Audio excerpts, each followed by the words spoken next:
Yes! Hello, my beautiful friends, and welcome back. I hope your rest was outstanding and you had the sweetest dreams. Now that we know America is on the path to victory and glory, I sure did. Didn't get to bed till pretty late. Is the internet connected? What's up, YouTube? We're live over there. Locals just kicked over.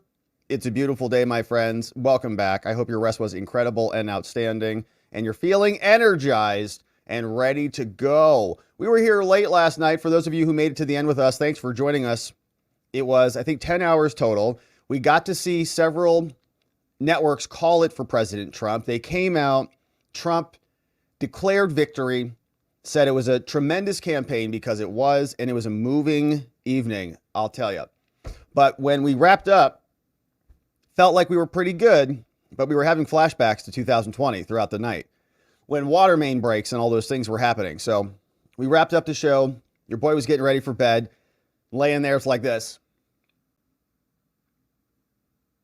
And scrolling around on the tubes, and slowly but surely, we kept inching away to victory. And now even CNN is projecting it. And so today, my friends, we're going to go through, we're going to debrief everything that happened last night. I've got a bunch of reactions. We'll also take a look at some of the final numbers that have come in because there are still some states outstanding, but I've got a ton of reaction. Okay. A lot of people melting down all over the media, including Joe Scarborough and that other guy. I always forget his name, but I've got him queued up. I've got statements from some other world leaders.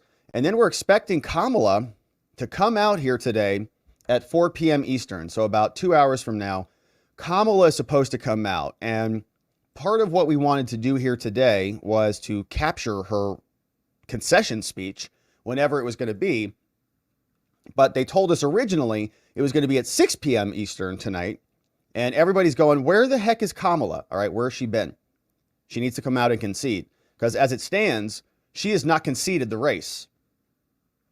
And it means that maybe she's refusing to complete the peaceful transfer of power. And maybe she's trying to insurrect our election. Anyway, so she'll come out. And we'll probably jump over to that. Should be in about 2 hours from now. And so we got some final updates. Here are the numbers from the New York Times. 292 to 224. We still have several states outstanding, including Arizona and Nevada. But those states are looking good for President Trump. So let's look at those numbers before we zoom in on a bunch of other things today. Arizona, we got 63% in. Nevada, we've got 86% in. Trump's going to win both these states. 51.9 to 47.2 in Arizona. And the votes are still coming in, ticking away. But he'll win here. If he won everywhere else, he'll win here.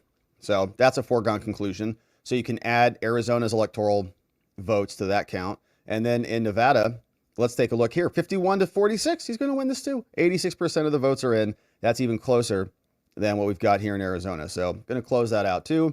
And it's just a sweep, right? If you take a look at the map there, that's a lot of red. And over the evening, we came back out and they gave Michigan to President Trump. And so Benny Johnson clipped this for us this morning, and he's been having some banger streams over there, man. Wild. So here is what Fox News said this morning. The campaign concludes with Donald Trump once again becoming president-elect. And just moments ago, the Fox News decision desk can project that President-elect Trump will, in addition to everything that he's got so far, claim Michigan. It completes his sweep of the 3 blue wall battlegrounds as he did back in 2016. Trump recapturing the White House after a strong performance in all the battleground states that could potentially see him win all 7 of them, though 2 remain uncalled at this point. Yeah, he'll win them both. He'll win them both. So really good stuff there. Let's take a look at what else is happening with the Senate. Where are we at there? 52. We have captured the Senate. Montana was a pickup, so Tester lost his race. Pennsylvania still inching in, and Michigan still inching in. So Arizona is what we're still waiting on. And let's take a look at some of these numbers. So Arizona, Kari Lake's getting closer and closer. All right, 60% of the votes are in on that. And she's down 50 to 48. So 2 percentage points there. Would be awesome if she could close that gap with 40% of the votes remaining in. I don't know how the math works out. They haven't called that one yet, obviously. But in Nevada, we've got Sam Brown is taking the lead by 6,000 votes. Look how close that race is in Nevada. Wow. Jackie Rosen, the incumbent, down by 6,000 votes. 85% of the votes are in. Super close race there. So Maryland, Democrats pick that one up. That was a close race. Angela, also Brooks, Larry Hogan, they won that. So Republicans can still pick up Nevada with Sam Brown. And Michigan, yeah, that tightened up. Bummer.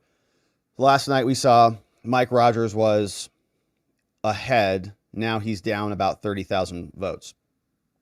That's in Michigan. So he thought that might have been a pickup. But Pennsylvania, this one is maybe a pickup. Wow. So another about 30,000 votes or so, 49 to 48.5. So we've got Kari Lake's probably in the realm of possibilities, but probably a little bit of more of an uphill climb there. And two others are outstanding. So Nevada's just by the skin of the teeth, maybe. Maybe Sam Brown could go into the Senate. That would be outstanding if that happened. So we'll keep our eyes on that. So good stuff there. We're also paying attention to the House. They're saying that the Republicans are going to keep the House. We have a flip now right there in Michigan. Boom, there it is. So that's a pickup for the Republicans, it looks like, in Michigan. So that flipped. And there's still a bunch of stuff that hasn't been called yet. So a lot, actually, that has not been called. California races. But the Republicans look pretty good here. Are any of these? Yeah, so like that's already a Democrat incumbent. Is that going to be a flip? This is an important one right here. This looks like California 47. Republicans are up 50.6 to 49.4. Scott Baugh beating David Min. 71% of the votes in there. So that is about a 3,000 vote margin. Very, very close. But that would be good because that looks like it's an open seat. No incumbent there. Same thing down here. No incumbent on this one. Oh my gosh, look how close this race is. 160,138 to 159,823. Whatever those numbers are. 300 votes, about 50%, 50-50. Crazy. So the rest of them have a little bit bigger margins. Republicans are up in all of these other locations. Although this is not good. This might be a Democratic pickup in Arizona 6. 50 to 48. Democrats are on top by about 4,000 votes. 57% in there. All right, so a lot of stuff still outstanding on the House side. Here's what Politico says. Donald Trump wins the presidency, 292 to 224. Stuff is still outstanding here. And so look at all those swing states. Oh, that feels good. Battleground state numbers looking good. And we had no water main breaks last night. No water main breaks at all. Isn't that nice? How that works out. Now, I got a chart that is going to compare and contrast the total number of votes with this election compared to the last election. And something seems a little bit strange on those. But something was also strange about this electoral map. And Democrats must be just really, well, they're upset today, but beside themselves over this. Kamala didn't do better than Joe did anywhere in the country in 2020. So you asked, are there any places that the vice president is overperforming Joe Biden in 2020? So we could show you that as well. We just bring that out here. Harris overperforming in 2020. Holy smokes. There you go. So let this go away and see if there's anything on the east side there. Literally nothing? Literally nothing. Literally not one county? So rough. Literally not one county in the country went better for Kamala than they did for Joe. Now, abortion, Democrats can celebrate this. Tons of abortion measures passed last night. And really, regardless of where you stand on this issue, I think this is a good thing for our political system. Because what this does is it takes this issue off the table, which is what we want. And the current status right now is that this is a big issue for... So we got here, we have this issue is going to be now taken off the table, which is good news for, I think, the Republican side. There was a concern here that with this on the ballot, it was going to incentivize a bunch of people who otherwise wouldn't be coming out to the polls to come out to the polls, right? We were kind of worried that they were tacking on, and I think this was a tactical thing, to be honest. Democrats wanted to attach abortion all over the country so that it would incentivize the female vote to come out, and that happened, okay? Like it happened. It passed everywhere. It passed in Montana, passed in Arizona, passed in Nevada, right to abortion, rejected in, where was this? Maybe South Dakota, that was rejected. Here, Nebraska rejected it. But on this one, so the right to a general abortion prohibited in Nebraska, and stopping after abortion, after the first trimester, also limited, right? So they actually tightened it up there. So here abortion was yes, equal protection of the law, yes, reproductive freedom, yes, in Maryland. Florida said no. So ultimately, right, this is a states' rights issue, and so you can see it's working out. Even Sandra Day O'Connor called this, America the laboratory. States were laboratories of democracy in our country, so they can do different things. And if you want to live under one system, you can do that. So abortion largely passes around the country, although a couple places it did not. And so we're bracing for impact now. Can't wait to see what the team does once they are unleashed. We have RFK Jr., who was out speaking with Tucker yesterday about what his plans are going to be. Here's what he said. Now, I just want to make this clear. I don't want to take vaccines away from people. Well, right. I don't want to impose my choices on the American public. understand. If vaccines are working for you, you ought to be able to get them. If you like your jab, you And can I'll keep make your sure jab. that happens. But people should have informed choice. So they should have good science that tells them the costs and the benefits of these products, and particularly since they're being ordered to use them. 76 million kids a year are required to use them, and they're healthy children. So it's the only medical product that's given to healthy people.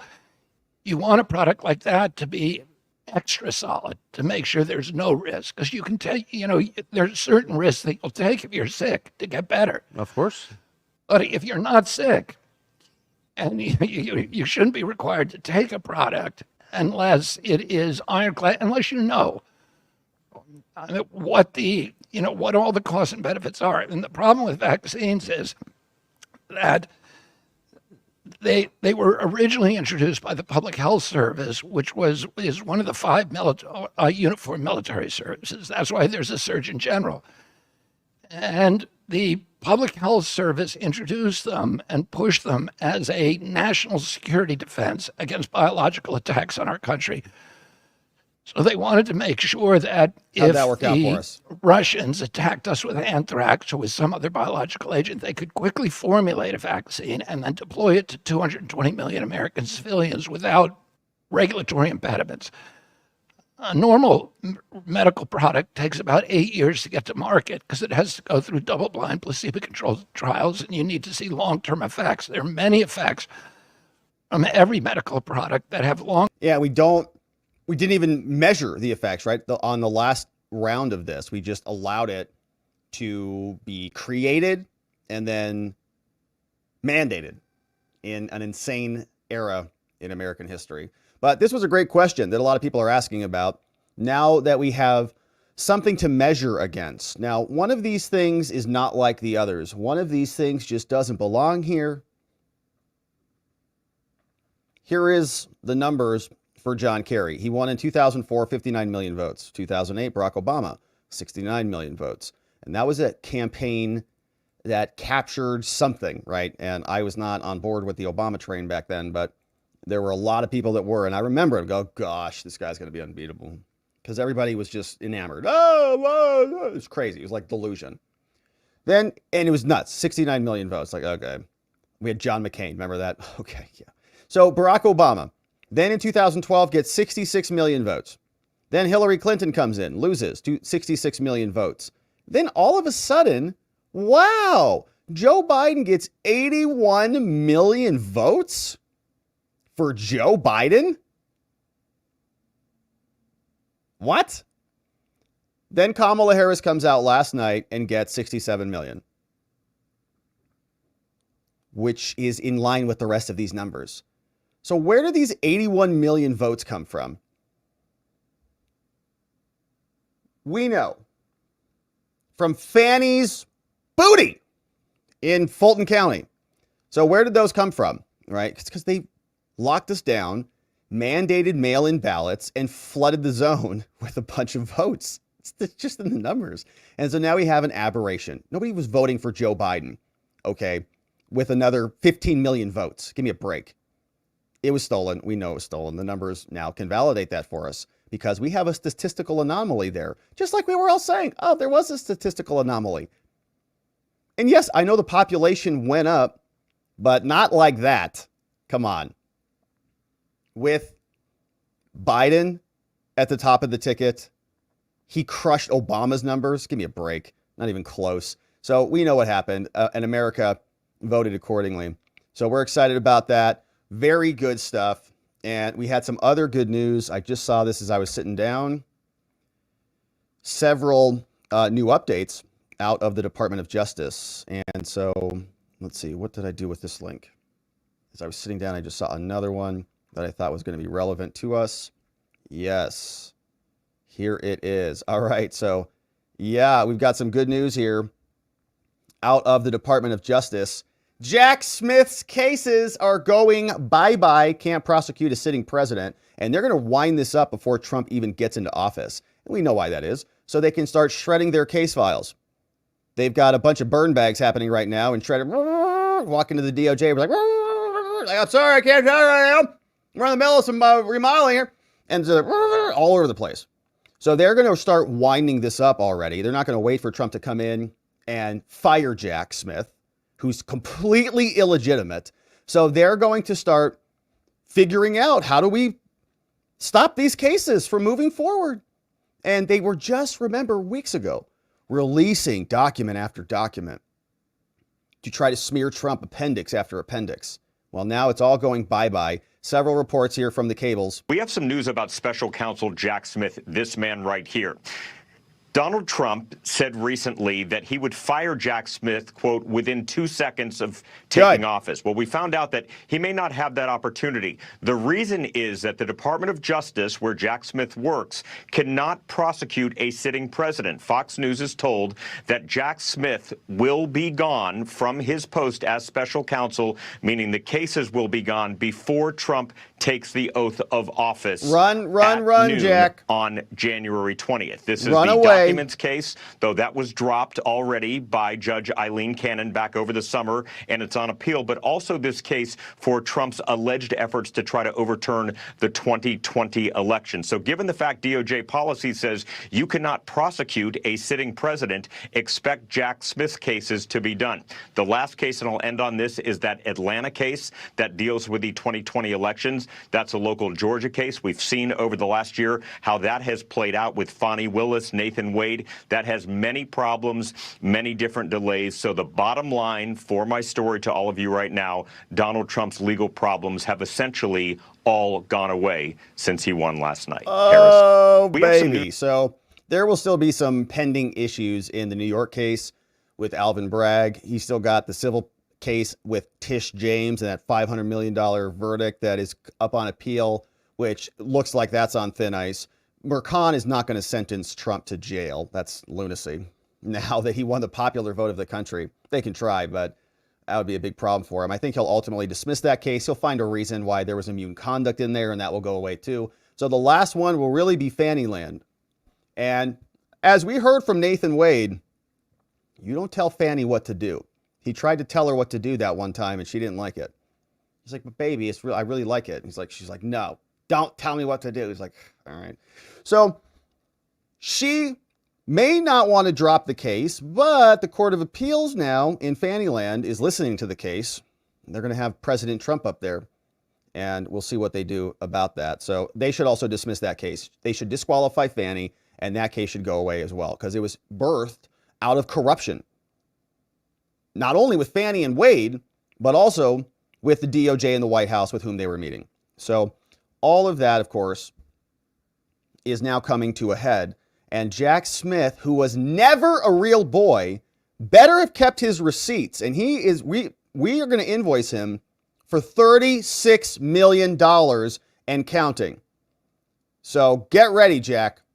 I hope you have some savings, because you stole money from the public treasury illegitimately. So that's their report. We also have this report from I think MSNBC. Let's see what they say. Yeah, Chris, it's not a surprise that these cases can't go forward when Donald Trump takes office. What's interesting here is that the DOJ is moving to end them even before he takes office, citing the long-standing DOJ policy that... Oh, shut up with your... Sorry, excuse me. With your long-standing DOJ policy stuff. Hey, how about not prosecuting somebody and taking sudden moves in a case in the months before an election? Jack Smith did that week after week, day after day, violated long-standing DOJ policy to make these prosecutions matter, to make them count.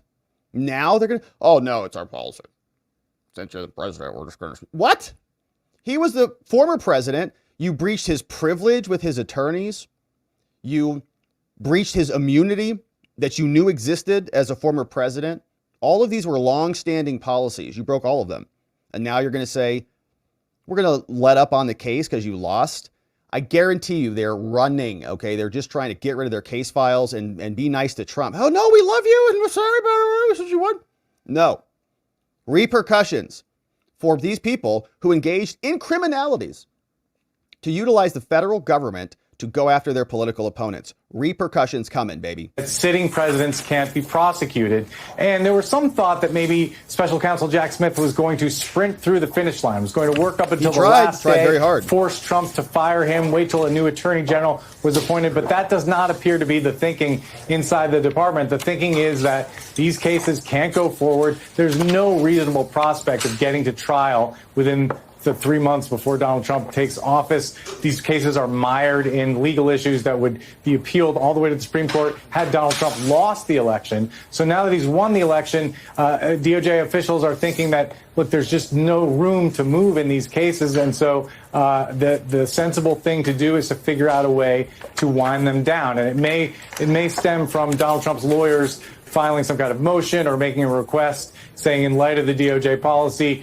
you need to drop these cases. Now, there are a few wrinkles here, one of which is that the classified documents case includes 2 other defendants who are not subject to that policy. And it's been dismissed, obviously, but that dismissal has been appealed. And the DOJ considers that ruling to be very bad law that it would like to be overturned. So that appeal may continue in some form. But the reality is that Donald Trump is not going to be a part of these cases. And what this means, I mean, we knew this, right? But just coming to grips with what this means intellectually is that Donald Trump is not likely to be held accountable on these very serious federal criminal charges that many people believe were worse than what Richard Nixon did or was accused of doing in Watergate. Many lunatics think that. And also what Richard Nixon did was also rigged by the CIA and the FBI too. So we're all familiar with their tactics now. We know that. And what they're saying is that Trump is not being held accountable for stuff that they want him to be held accountable to. But guess what? The American people voted yesterday and they rendered their verdict. They overrode the default status of the government and vetoed the prosecutions. They overrode it, as is our right. And we did that. And Jack Smith should have never been allowed to prosecute these cases at all. He's not even a real U.S. attorney. He was never appointed or confirmed by the Senate. So it's all illegitimate. And Trump is innocent, by the way. So now, there's no guarantee that Donald Trump would have been convicted at trial. But as Joyce Vance, our legal commentator, said to me this morning, what's not going to happen is he's not going to face a jury of his peers who would evanluate the evidence and render a verdict. The jury of America. It's going to be lost to history whether a jury would have found him guilty. Oh, gosh, they're so upset about it. This has been their life since January 6th. Could you imagine? Your whole life is watching somebody get prosecuted, and then everybody around you just says, will you relax, you weird person? It's not even a big deal. Calm down. We're going to make him president again. You go, what? Because you've been losing your mind over it, like democracy's over and so on and so forth. But he brings up a good point, and I just saw a great super chat come in from our friend Shin Godzilla. What's up, Shin Godzilla? Brought this up. Says, the DOJ is moving Smith out to try to moot Cannon's ruling. They don't want SCOTUS saying for the record that he was improperly appointed. It's a great point. And so we have to ask the question, what does the DOJ want out of this? And so as this person brought up, that's bad law as it stands for them right now to have their classified documents case dismissed. Gone. And not because of a whole slew of problems that it could have been dismissed on, but because Jack Smith was illegally appointed. That is precedent now. That is binding, and I would say in that district, you've got very strong authority that interpretation is the law. It's not gone out of that district, not gone out of the 11th Circuit yet. So in other circuits, like in D.C., Jack Smith still has power. So if Jack then has to continue to appeal these things, it might work its way up to the Supreme Court, and the Supreme Court would then settle the fact for everybody. And they would say, oh, sorry, D.C., you now have to do what Cannon said, and there actually is no special counsel authority, and so the DOJ would then lose that power. So in other words, what you would do is sacrifice this one district, which is just a small district in Florida, drop the appeal so that it never works its way up to the Court of Appeals, or it's there right now, but just kind of say it's moot, so that you only have bad precedent in one jurisdiction, but not something that works its way up to the Supreme Court so that it can impact the entire nation. So it's a strategic withdrawal so they can maintain that power, or at least continue to fake that they have that power because they don't have an adverse ruling, which I think is a great point. And Shin, thanks for bringing that up. So it seems like what the DOJ is intimating is that they would rather drop it than establish bad precedent by taking this all the way up to the Supreme Court. So good stuff there. Now, Jack Smith, I agree, they must be freaking out right now. Shredders on fire. They're like, all right, we're going to need some more shredders here. Call the commercial people, because there's a lot that they got to get rid of before Trump comes in and takes over. Now, we also have to remember our J6ers who have also been victimized, who are not presidents, who are not going to have immunity. And we see some new motions are being filed by one J6 defendant. His name is Christopher Carnell. And so we're asking, is this going to change a slew of things in these cases? And there's a bunch of them, a bunch of people who should not be in prison or in custody are in custody. A lot of people who've had their homes raided should never have had their homes raided. So this guy, Christopher Carnell, hereby moves to continue the status conference. Bunch of stuff is scheduled right now in the DC courts, saying this week, he just filed this right immediately. Said, we got a status conference coming up like in 2 days on Friday. So he now moves for a continuance of that. He wants to postpone that hearing from November 8th to December 13th. Why? Well, he says, well, this week's status hearing is expected to involve discussions about the government's intent to pursue an obstruction charge against me and to set a sentencing date for the misdemeanor counts of conviction. So it looks like trial's already happened. He's been convicted. Now, after this date was scheduled sua sponte by the court, so the court put this date on here from November 8th, new developments arose that significantly impact the status of this case. First, on November 1st, the court issued an opinion in another case establishing a threshold for obstruction prosecutions that the government is not going to be able to meet here. Remember, the Supreme Court came back down and said that obstruction really means you have to obstruct the documents. And the documents that are obstructed have to be used in the proceeding. So like you have to destroy the piece of paper. And they charged a bunch of J6ers with that, even though a bunch of J6ers never destroyed the official document that the law covers. Charged them anyways, just said, obstruction, close enough. Supreme Court said, no, it's not what the statute says. You got to tighten that up a bit. And so the court came down and in another case said, this is the standard. And he says, oh, well, that standard's great for us. You can't meet it. Then on November 5th, 2024, baby, President-elect. Ooh, that sounds good. Let's say it one more time. President-elect Donald J. Trump won the 2024 presidential election. Ooh, that feels good. Now, throughout his campaign, President-elect Trump made multiple clemency promises to the J6 defendants, particularly to those who were non-violent participants. Mr. Carnell, who was an 18-year-old non-violent entrant to the Capitol on J6, is expected to be relieved of the criminal prosecution that he's currently facing when Trump takes office. The court has asked the parties to present status arguments on November 8th, but as of today, Mr. Carnell is now awaiting further information from the office of the president-elect regarding the timing and the expected scope of the clemency actions relevant to his case. And I hope this happens so fast, man. Like day one. Furthermore, counsel for the co-defendant, Kira West, has announced her retirement and is withdrawing from this case. And so Mr. Carnell must await the appointment of new counsel for his co-defendant, Mr. Bowman, to facilitate defense coordination and the joint defense strategy moving forward. So this is like, oh, we just need a lot of time to work on our case. How much time? Well, we don't know. I don't know. How much time? I don't know. Probably like until like January 22nd. How about that? We can come back and have a status conference on January 22nd. That work for you, Judge? Well, his lawyer is retiring. Accordingly, Mr. Carnell respectfully requests a continuance of the status hearing in order to update the court. And so please continue this, postpone it to December 13th. They'll come back on the 13th. They'll ask for another one. They can't ask for too much time. So you can see they asked for about 5 weeks here, which is pushing it. It's like a big ask. 30 days is normal. They could postpone it 30 days, put another week on there. Then they'll get to December 13th. Someone will have a knee injury, an ACL will be broken or something. I don't know, my back hurts, Judge, can't come to court. Can we come back we'll ask for another 5 weeks? They're looking at their calendar. Okay, another 5 weeks. Perfect. Yeah. December 13th, they'll come back out. It'll be January 22nd. See, you can see it. If another 5 weeks, they just did the math. They timed it out. And Trump will be president. Weird. All right. So shout out to Marina Medvin, counsel for defendant. Great stuff. Love it. Just kicking this is perfect. It's good defense lawyering right here. I can't wait to see what happens on December 13th. Well, I can't wait. It's going to be fun. All right. So great filing. Shout out to Marina Medvin.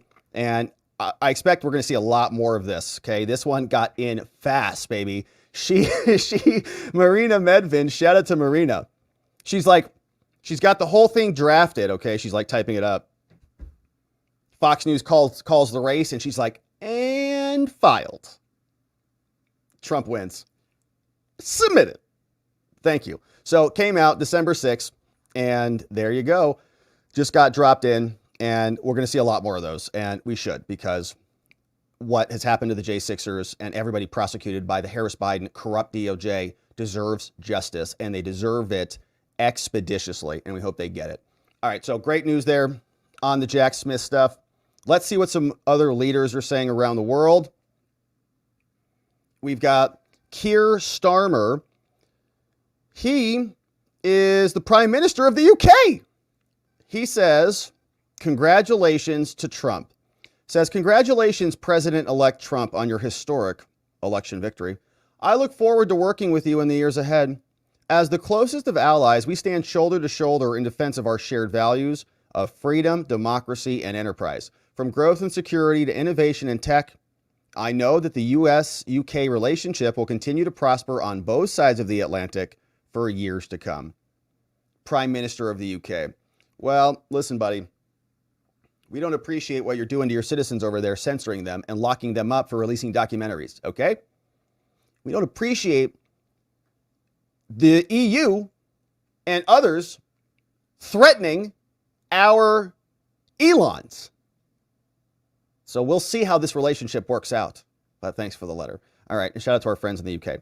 We've also got Liz Cheney. She came out and says, our nation's democratic system functioned last night, and we have a new president-elect. Oh, that must have been hard for her to write. She says, all Americans are bound, whether we like the outcome or not, to accept the results of our elections. We now have a special responsibility as citizens of the greatest nation on earth to do everything we can to support and defend our Constitution, which you've wrecked, Liz. You had Cassidy Hutchinson lie. You stole her from her rightful attorney, Stephen Passatino. Preserve the rule of law? What law? You didn't even follow H.R. 503 under your own rules, Liz. Your own select committee H.R. House resolution had rules. You disobeyed them unequivocally. And ensure that our institutions hold over these coming 4 years. No, we don't want your old corrupt institutions. FBI, FDA, DOJ, all of them need to be reformed. Citizens across the country our courts, members of the press, and those serving in our federal, state, and local governments must now be the guardrails of democracy. And I don't know what the hell that means. Is she saying that you should disobey a direct order from the executive branch? If Trump tells you to do something, is she urging federal, state, and local governments to disagree or to not carry out those orders? Is that what she's saying? Because Trump is going to do something that she disagrees with? Well, he's the president-elect, and he's going to be the president again. So the guardrails of our democracy seems like it's a nice euphemism for disobeying the president, which to me sounds insurrectionary to me. And maybe she should be investigated. We'll see if she is. We got this one from Ron DeSantis over in Florida, who has done a great job, I think, for the party. Says Trump not only earned a sweeping electoral victory, he earned a mandate for change. Saying the scope of the victory, electoral swing state domination, popular vote victory, and a Republican-controlled Senate represents a decisive rejection of the Biden-Harris administration. Roughly 75% of Americans think the country is on the wrong track. With last night's results, that is likely to change for the better very soon. You're right, golden era coming upon us soon enough. And then we had Javier Milei. Afuera! He said, congratulations, Mr. President, on your formidable electoral victory. Now, make America great again. You know that you can count on Argentina to carry out your task. Success and blessings. Best regards, Javier Milei. And so, good statements from our foreign leaders. And now let's get into some reaction, because there was a bunch of it last night. Then we'll get into your comments. We have a ton of super chats to get to last night. And then we're going to try to see where Kamala is and then jip into that when she comes out in about an hour and 23 minutes from now. So we got some reaction from last night. Man, a lot of people upset, and a lot of people upset this morning. Here is where we'll start on this. Reaction to President Trump's historic victory is about what you'd expect. A lot of people on the left and some so-called on the right, like Bill Kristol, remember this guy? They were on with the Bulwark, which is their anti-Trump, never Trump enterprise. They were covering the election last night, and you can see the looks on their faces as the news was becoming real.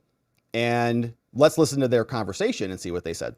I have always thought it was a coin flip election. I never imagined that Trump could win a resounding victory the way he has tonight. JVL, this is once more a failure of imagination on Still a news outlet. He hasn't won the resounding victory tonight. It looks like he's going to. Yeah, he's going. Okay, he's going to win the popular vote. He's going to win a larger. He's going to win a larger share of the Electoral College than he did in 2016. That's right. Mm-hmm. This is again. Yeah. This is something that I absolutely failed to imagine was possible. And what this speaks to is a structural failure of your brain, of the Biden administration, which approached the moment of authoritarian. The Biden administration approached the authoritarian attempt with the idea that, like, we're going to fake it until we make it, and we're going to get back to politics as normal by doing politics as normal. We are going to do a whole bunch of popular legislation. We're going to work with Republicans. We're going to try to help red states. We're going to let the attorney general do whatever the fuck he wants, and we are never going to look crosswise at him. This is a family show, punk. Because we're not going to politicize anything. And if we just act normal enough, everything will go back to being normal. What'd you want to do? Arrest more people? It turns out that the hour was already later than anybody realized. Raid more of his houses? And what they should have done was they should have been quite radical. What? They should have made DC a state. They should have actually expanded the Supreme Court. They should have done a whole bunch of stuff that would have been deeply unpopular. Wow. It would have caused enormous democratic losses, but would have restructured the framework in such a way as to make it harder for the next authoritarian should have been harder attempt. dictators. And this is, I think, the lesson. I think, and everybody's just sitting there like, yeah, probably should have done that. The lesson Democrats will have to take from this is not going to be like, oh, well, we can't be PC or whatever. They're going to take from this that what they need is their own strongman. And I don't know that I could sit here and tell them that they're wrong. I mean, here Kamala Harris went around the country with Liz Cheney doing outreach to Nikki Haley Republicans. Yeah, well, we'll have a and long she time. And you guys all said that was amazing. Like, it was brilliant. Liz Cheney, she's on our team now. We're all going, here, what? Anybody who has been alive and through, the Bush years had cognitive dissonance, because we went through an era where the Cheney family was the most hated name in America. Not long ago. Movies about the guy hated him. And then the Democrats who were behind those efforts then adopt Liz Cheney as one of their own. It was crazy time. She was given a stiff arm by the voters for that. They're not interested in outreach. I want to noodle on Bill was trying to jump in though. Bill. Yeah, but I want to noodle on there are that many quickly different to Bill. Like, what do you think the Democrats think? Is it a strongman? Because I have totally different perception of what they need. But Bill, you go ahead. Well, I'd say, look, there are many things going on and many things that are true and overlap with each other. And all right, so they're trying to figure out what happened. This guy says we should have gone harder left Democrat. Okay, we should have really just reshaped the entire country. Open the borders harder, start more wars, and reshape the Supreme Court. And that is their path to victory. They're not actually interested in America or American values or the American system, right? If you like the American system, then you wouldn't be advocating for those things. But they want to change everything because they don't want the people who just voted, like they just voted. They don't want the people to have their say. They'd rather them have the say. And their opinion, I believe, that guy's opinion is probably very commonplace throughout the entire administration right now. Just like we talked about Jack Smith and their office, they're like, oh no, we're not going to prosecute anywhere. As they're shredding their files, there are other nefarious forces in the government right now doing what they did the prior two elections. Okay, it's not anything new.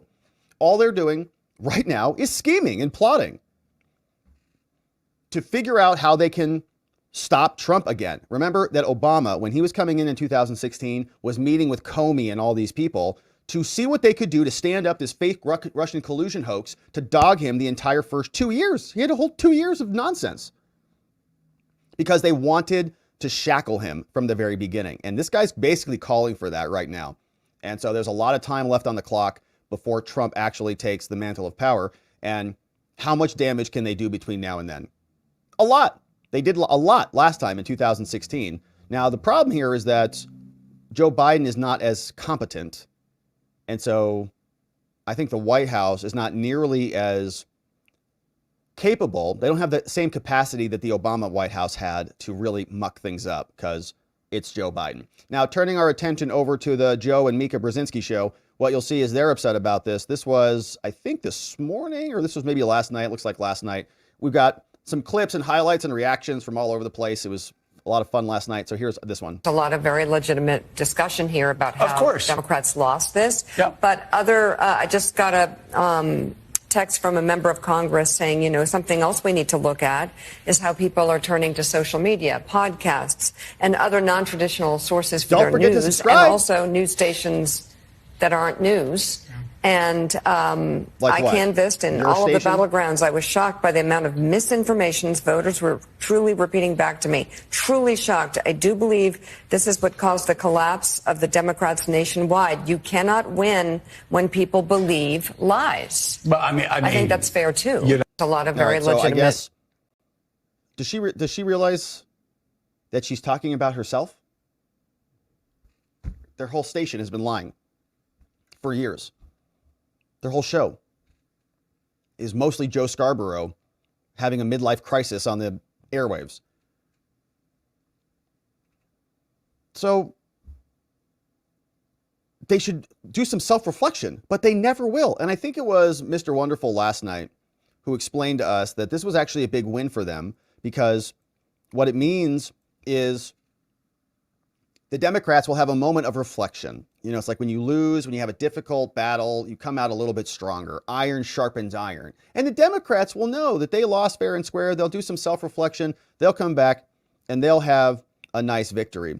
But I don't think that's what we're seeing here. I think that they're just very upset at, I don't know, every demographic that they can blame. Everybody's getting blamed today. The Latinos are racist against the blacks, and the blacks are racist against the Latinos, and the white men are really responsible for this because of Joe Rogan and Elon Musk and the bros.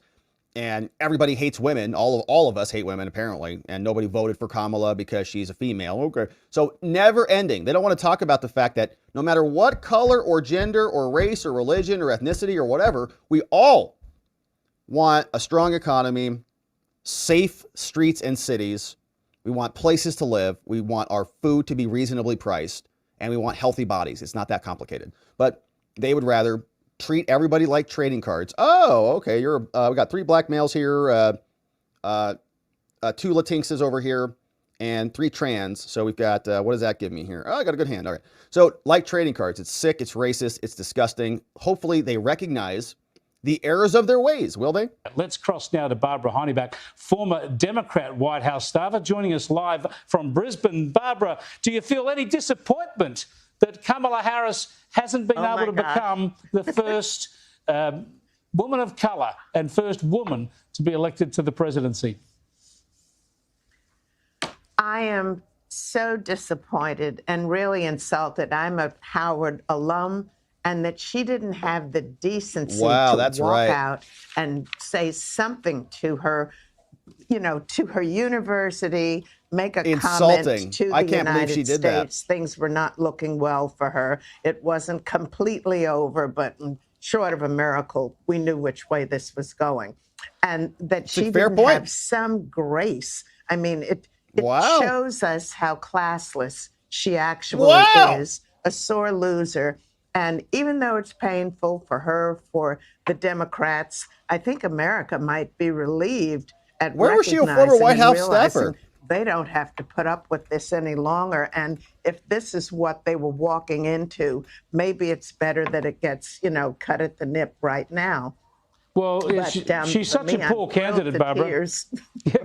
She's such a poor candidate. Of course, she was a surprise pick for vice president as the running mate for Joe Biden, but he said he was going to pick a woman of colour, and she got the gig. She's never won an election of any substance. This would have been the first one if she didn't get a vote. She worked with Clinton back during the Clinton years, was a strategic consultant, and founded her own law firm. Her career...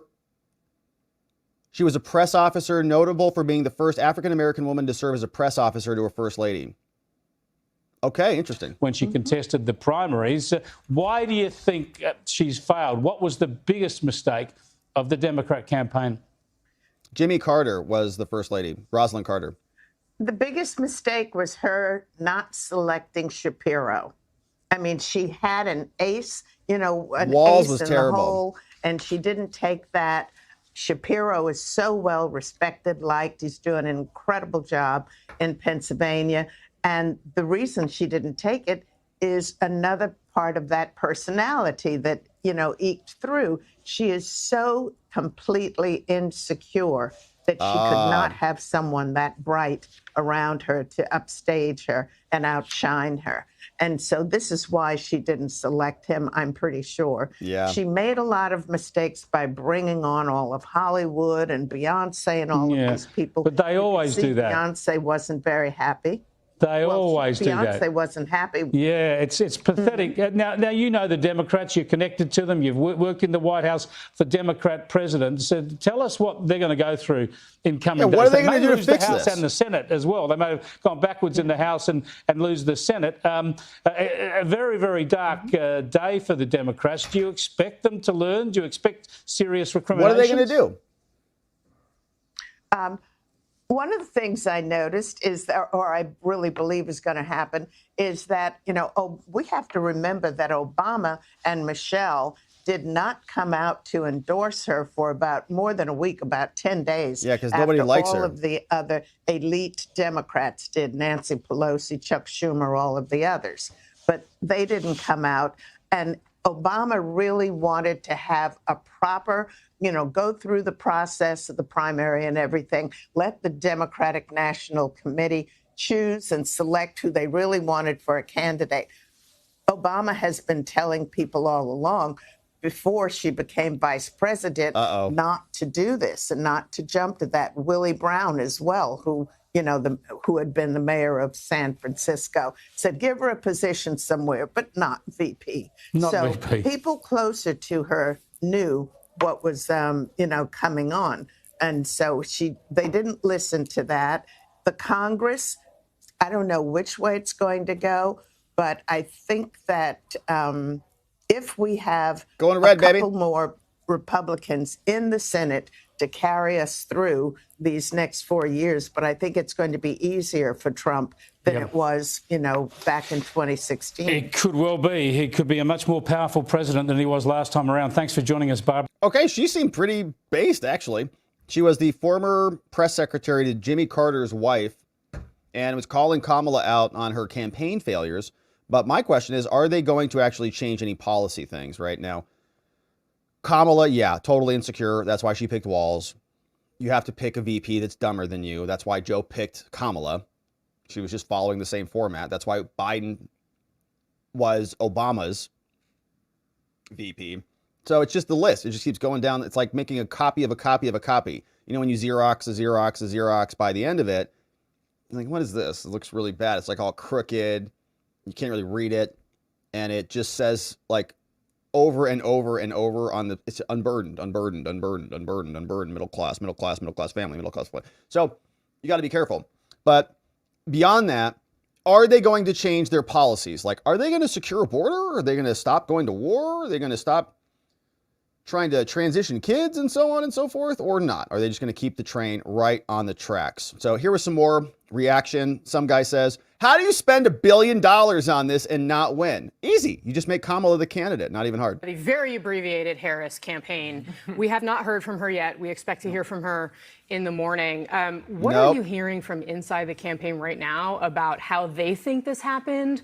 What the questions are that are being raised? I mean, I certainly have already heard some quiet so far, but people saying, well, if Joe Biden had still been at the top of the ticket, would this have been different?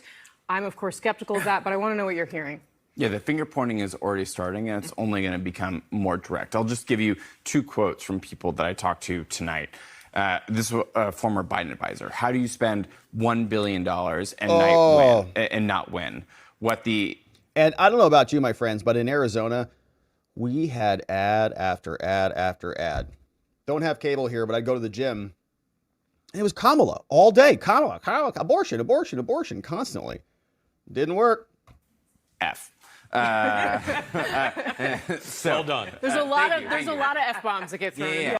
Yeah, a lot of people not happy about it over there. Maybe they should have picked a better candidate and done something good for America. That's all they have to do is just lead well, just enact good policies. Not complicated. The candidate almost doesn't even matter in many ways, right? A lot of people don't like President Trump, but we saw last night they like his policies a lot more than they like Biden's policies. And so people want change. Just do a good job. And then you don't have to censor everybody and arrest your political opponents and then throw them off the ballots.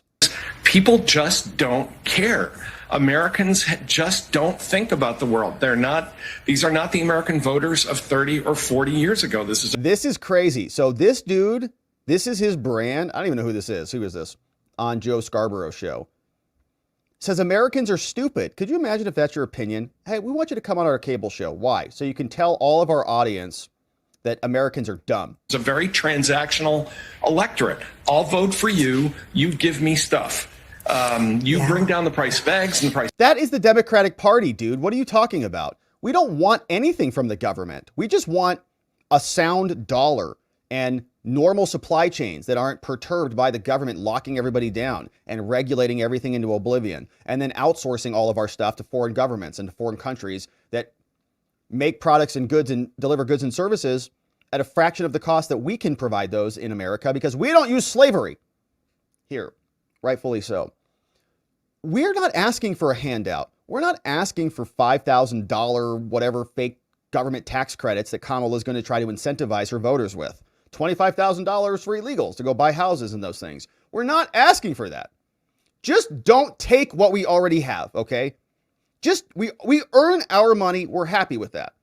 Just don't take it from us via taxation and inflation. That's all. Price of gas, and you'll have my vote. And all the rest of this stuff, I just don't care. And I had...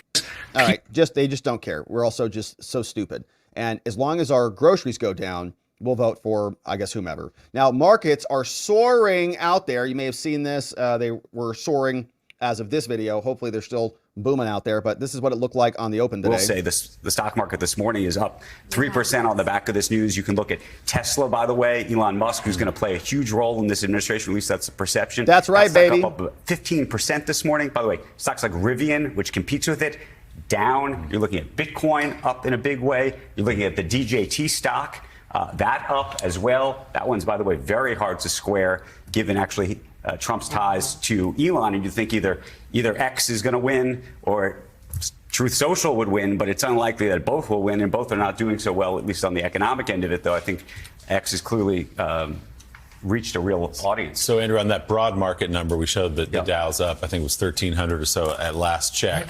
What's going into that? What is the market saying about Donald Trump as president policy-wise? What do they think happens from here? Okay, so the first piece is they're thinking personnel is policy, and they're thinking that in terms of both executive orders and the regulatory state. So who's going to run the SEC? One of the reasons that Bitcoin is up is because they think that Gary Gensler is going to be booted, and there will be somebody who is friendly to crypto, friendly to business in that role. They think that Lena Khan is not going to have her job at the FTC anymore. All of the mergers that have been on hold the last 4 years, they think move ahead. So there's some of those component parts in this. They also seem to think that the tariff policy that we talk about, and we've talked about almost endlessly, is not something that's fully going to come to fruition, that it really is going to be used as a negotiating cudgel against other countries as opposed to a broad-based tariff, and therefore it won't have the inflationary effects that we've talked about. We'll see about all that. And then the biggie, by the way, on the other side of all this is going to be tax policy. You know, this last tax policy does sunset in 2025, and now there's probably a better chance for that policy to at least stay where it is, if not shift in even more favorable ways, potentially towards the rich. We will see, but towards the rich, yeah, it's always towards the rich because they actually pay the taxes, right?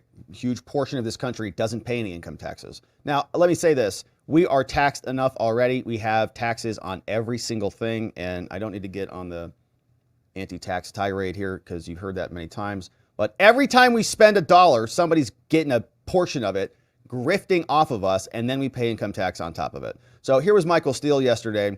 They're trying to plot, as we talked about earlier, Jack Smith is shredding files as we speak. Michael Steele, who apparently used to be a Republican with the RNC, he says, what's the countermeasure to what we see Donald Trump doing every day? Clearly, it's not enough to say democracy is at stake, because that's a stupid platitude that nobody even knows what it means anymore. Because I'm going to set aside the MAGA piece for a while, because those Republicans, like myself and Cheney and others. You're not a Republican. The question becomes, what is the other narrative that you put up? Because once MAGA begins to do its thing, which it will, I mean, tonight was Donald Trump standing there basically reading everything that was on the prompter, looking like, okay, we got this. But you could see, and you know that there's going to be a slide into something else. Well, we've seen this movie a thousand times. But here's the thing. The American people are okay with that. What? So what's the countermeasure? What's the countermeasure to what we see Donald Trump? I don't know. You already prosecuted him 4 times, tried to take away his buildings, his businesses. You tried to smear him as an abuser. You tried to throw him off the ballot. You shot bullets at his head. What else do you want? What other countermeasures do you want, Michael? The American people don't believe in your twisted ideology. You guys should go see some psychiatrist or something, man, because the popular vote is now behind Trump. There are no countermeasures. We just voted to put him in power. Get on board. Do every day, because clearly it's not enough to say democracy's at stake. It's meaningless. Because the American people are like, yeah, I don't really feel that. Because it's meaningless, because you guys don't even know what that means. Democracy doesn't mean you raid your political opponents and throw them off the ballot and then censor all of America and then use the CIA to rig elections. Are you kidding? I don't think that. Now, even though, ironically, in our own exit polling, folks were like, a democracy was important to them, right? Well, but just to dig into that for a second. Maybe they're thinking about our version of democracy, where you're not acting like dictators. Yes, but majority say democracy under threat, 75%. But among voters who believe that, half went for Harris and half went for Trump. Yeah, because there you are. Right. That's exactly where I was going. So you've got this space where. Do you think he even realizes what that means? Has he drawn the conclusion on what that means? That means that Trump people are concerned about you wrecking democracy. There's a lot to learn from tonight. The challenge is going to be how the Democratic Party learns what it needs to learn and deal with what's going to come beginning on January 20th. What? When the further deconstruction of all the administrative states that we think hold this union together. That's great. Come under assault. That's great. No, yes, we're going to deconstruct the administrative state. Yes. You got that right, Michael. Because, at the end of the day, it may not be Donald Trump, but a lot of people on that stage and a lot of people who are going to be in that oval with him, that's what they want to do. And yes, as much as they want to lie about that's why we elected them. Project 2025, they laid it out. They're not going to just go, oh, well, we just 900 pages of nothing. That's not how this works. So you're going to see two competing moments that the country's going to confront, one of which they won't care about. Still with 2025? All the stuff because they think Trump is good. So they're not going to be concerned about that. The Democrats are going to have to worry about that. Plus, to Jim's point, how do you begin to level up a message to turn around those numbers that they saw tonight? All right. That was really painful. I don't even know what he's doing on the air, honestly. He just was talking total nonsense there. All right. So CBS was also very upset about this. This woman was ranting about Trump's victory. Any country I have ever covered anywhere in the world, people vote on the 3 feet in front of them and the kitchen table they sit down at every day. And the economic issues are just so fundamental, and the experience of that. And, Nora, you said earlier, maybe we overfocused on grocery prices. I think, Donald Trump campaigns saying he's going to lower the price of bacon. The president of the United States has nothing to do with the price of bacon. Or eggs, for that matter. Or eggs, or any of it. But you guys, do you have any idea what you're talking about? No, they don't. Yeah, no, Trump is not out there farming, all right, cutting bacon. But the president has a lot of say in a lot of things, and spending is one of those. With the proposal of a budget, and the more spending that we do, that causes more inflation. When we don't do things that enable easy supply chain movement, then we have additional costs that are passed down to the consumer. When we have gas prices or oil prices that are high, that causes transportation to go up, which causes prices to increase. Taxes causes things to increase. There are a ton of policies here, but I don't know if they're dumb or if they don't think that layer, like one layer deeper, like in the movie in Inception, or if they're just trying to talk dumb to their audience. Like, yes, I know Trump is not out there raising pigs for my bacon. I understand that. But he does set policy at a pretty important level that does impact everything. So can you not figure that out? It's promising. I get you're uncomfortable, even though the head of the Federal Reserve and those guys, you don't quite know what they do back in Washington, but they're making your house more expensive because they're hiking up more. Yeah, the president has a role in that. You don't get that. You don't get the national number where Joe Biden's telling you, look, inflation is moderating and coming down, but you understand your grocery cart or your gas tank.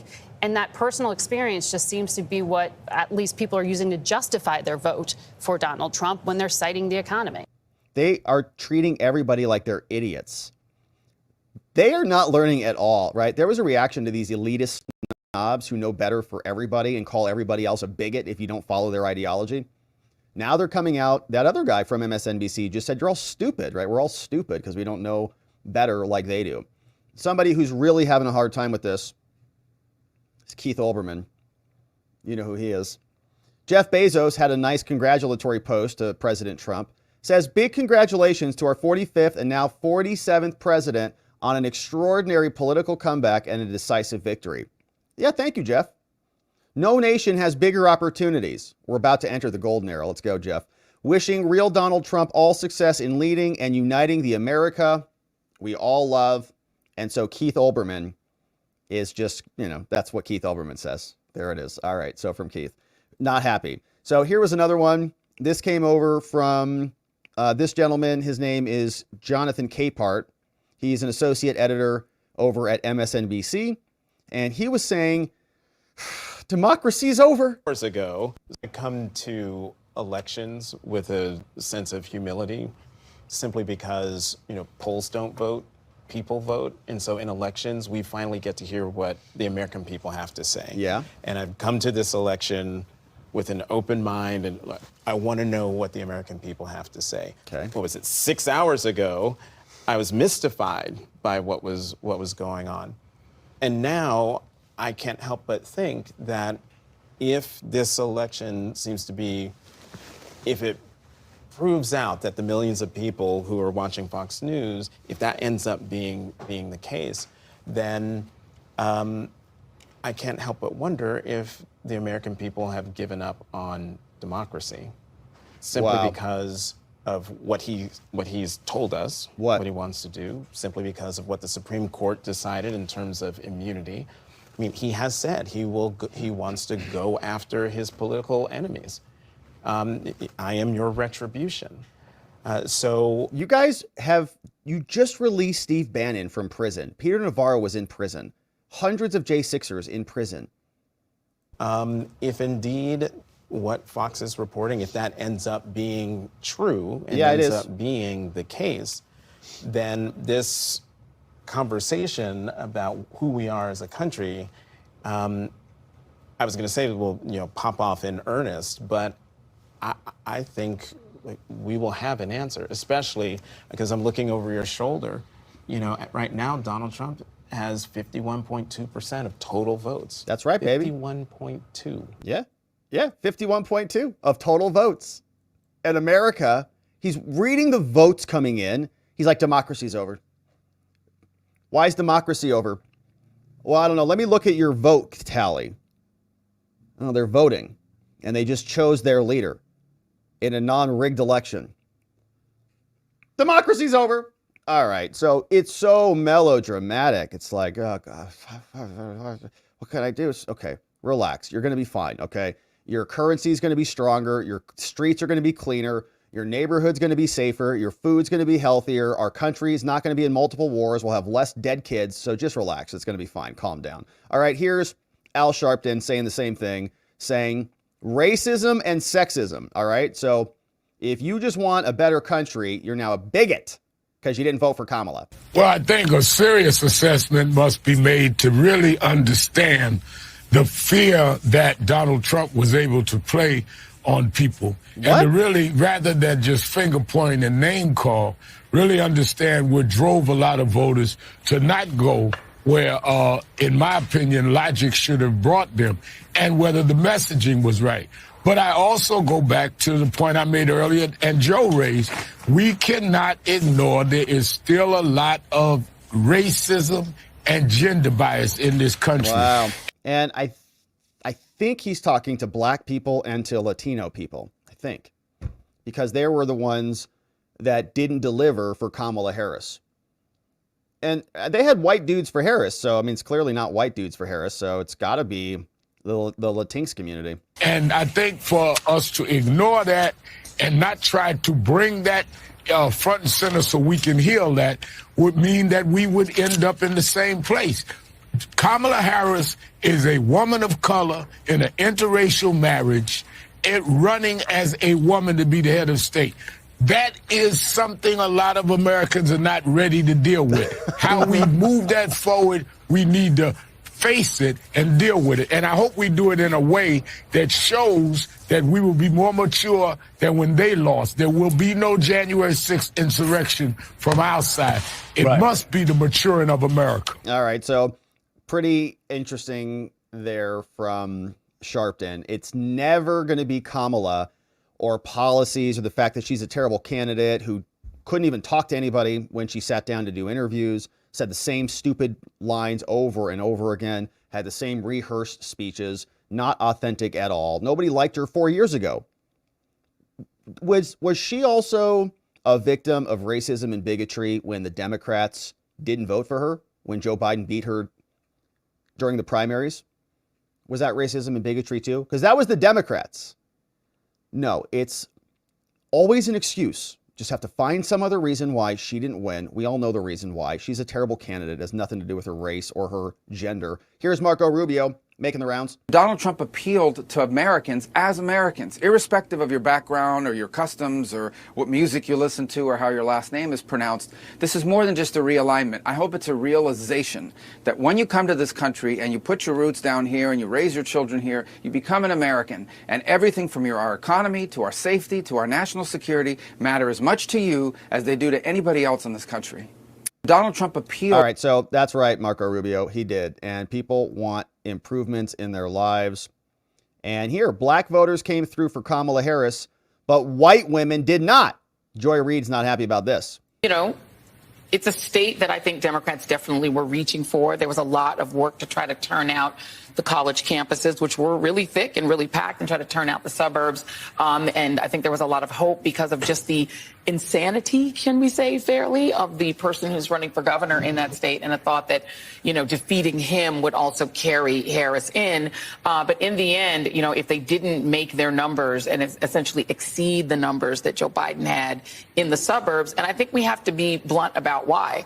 Black voters came through for Kamala Harris. White women voters did not.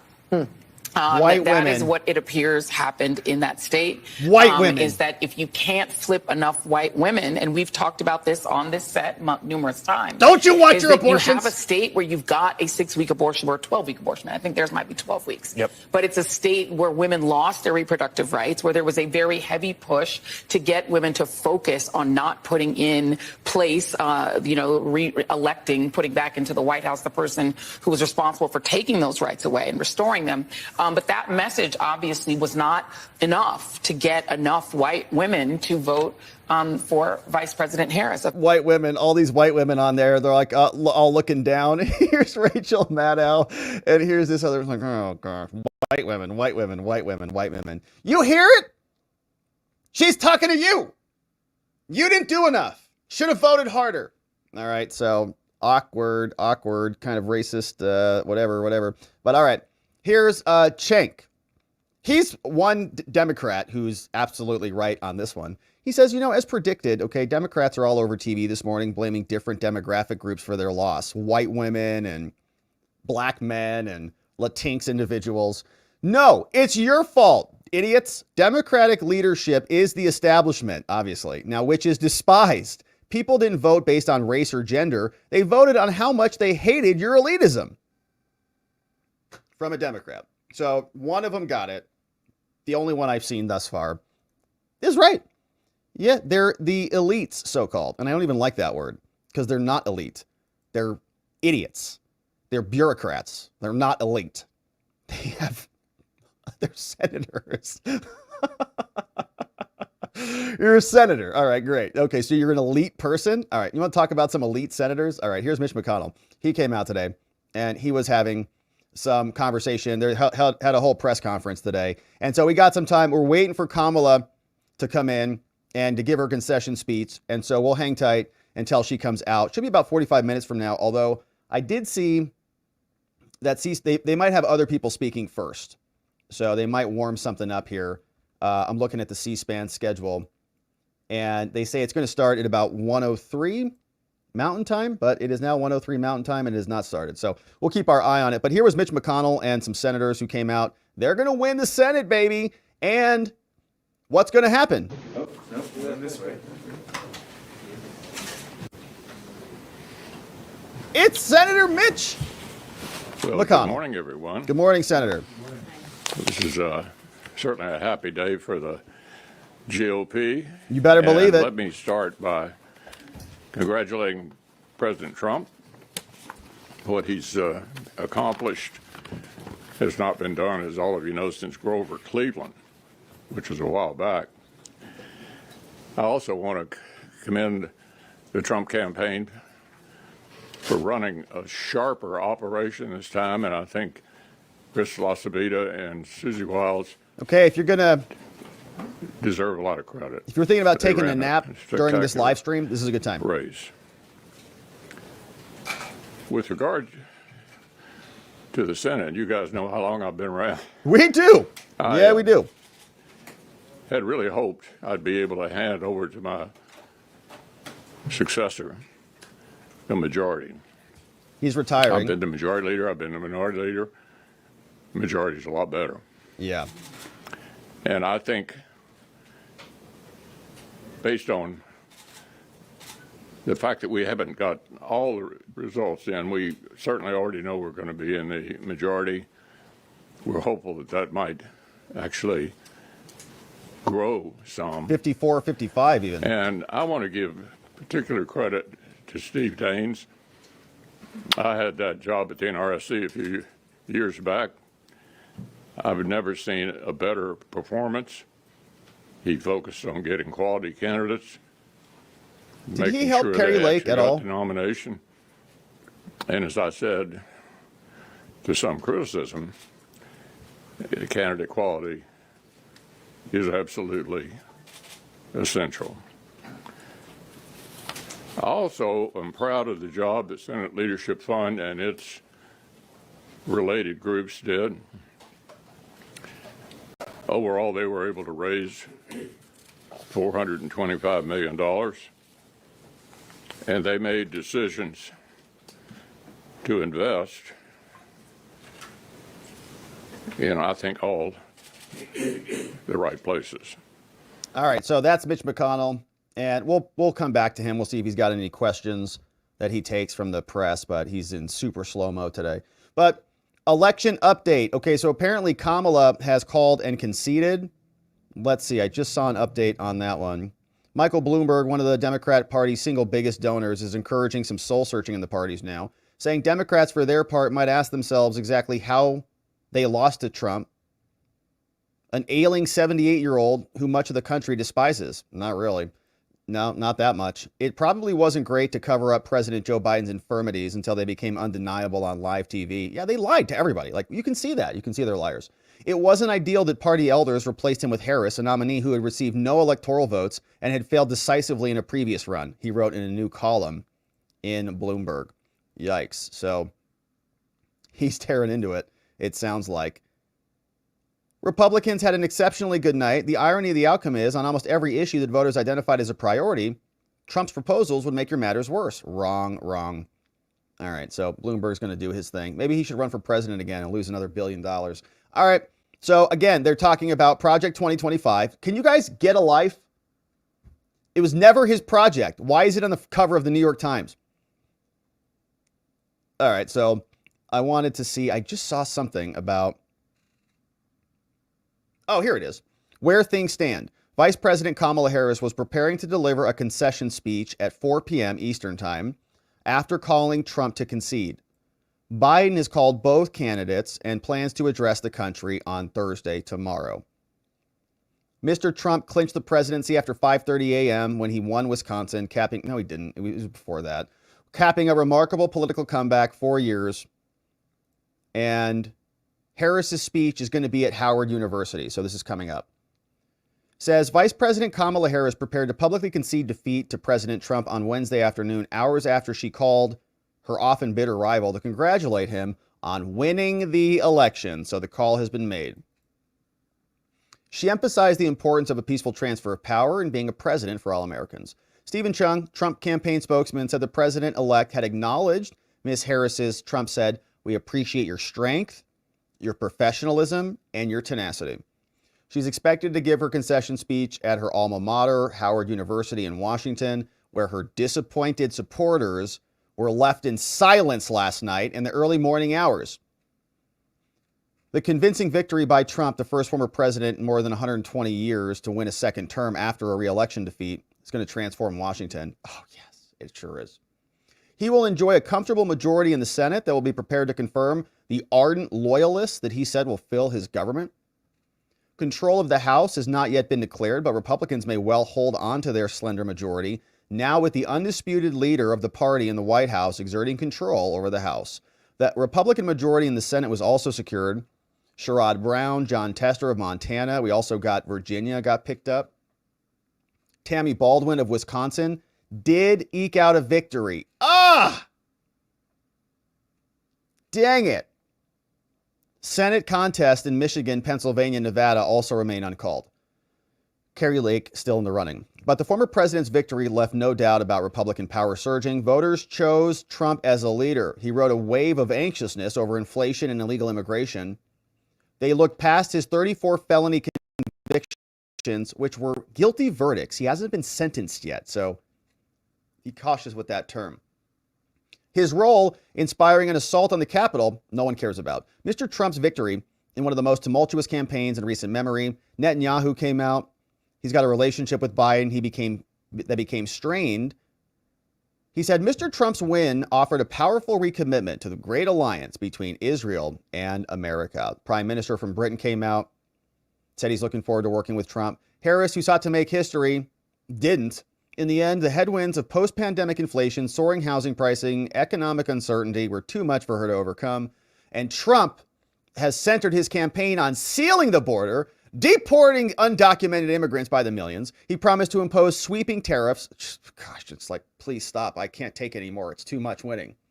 And in the final weeks of the campaign, he made a flurry of expensive financial promises to different sectors of the electorate. What do you mean, like giving illegals 25 grand? Promising to abolish taxes on tips, which is good. That's such a joke. All right. Yeah. These are giveaways. He made a flurry of expensive financial promises, okay? Expensive because the government's not stealing your money from you. You get to keep your tips, actually. You get to keep your overtime. You get to keep your Social Security benefit. It's very expensive. For who? The government. His closing message, that shouldn't have that money anyways. His closing message was on blaming Harris for her failures. Under the slogan, Kamala broke it, Trump will fix it. Yeah, it's true. He is going to fix it. So they're still reeling from this. Top Republicans hailed Trump's victory, and even GOP critics are congratulating him now. Senator Mitch McConnell came out, called it a happy day.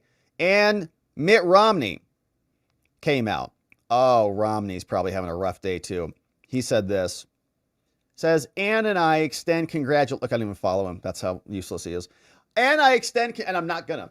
And I extend congratulations to President-elect Donald Trump and Vice President-elect J.D. Vance. Congratulations as well to the new members of the House and Senate. The people have spoken. It's now up to the leaders to thoughtfully chart the course ahead, as it is not without challenges. May God bless our great United States. Thanks for nothing, Mitt. You didn't help at all. In fact, you hurt. So, no, not interested. One of the most outspoken critics, Liz Cheney, came out, was complaining about this as she was encouraging people to act as guardrails, which is guardrails is the new euphemism for undermining Trump. So just get used to that.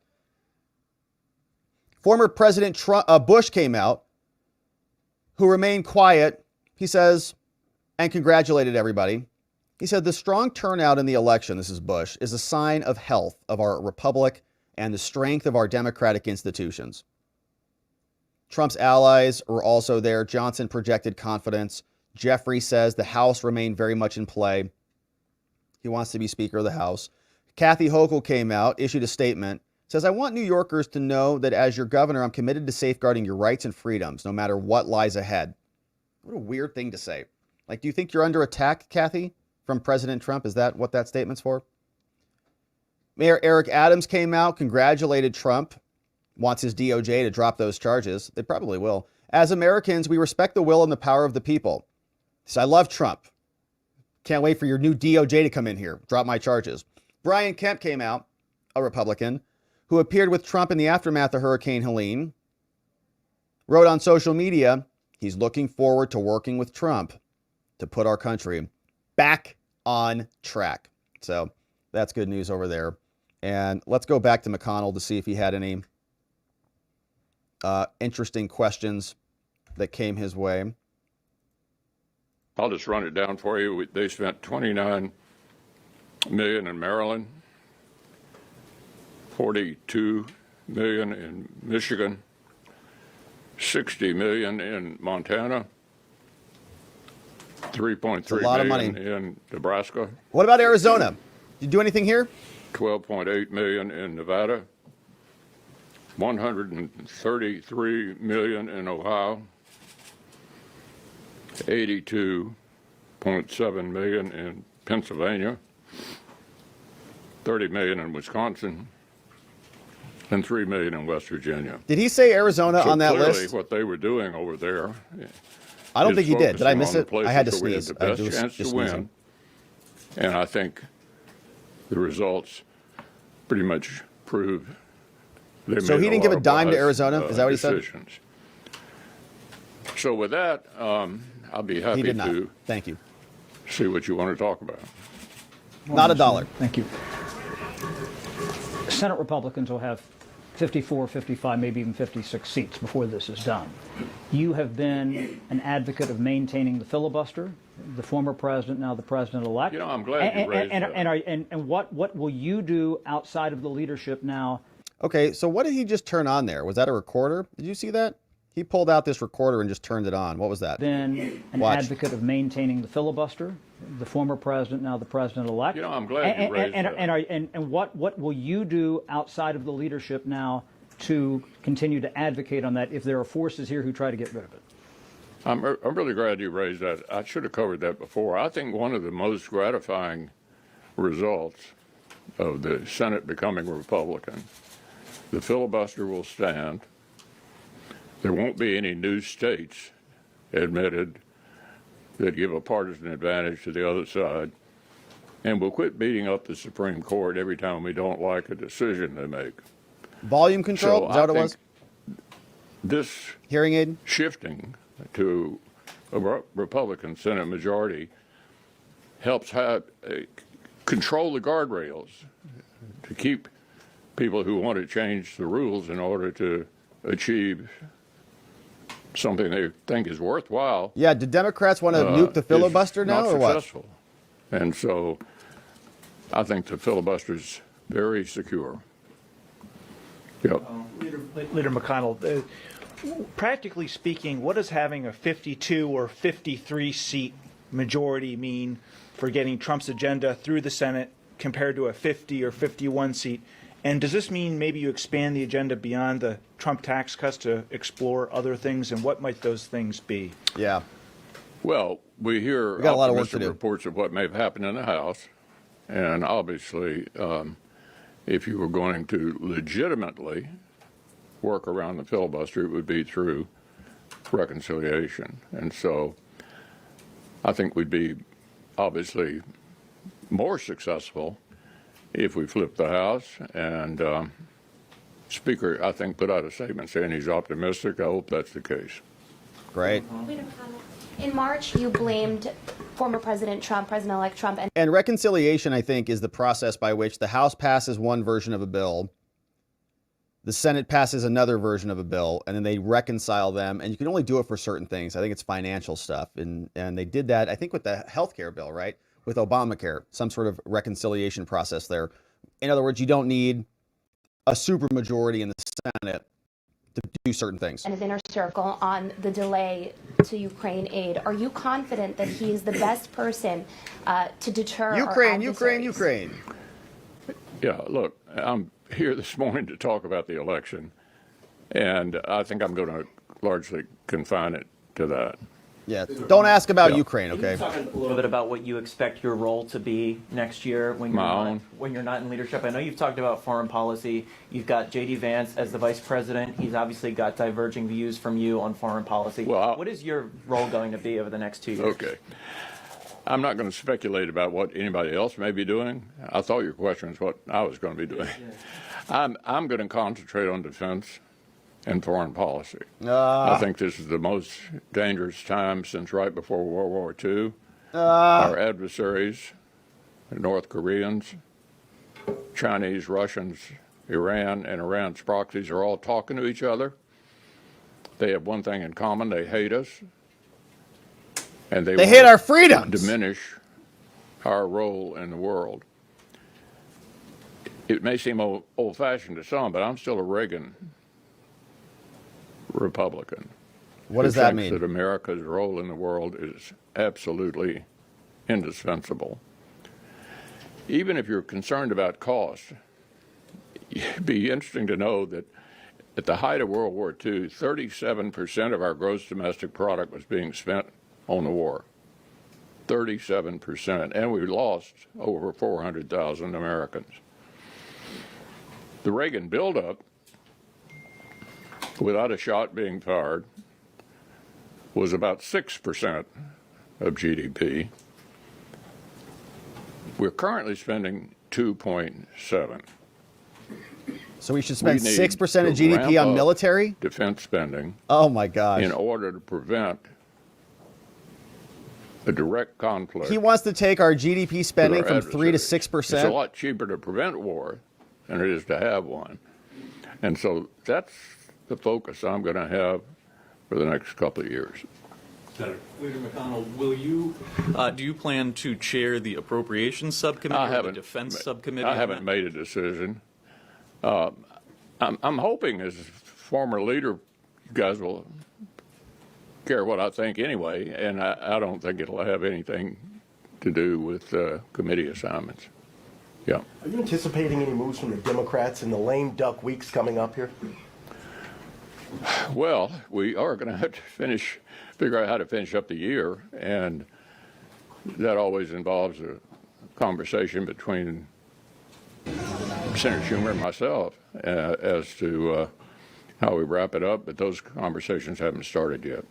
Yeah. All right, so here's the scene before this election. Here's the scene from Kamala's rally, so people are piling in over there. She should be out in about, they say 30 minutes or so. But we'll see if we get anybody else speaking first, if we're going to have Tim Walz or anybody else popping out, so we'll keep that up there. Yeah. Next week, your colleagues will choose the next majority leader. What should they take away from last night when they vote for the next leader? What can I take from last night? What should your colleagues take from last night when they choose the next leader? Candidate quality is essential. Absolutely essential. And I think we had the best candidates everywhere yesterday. Well, how come you didn't give any money to Arizona then, Mitch? You've been the majority leader in this situation with narrow majorities in the House and Senate. How challenging do you think it's going to be to keep the Republican Party together if you end up with full control? Well, you're a bit of a student of history, Burgess. Since senators became popularly elected in 1914, my party's never had more than 55. Democrats had massive majorities during the 30s, during LBJ, during Barack Obama. So obviously, the higher we get, the better. But this is not 60 votes, which is what they had at the beginning of President Obama. So I think we did pretty well with narrow majorities during the previous administration. 3 new Supreme Court justices, 54 new circuit judges, comprehensive 30-year overdue tax reform. Yeah, I mean, it's harder, but I think we were successful before with a narrow majority, and I think we will be again. Senator, looking at the results from last night, what do you take away from the mood of the country, where it is now, where it is headed, and how it lands according to your expectations? Well, if you're looking for a simple answer, I think it was a referendum on the current administration, in part. People were just not happy with this administration, and the Democratic nominee obviously was a part of it.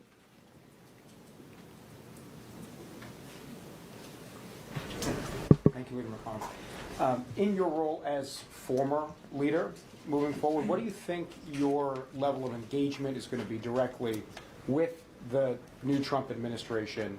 Again, given your criticisms of the former president. I'm going to do everything I can to help the new administration be successful. We sure hope so, Mitch. Thanks. Would you be in support of Elon Musk and RFK Jr. having positions in the cabinet for the next presidential? I'm sorry, say that again. Would you be in support of RFK Jr. and Elon Musk having positions in the cabinet for Elon and RFK? Considering that Elon Musk has been reported to be in contact with Vladimir Putin and RFK Jr. has been accused of sexual assault. What? One of the things about advancing age. Oh, it is it. If you all live as long as I do, you're going to have hearing aids on and have a hard time hearing a question like that. There you Why go. don't you come up here? Come on up here, son. Come ask me that question. Torrance Banks, notice. Would you be in support of Elon Musk and RFK Jr. having cabinet positions, considering that Elon Musk has been reported to be in contact? Yeah, I'm not going to get into that subject. Anything else related to what happened yesterday? Yeah. I'm wondering, President Trump and Senate Republicans sometimes butted heads in the first administration. Do you think the relationship will be smoother this time? What advice would you have to President Trump to dealing with the new majority in Congress in general? You know, I had a lot of dealings with him during the previous administration. I think we did a lot for the American people. Yep. Do you expect any clashes with President Trump over nominees in case he goes more towards the economic populist route? I think it's way too early to tell who the nominees are going to be, and I think the Senate will treat them fairly. Carl? Let's go Elon and RFK. Question. Democrats have a lot of judges in the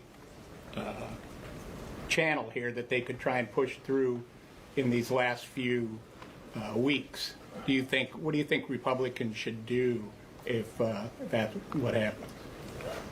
One advantage of being the majority leader is you get to decide what to bring up, and I think if that's what the majority leader wants to do, that's what we'll do, and each one will be voted on.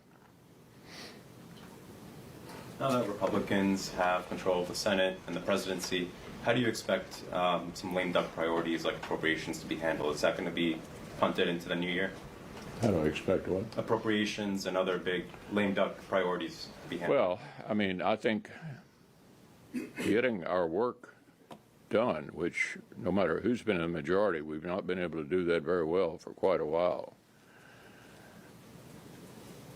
Deciding how to spend the discretionary money that we have, which is not a very big part of what we spend every year anymore, is really important.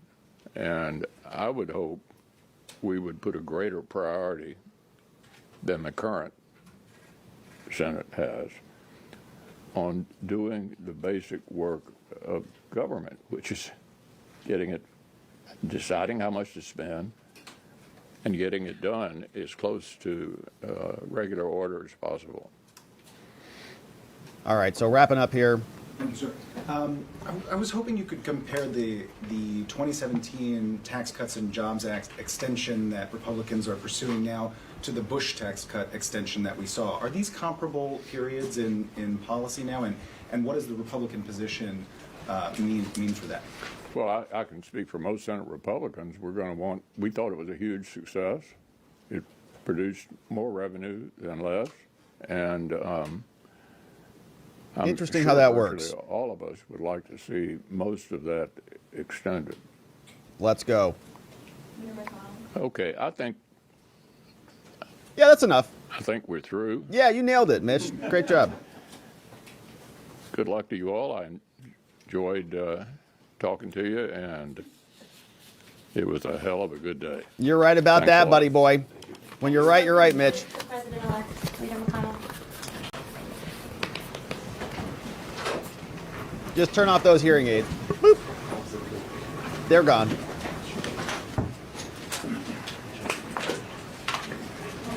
All right. Even though Mitch McConnell is something else, I still have something in my heart for the elderly, right? When we get older, man, there's just something charming about it. So, all right. They've been around for a long time. So, all right, Mitch McConnell. So he's out. Let's see what else we have out there. We just saw this get posted. Leticia James is not having a good day. So apparently she was out today. Colin Rugg clipped this. She came out and gave a press conference today. We studied their platform. Let's see what she said. So here we are. Here we are, Tish. We've studied their platforms. We've identified certain possibilities, fact patterns. Oh. We've created contingency plans. So no matter what the next administration throws at us, we're ready. Whoa. We're ready to respond to their attacks.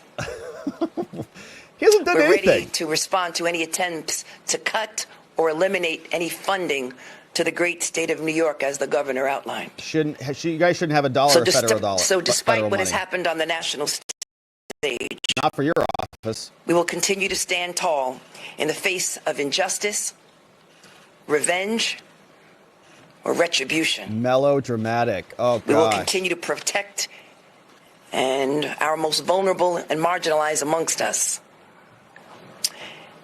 Because it is my sworn duty and responsibility to lead that fight. Was she a theater kid? Working with the governor of this great state, Kathy Hochul. This is not the time to be fearful, New York, but faithful. Well, then why are your eyes keep fluttering like that? Like, if you're not supposed to be fearful, like, why are you kind of hiding behind your eye flutter? Like, just open your eyes and stand strong with some confidence. Look the camera in the eyes. What's going on with you? Why do you look so nervous? And steadfast. Knowing that I, as the Attorney General, along with my entire team, we are guardians of the law. And we are not. prepared, You're perverters my of the law. friends, to fight back. Thank you. Oh, gosh. So she is really trying to overact on that one. And it looked pathetic, terrible. That movie's like a 5% on Rotten Tomatoes. Not even interested in watching that. Oh, Tish James. Yeah, she's very dramatic. Not interested. All right, so here is what's happening over there. So here we. This is the scene out at Howard University. Waiting for Kamala to come out. And we've got about 20 minutes or so. So while we're waiting, let's take a look at what Jocelyn Benson said today, because she was also out this morning. Let's see how things are looking in Michigan. A long evening. So I want to thank you for joining me after both a long day and a long night. Over the last several weeks, voters all across our state and across the political spectrum proudly participate in our democracy. Whether they chose to vote from home, vote early in person, or vote yesterday in their local precinct, over 5.5 million Michiganders exercise their most sacred right, the right to select our leaders by voting in free and fair elections. I'm immensely grateful for the thousands of poll workers, challengers, observers, everyone who came together, along with our 1,520 local clerks and 83 county clerks, to ensure that our election yesterday and throughout the month proceeded smoothly, peacefully, and without any significant or widespread disruptions. All right, good. And Trump won. So thanks for that. Here's Byron Donald. She was also out talking about the election, and Aaron Rupar had this clip. So here's what Donald said. Know of no other country but this one. And there is, among those people and many others, a palpable sense of fear for what may the future hold for them. What is your message to those people? My message is clear. Right now, under the administration of Joe Biden and Kamala Harris, there's been about 500,000 people in our country let in who are convicted of crimes, 14,000 convicted of murder. Those people are going to go home immediately. After that, then you have about another 6 to 8, maybe 10 million, maybe more that have come in through these wide open asylum procedures under Joe Biden and Kamala Harris. They've overwhelmed our cities. Now, if you want to talk about the people who've been here much longer than that, then we're going to have to get to that one as well. But this is going to be a humane process, because what is inhumane is leaving our borders massively open. That's exactly right. Shout out to Byron Donalds, baby. Good to have him there. And he won his seat. He had a nice victory in the House of Representatives. So very good stuff happening there as well. And we also want to shout out our friend, the lectern guy. Remember him? Got charged and prosecuted by the corrupt DOJ. Well, he's back at it again. Lectern guy who was there on January 6th. Except this time, he's taken out a different podium from lectern guy. Says, finally, we've been unburdened by what could have been. Shout out to the lectern guy. Amazing. So, of course, if you're not following him already, you should be. He's over there on X. and he's got a lot of fun stuff. Hilarious dude. All right, so my friends, we're going to keep our eyes on what's happening. Let's tune in to some of the cables to see what is just percolating over there as we wait. And then we'll also jump into some super chats and some comments, because we had a bunch of super chats and comments from last night that we didn't get to. And so as we're kind of waiting here, we'll just keep our eye on what's happening. But I want to thank, first of all, I want to thank everybody for sending in those super chats last night, man. You guys really, really sent in a lot. I'm super grateful for your support. It all goes to the show. It goes to our team. We're building some cool stuff. So thank you for sending those in. And thanks for allowing us to address those today. I think we wrapped up. What time was it here? Like 1:30? And I didn't get to bed till about 3. I was jacked on MAGA energy. And so we'll go through those today. Thanks for sending those in. And I really want to thank the mods who were clipping for us last night for like 10 hours, which was totally incredible. All right. So shout out to our friends. Donut Mind Me was clipping for us. Carrie B was clipping for us. I know John McGarvey was in there. K Bean was in there. You guys are just amazing. Okay. Like 10 hours of election stream clipping is one of the most wild things you'll see. So we had some awesome stuff from our amazing mods. So we've got this happening right now. Let's actually go to this feed. So that we have, what did I do with this one? Here it is. This is the actual feed from Kamala, and she should be coming out basically any minute. All right, so we'll be waiting for that. And my friends, once again, thank you for all these donos. So Donut Mind Me was clipping for us and said, go vote, it's election day. And that was from yesterday, so a ton of fun. We're waiting for Kamala to come out and concede any minute now. As soon as that happens, we'll come back to that. But what's going on? Tony Hay Munkets brought in 5 membos from yesterday. No Name, But Coffee First, Waffle Salter, KV, and Fluffy Cat gifted membos, courtesy of Tony Hay. Thank you, Tony Hay, for that. Flea Speech says, thank you, Bobby G. Good luck, USA. Here's a $5 for the armchair drum roll that I do sure miss. Oni was here. What's up, Oni? Brought in Christopher, Rena, Bahira, Penelope, Solistic Glow got gifted membos, all courtesy of Oni. Thank you, Oni, for that one. Carrie B is here, clipping this for us. Rick hey, somebody's coming out. Is that Secret Service? Who is this person? Looks like it's just Secret Service. We'll let some of that audio play. So when it pops up, we have it. Hey, so Rick D says, Dixieville Notch was a tie last night. Hopefully that is bad news for Kamala. It was. Trump says MAGA hat stays. Joe Maz says, as a native son of California, Elon is right about amnesty and single party rule. And I was thinking about that a lot last night, about that statement from Elon when he was explaining, this is it. When he was on with Joe Rogan, he says, this is it. This is it, man. When he said that, this is it, man. I was like, give me chills. Hey, save us. Vote for Trump. We did. Our animals are going to be much safer now. We're not going to have raids from New York federal agents, hopefully, killing Peanut and Fred. What's up, Art Pollard? Says, vote, my friend, so we can be unburdened by what has been. We are a lot less burdened today than we were yesterday, Art. Art, Membo for 10 months. Thank you, Art. 10 months as a Membo. Great to have you. That's a long time, a baby plus one. Hey, Voice says, even after tonight, Voice of the People says, even after tonight, stay vigilant and aware. It's not over till inauguration and maybe even after that. Not over until inauguration and maybe even after. We've got Tanya Karras. Tanya, very generous dono for Election Day Taco Tuesday. It was a great Taco Tuesday. Historic. We had McDonald's. Long day ahead. Thank you for your time and keeping us sane, Rob. Thank you, Tanya, for joining us at the start and for the nice dono and for being a membo and celebrating Taco Tuesday. Data says, Hoffman, an Epstein Island castaway, allegedly. How did they fly in and out of the mainland USA with young girls without customs knowing? I think we talked about that yesterday. It's like, they may have had permission, right? They're just going on vacation with these young girls. And like, they're not declaring, unless they were in their suitcase. If the young girl was in the suitcase, then you have to declare it, I think. Tanya says, happy birthday to my husband, Mike. Happy birthday, husband to Tanya Karras. Very lucky man, obviously. Happy birthday, Mike. Hopefully you had an amazing election night, and it sounds like you probably did. This one came in from Venus Gonzalez. What's up, Venus Gonzalez? Pray, vote, and take your friends to vote from Sheila Poo. Sheila Poo, thank you for that, Sheila. It worked. We did it, Sheila. We did it. Venus says, if you believe in the truth, comment, subscribe, turn on your posts, share the live stream to all your friends. Thank you, Venus. Daniel Seenoth.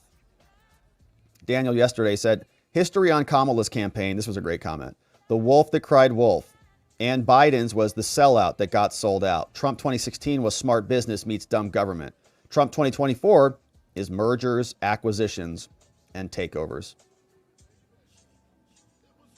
Because that is going to be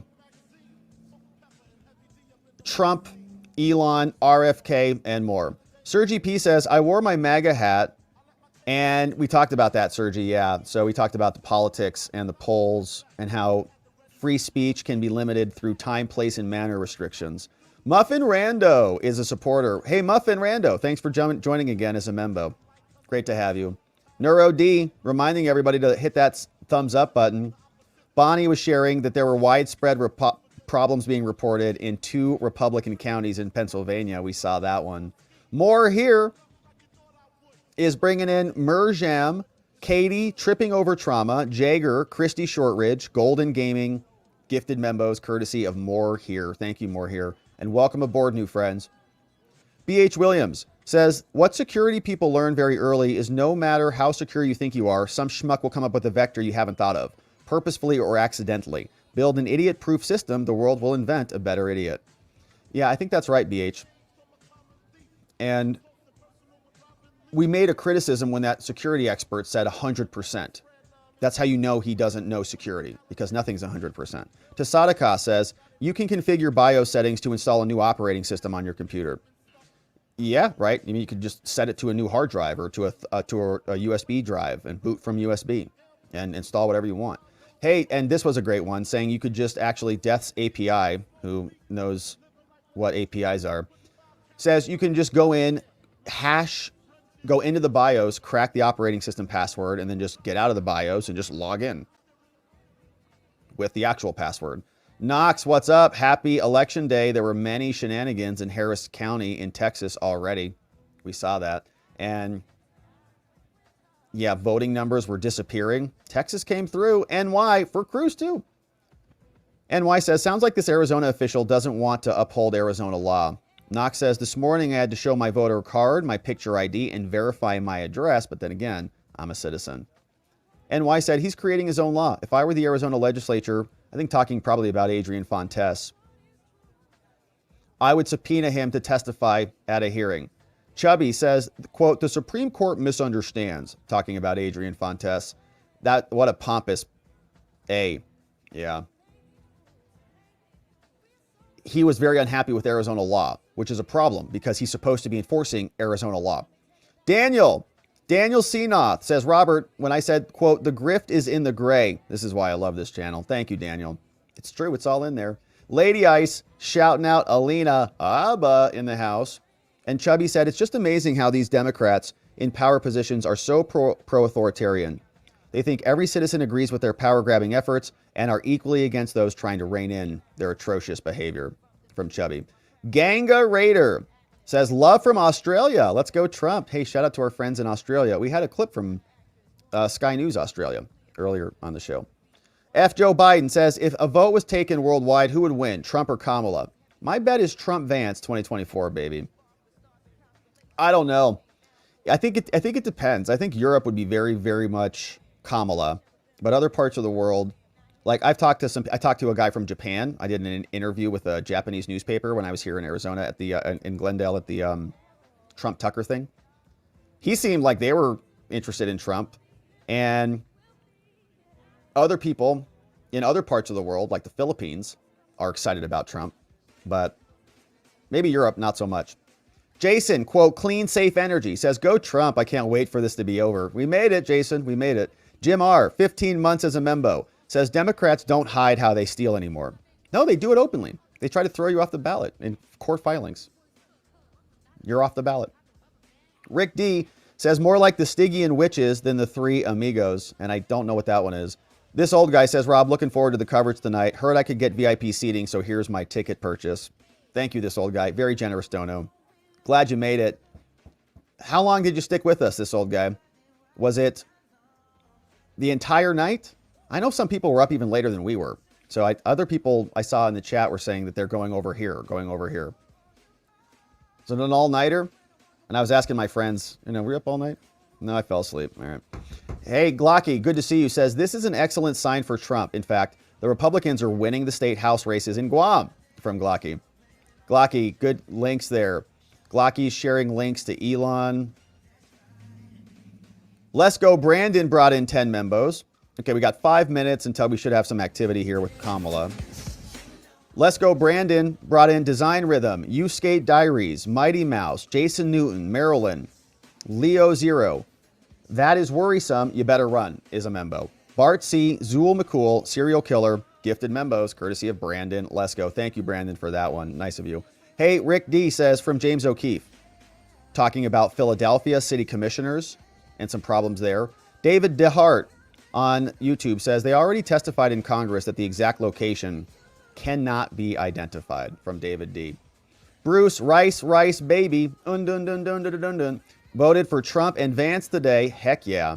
Jim R says I voted today. I voted the day I got my ballot. So done with California. Angry Bellsprout says at least he's honest, talking about little d Democrats. This one from MAGA Hat says Trump. Joe Mass says as a native son of California, Elon is right. We got Knights of Knee says I'd never vote for Chucklehead and Knucklehead, talking about Kamala and Walz. Sharpening Man in Texas says Michigan, please help turn her smile into a frown. Jacob says, Saint Amour, what's up, Jacob? Says, thanks for all the attention to Michigan. Been sharing with everyone I can. Wish we could do something about Benson. Feeling powerless outside my vote. Well, it mattered, Jacob, because you helped deliver Michigan to President Trump in America. So thanks for that. It mattered. You had a lot of power. Hey, Irina. Hi, Rob. Just joining the stream live now. I just voted for the first time in 35 years. Trying to protect my sons from war. Thank you, Irina, for doing that. For protecting our boys and your boys. What's up? Glocky is here. Maricopa was looking good. Thanks, Glocky. We got Stan says, our conservative state rep, Keith Kidwell, was threatened with death at the polls today. The suspect is in custody. Keith Kidwell threatened. Jim R says, interesting how election problems only happen in Republican counties.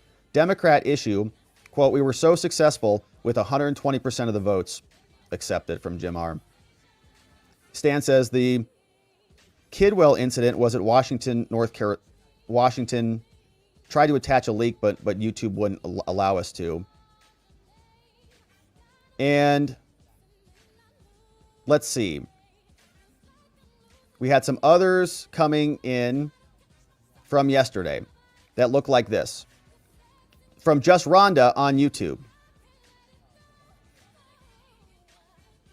Says, President Trump is in God's hands now. No doubt about that. Art Taylor says, living in Oregon, it's been pretty sweet to see overwhelming support for Trump when driving across the state. It's laughable when the powers that be and Google insist that Trump and Vance chose not to be on the voters' pamphlet if they matter. B.H. Williams says, Garden State Parkways in New Jersey. This is a Michigan gas leak from Glocky.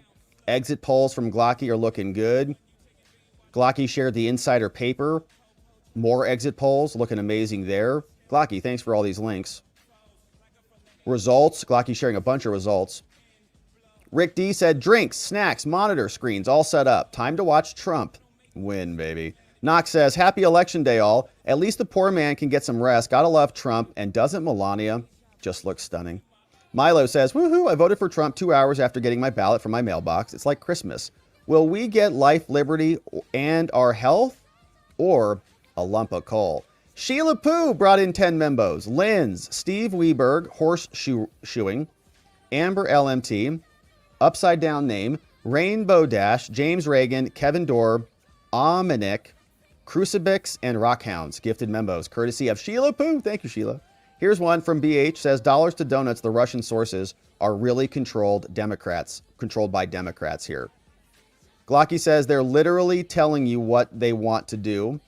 Knox says, how did Mr. Rogers become a Georgia politician? when talking about Brad Raffensperger.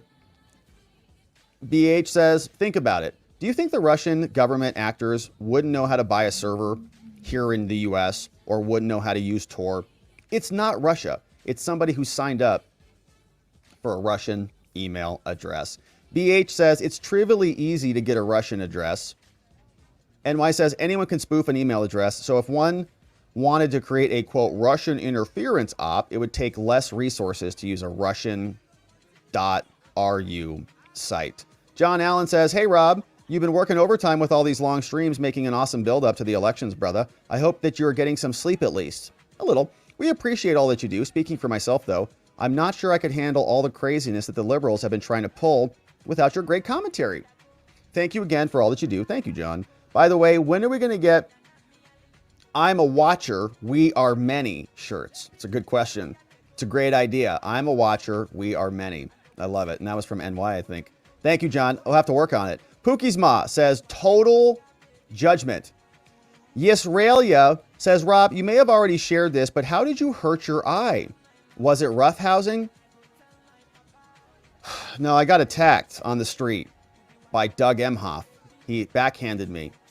He thought I was talking to a valet or something, and he said, this is Kamala country. That was my joke. No, it's actually just jujitsu. Not that interesting. I thought it would be a good idea.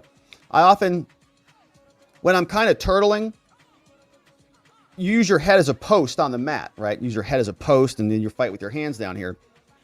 So that's what happened. And I thought using my eyes, my head here, would be good. It didn't work out. But I had a good roll. I mean, that was a good roll. I didn't get tapped by that dude, and he had 40 pounds on me. Knox, what's up? Nowhere else I'd rather be also, Robert. Thank you, Knox. Thank you so much for hosting us all at your virtual election tailgate party. I love that, Knox. Yeah, it was fun. It was a ton of fun. We were a part of history together, and I couldn't imagine being anywhere else. Hey, Donna Oldham. Okatsu got gifted a membo. Thank you, Donna. And this one from Wojo says, I think Obama told Biden to talk trash about Trump supporters, and Joe thought he meant to call us garbage. Is the music getting quiet? Are we getting ready for Kamala? Who's coming out? All right, we got Wojo. Thank you for that. Thomas Sherwin became a supporter. Wild Thing says, Rob, do you suppose the line are 2 hours long because of delays at the voting center or just big turnout? I think it was a combination of both. It depends where we're at. Somebody coming out?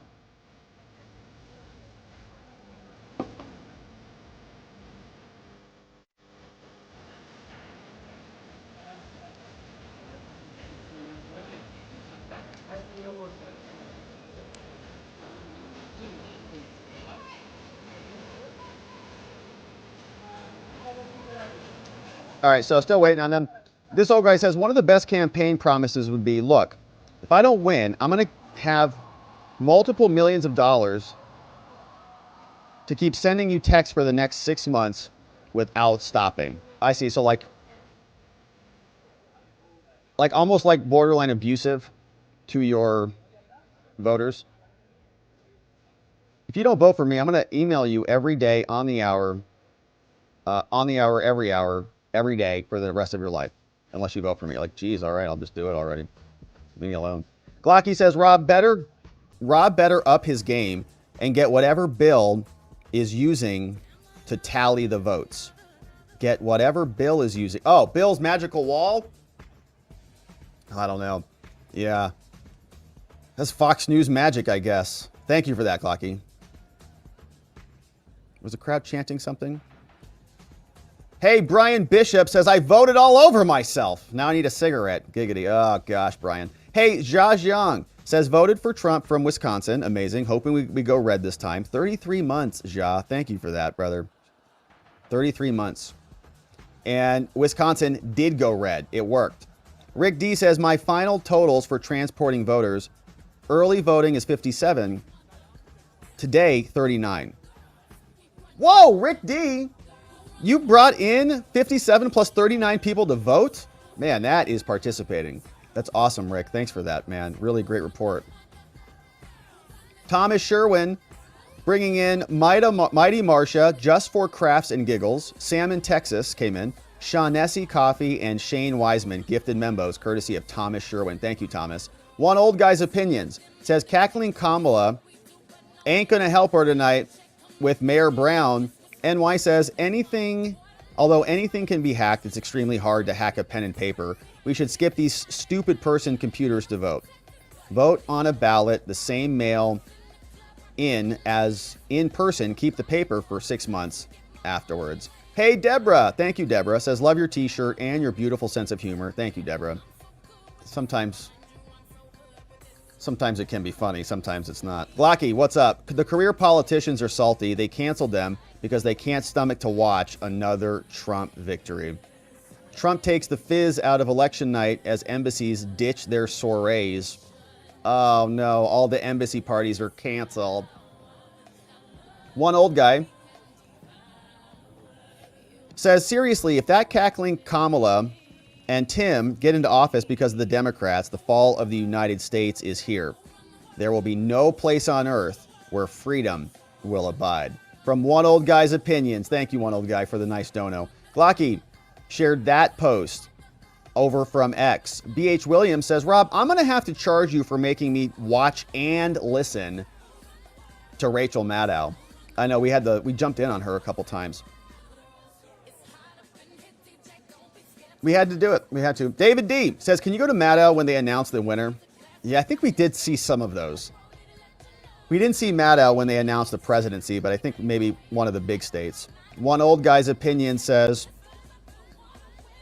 that blue in counties and states with red around it looks like cancer. Could be.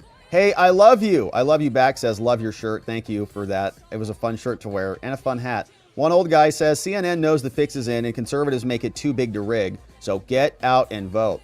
Rick D shared a link over from an account called Politically Savvy. One old guy says, 3:33 a.m. is the witching hour, and when Biden's miracle ballots are found, please get out and make it too big to rig, people. Here's one from NY sharing a link to Decision USA. Economath, latest returns show Harry Walls wins Gaza by a bomb crater. It's one way to do it. Jimmy Baker, do you think as VP Harris will accept the results? Well, we're about to find out. She has no choice. She has to. Bodie, I stood in line and got my vote in today. Amazing, Bodie. Thanks for doing it. You were part of the victory. Drunk Pinata. Here we go. Cheers, Robert. Cheers to you, Drunk Pinata. Hope you had a beautiful day. KTJ says this is just getting ridiculous. With some more updates. Thank you, KTJ. Hey, Goofy for Jesus says, can we get a wellness check on our president? We did hear from Ducey yesterday, and it didn't look like they were having a nice time over there at the White House. Goofy for Jesus. Like Biden was not invited. One old guy says, and Biden continues to be effed over by his Dem friends. They just totally ignored him. Eugene. Thank you, Eugene. Eugene Sands. Miata Mama gifted a member, or is here. Why was Vermont called with 0% votes counted? One old guy says, CBS revealed the plan in the strategic areas where miracle ballots helped Biden in Georgia. 5% small enough to be unnoticed or played down. Brandon, let's go. Brandon brought in the virus, DC Designs, C. Fetzer, Rogue Rose, Alice F., William, VR, Samantha Roberts, Rainbow Rabbit Hole, and David V. Gifted membos, courtesy of Brandon. Let's go. One old guy says, 2020 election swung on 5 states, Arizona, Georgia, Wisconsin, Michigan, Pennsylvania. Listen to how they're talking about percentages within counties, suburban area, and so on. 3:33 a.m. and voter machine glitches from one old guy. Pookie's mom says, Florida got its stuff together after the hanging Chad fiasco. Yeah, it's amazing how quickly Florida counted. Arizona's still counting. Good to see you, Pookie's mom. And thanks for the dono. We got ZL1 Life. Thank you, ZL1. Very nice dono from yesterday. Thank you for all you do. Thank you, ZL1. Really nice, generous dono. Saw that come in yesterday. Appreciate you. We've got Tish King praying for a red Virginia. We were close, but not there. Love your live coverage and enthusiasm. Thank you, Tish. Thanks for joining us and being enthusiastic with us here. It was a lot of fun. Lucky Luke says gold. Thank you, Lucky Luke, for the very generous dono. Appreciate that one. One old guy's opinion says another girly man like Arnie whose woman owns him. We've got Jason Alatori.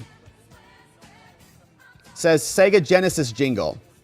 Beta. Right? Is that right? Is that it? Beta. Yeah, that's the Sega Genesis jingle. Sega. Kind of like that. I think I might be off an octave. Hey, the RP games. Mail-in totals are counted early in many big states. And they did count some of those. One old guy says, here it is again, 2 a.m., 3 a.m., that's the plan. They couldn't do it this time. Ryan E. is a new supporter. Welcome aboard, Ryan E. B.H. Williams says, in New Hampshire, several Republican towns polls close at 8 p.m.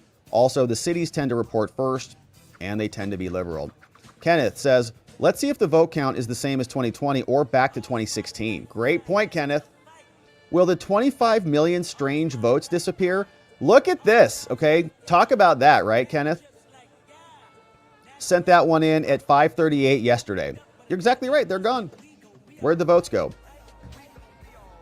They're gone from 2020 because they were never there. Great comment, Kenneth. You nailed it.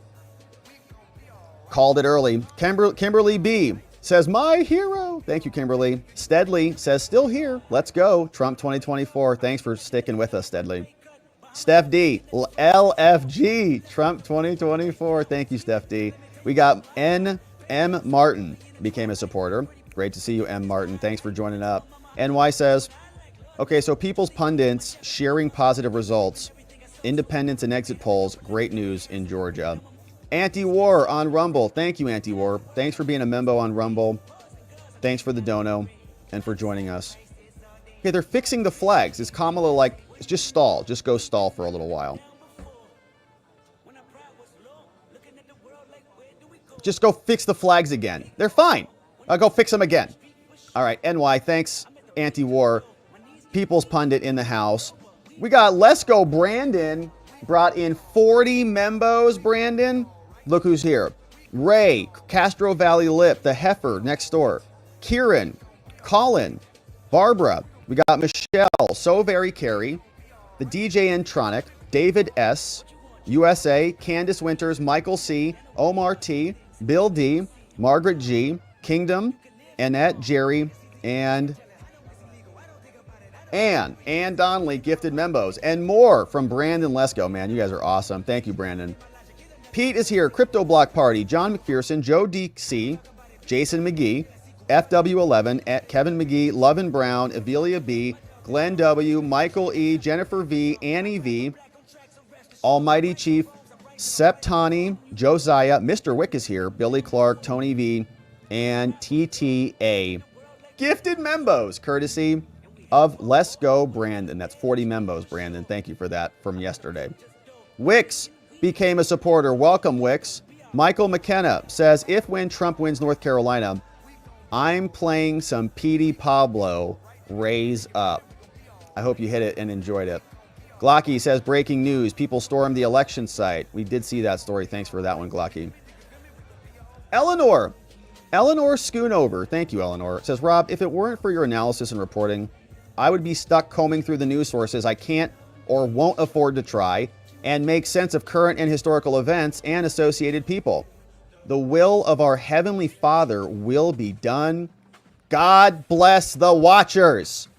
Eleanor, thank you for the very nice comment. Very generous dono as well. I appreciate that. And you know,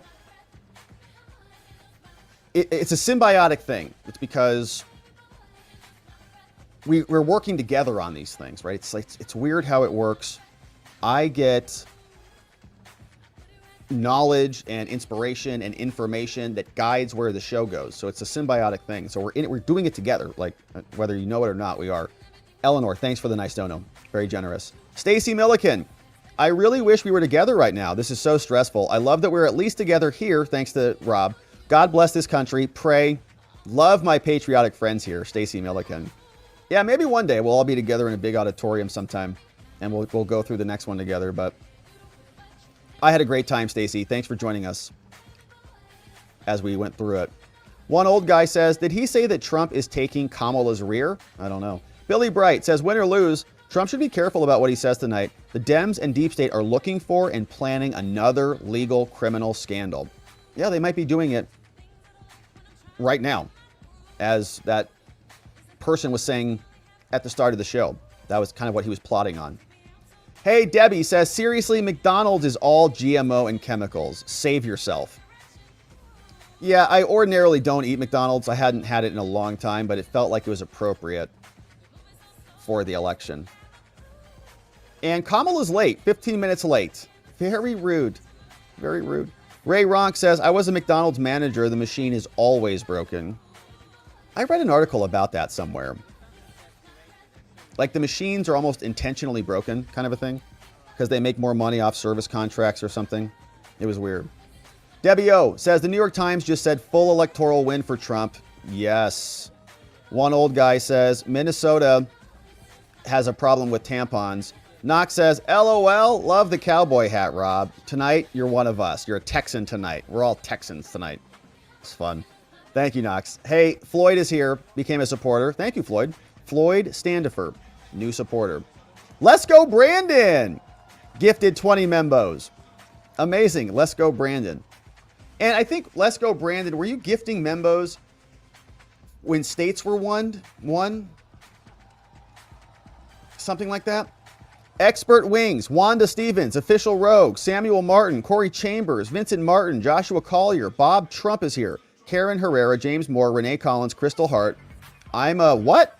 Deborah Pepper, Charlie something, Chevelle Girl, Mitchell Book, Gifted Membos, This Is Not Taco, and Adamus, and Diane, Gifted Membos, courtesy of Brandon Lesko. Thank you, Brandon, and welcome aboard, new friends. Chris DeBeer says, your programs have been brilliant, Rob, but this one is epic. Thank you, Chris. Chris DeBeer in the house. Yeah, what did you guys think about the 4x4 screen? Was that good? I thought that was pretty, actually great, right? Because we could just like bounce around between the commercials. I wasn't sure how it was going to go, but once we were into it, and like Fox cut to a lot of commercials, so we just jumped around, and I thought it was great. But I want to see, what you guys thought. Thank you for that, Chris. William Holiday says, Joe Biden called me garbage. Well, Joe, today is 11/5, and it's garbage day. Time to take out the trash. Let's go, Trump. I voted for Trump in North Carolina. It was good? You guys dug it? Okay, cool. Awesome. Yeah, Bonnie likes it. Christina liked it. Tanya likes it. Rocky even likes it. Rai T likes it. Our friend from the UK, Mark, likes it. That's awesome. All right, cool. Yeah, I didn't know if it was going to be too much on the screen. Like it can be a little bit disorienting because it's kind of a lot out there. But I think it's also very data packed. You have a lot in there. Good feedback. Thank you for that. Now I know. Dalmo says, thanks for hosting. UK news is terrible. I predict Kamala Harris loses, but then calls the 25th Amendment on Biden so she can stay the first female president. Thoughts? That would be great. She's like, I'm the president for what, like 3 days? Yeah, but I am the president. And I've also seen people say that might be something that's happening so that they could wreck Trump's hats. All his 45, 47 hats, he'd have to get them reprinted. So it would say Trump 45, 48 as just one final needle in the eye. Zulu! Oh, Zulu, you're so amazing. 50 membos just got gifted, courtesy of Zulu. Let's welcome them. Tiffany, AZ Man, The Oracle. We got Sonny. Stefan is here. Yverter, Nurse Nick, Janet L, Tumbleweed, Chadwick, what's up? Dr. C, Brittany, Plantation, Printer God, Brandon, Joe, Wednesday, Daniel, Salty Rules, Dexter and Friends, King, Paul, what's up, Paul? Paul Crandall, Micro Blue, Shadow Nose, Debbie, Caustic, Italian Night, AJ, Watermelon Juice, Chris, The End, 2 Cents, Richard, Rev, Glenn, Patrick, Michael, Cameron, Brett, Dove, I'm the captain now, Alex, Crazy Girl, Charles Cook, Baby Loves Toys, Iris, KB, Eric, gifted membos, courtesy of Zulu. Thank you, Zulu, for modding the fort down for us and for bringing in 50 new friends. Welcome, friends. Hey, Yes Royale Ross also became a supporter. Elvis of Dallas says, can you imagine thinking Kamala is coherent? No. No. Wow. These folks are cray-cray. Love this stream. Love these people. God bless America. Elvis! You're right about that. God bless America. They do. They think Kamala's like an excellent candidate. Rachel Maddow does seem to be mentally ill. Yeah, I think it's called TDS syndrome. Says, Jacob Bartlett says, is a new supporter. Welcome, Jacob. Zulu says, I can confidently speak for 8,000 chatters when I say that chat integrity is severely diminished without a sexy Saki gif. Just Rhonda says, sorry, it's my fault. It is Just Rhonda's fault. Just Rhonda sent us like, I don't know, 50 different amazing emojis. And so we had to delete some. So I guess Saki got the cut. Saki got cut out. Well, she's not at the White House anymore. We'll see. Maybe we'll bring Saki back at some point. But Zulu, I understand the hurt. I know there's a special bond there between you two. So we'll think about bringing it back. We needed some special emojis for the election. Just Rhonda said they were mandatory. So we had to make some changes. Hey, Daniel Henry says, got a close-up phone cam feed of the perfect jawline of a cute Arizona boy. Who's that, me? What a terrible, unprofessional stream, which I will not be turning off, says Daniel Henry. Thank you, Daniel, for the nice compliment. Yeah, we had some technical problems yesterday. It was driving me absolutely nuts. But we got it figured out. And at least we didn't have to end the stream. So that's good. Yeah, are they trying to sober Kamala up? I don't know. What are they doing? She preparing her speech? Phoenix Rising says, you are amazing. Thank you, Phoenix Rising. I think the same about you. Thanks for sending that one in. One old guy's opinion says, we are not pouring cement on that yet. Q Revere says, pay him. Pay this man his money. Pay this man his money. Daniel Henry, a.k.a. Code Blue, says Jen Psaki having to explain to her audience of Karens that abortion is not the sole issue in the election is hilarious to me. It was the sole issue forever. It was the only thing that they wanted to talk about. They thought it was going to carry them to victory. Didn't work out. Michael says, fun fact, Fannie is leading with 69% of the vote. Fannyland is going back to the DA's office? No surprise. One old guy's opinion says, Cenk is not a young Turk anymore. Grumpy old Turk would be more apropos for the name of the show now. There's some drama going on over there, right? I think his co-host is now like not a liberal or something. One old guy says deep state hackers from the CIA. Stan Kittrell says Rob's getting DDoSed. This is when we were having some major problems. One old guy says Jim accosting Republicans is loopy. Daniel says, damn, son, cool it. Mr. Too Hot for the equipment. Thank you, Daniel. Yeah, I don't know what was going on. I mean, I think it might have been because it was 8 hours, but it started to crap out. What time was this? 7:56. So 8. We'd been on for about 5 hours. Yeah. What's up, Tyler? Fujimoto says, not looking forward to that 3 a.m. ballot drop. They couldn't drop them because the margins were too big. They had to let it lie. Economath says, LOL. Educational failure to teach cursive anymore is biting Dems in the rear. I still can write in cursive. I actually write faster, much faster in cursive. Nobody can read it, but I can write it. Rick Donner says, just call Georgia for Trump already, for crying out loud.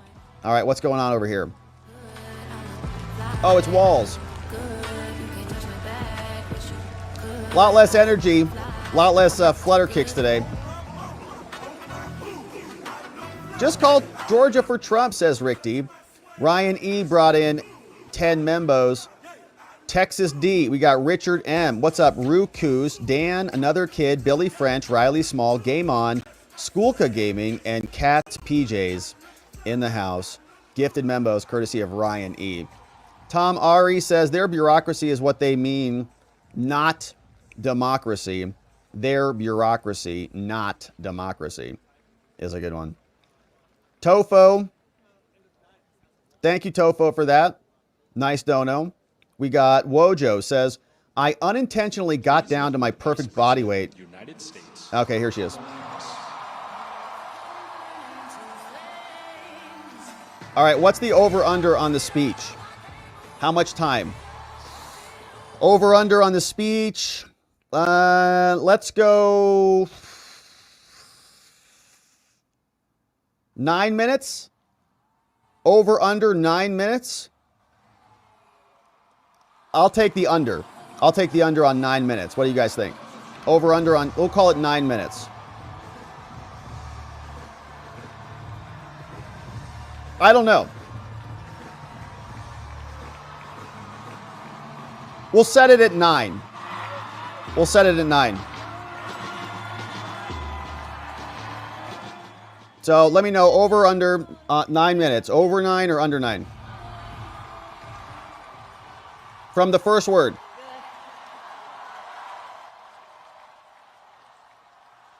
Over 9. All right, maybe we should do a poll on this.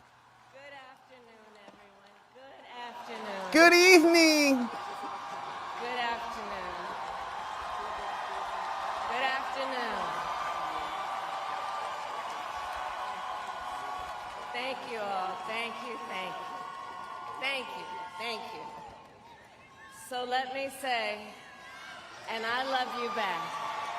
And I love you back. All right, 2:26 start time. So let me say, my heart is full today. My heart is full today, full of gratitude for the trust you have placed in me, full of love for our country, and full of resolve. The outcome of this election is not what we wanted, not what we fought for, not what we voted for, but hear me when I say, the light of America's promise will always burn bright.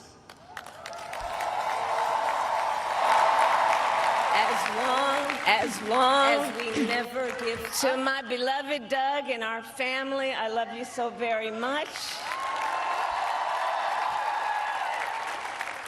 To President Biden and Dr. Biden, thank you for your faith and support. To Governor Walz and the Walz family, I know your service to our nation will continue. And to my extraordinary team, to the volunteers who gave so much of themselves, to the poll workers and the local election officials, I thank you all. Look, I am so proud of the race we ran and the way we ran it.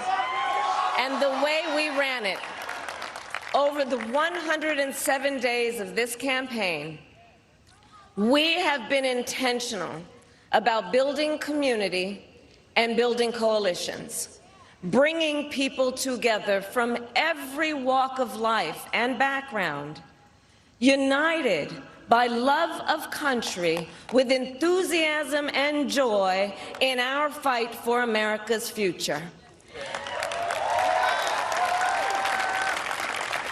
And we did it with the knowledge that we all have so much more in common than what separates us.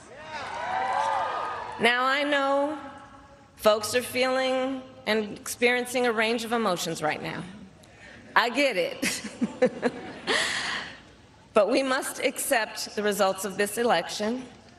Earlier today, I spoke with President-elect Trump and congratulated him on his victory. I also told him that we will help him and his team with their transition, and that we will engage in a peaceful transfer of power.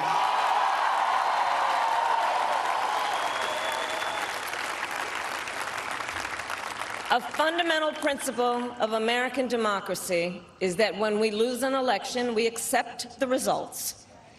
That principle, as much as any other, distinguishes democracy from monarchy or tyranny. And anyone who seeks the public trust must honor it. At the same time, in our nation, we owe loyalty not to a president or a party, but to the Constitution of the United States.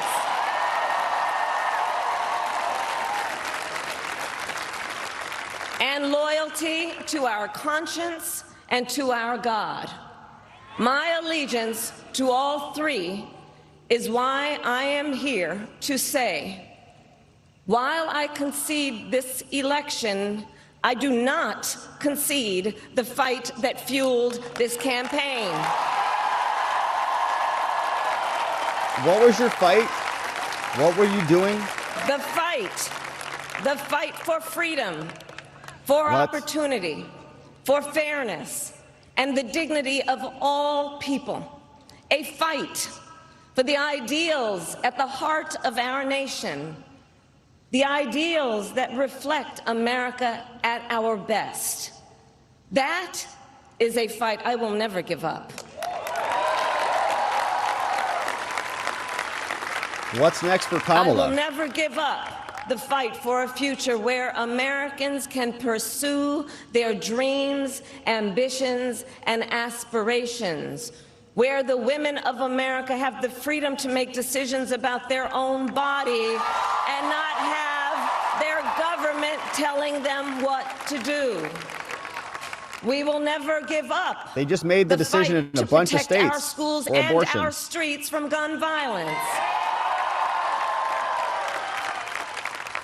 And America, we will never give up the fight for our democracy, for the rule of law, for equal justice, and for the sacred idea that every one of us, no matter who we are or where we start out, has certain fundamental rights and freedoms that must be respected and upheld.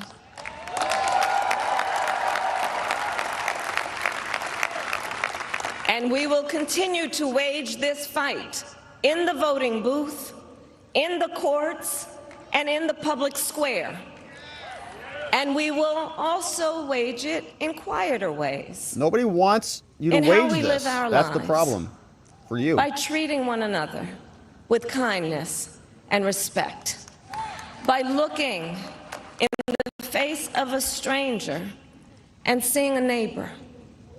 By always using our strength to lift people up, to fight for the dignity that all people deserve. The fight for our freedom will take hard work, but like I always say, we like hard work. Hard work is good work. Hard work can be joyful work. And the fight for our country is always worth it. It is always worth it.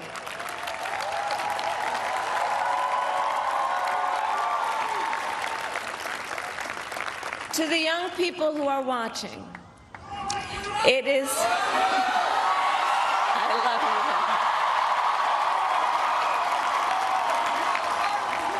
you. To the young people who are watching, it is okay to feel sad and disappointed, but please know it's going to be okay. On the campaign, I would often say, when we fight, we win. But here's the thing. Sometimes the fight takes a while. That doesn't mean we won't win. That doesn't mean we won't win. The important thing is don't ever give up. Don't ever give up. Don't ever stop trying to make the world a better place. You have power. You have power.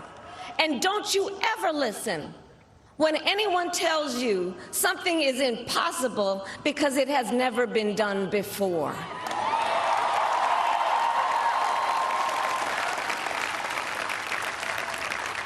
You have the capacity to do extraordinary good in the world. And so to everyone who is watching, do not despair. This is not a time to throw up our hands. This is a time to roll up our sleeves. This is a time She's gotta to wrap it. organize, to mobilize, and to stay engaged for the sake of freedom and justice and the future that we all know we can build together. Look, many of you know I started out as a prosecutor, and throughout my career, I saw people at some of the worst times in their lives. People who had suffered great harm and great pain, and yet found within themselves the strength and the courage and the resolve to take the stand, to take a stand, to fight for justice, to fight for themselves, to fight for others. So let their courage be our inspiration. Overs have it. Let their determination be our charge. And I'll close with this. Oh, it was close. There's an adage an historian once called a law of history, true of every society across the ages. The adage is, only when it is dark enough can you see the stars. I know many people feel like we are entering a dark time, but for the benefit of us all, I hope that is not the case. But here's the thing, America, if it is, let us fill the sky with the light of a brilliant, brilliant billion of stars.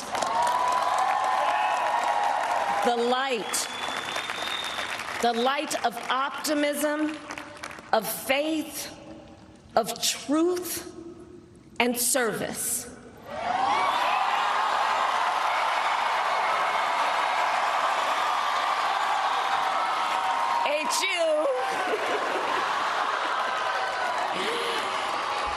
And may that work guide us, even in the face of setbacks, toward the extraordinary promise of the United States of America. I thank you all. May God bless you, and may God bless the United States of America. I thank you all. All right, 1046. Vice President Kamala Harris in a concession speech in which she said the light of America's promise will always burn bright as long as the overs win. That was a pretty good over-under pick. I was going to pick 12, but if I picked 12 minutes, everybody would have said under on that one, so I went a little lower.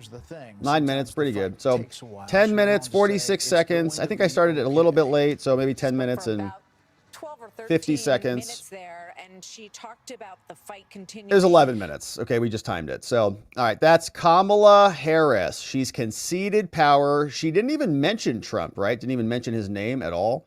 Talked about they're going to continue their fight for something, for some reason, even though they just lost and nobody wants their leadership in America.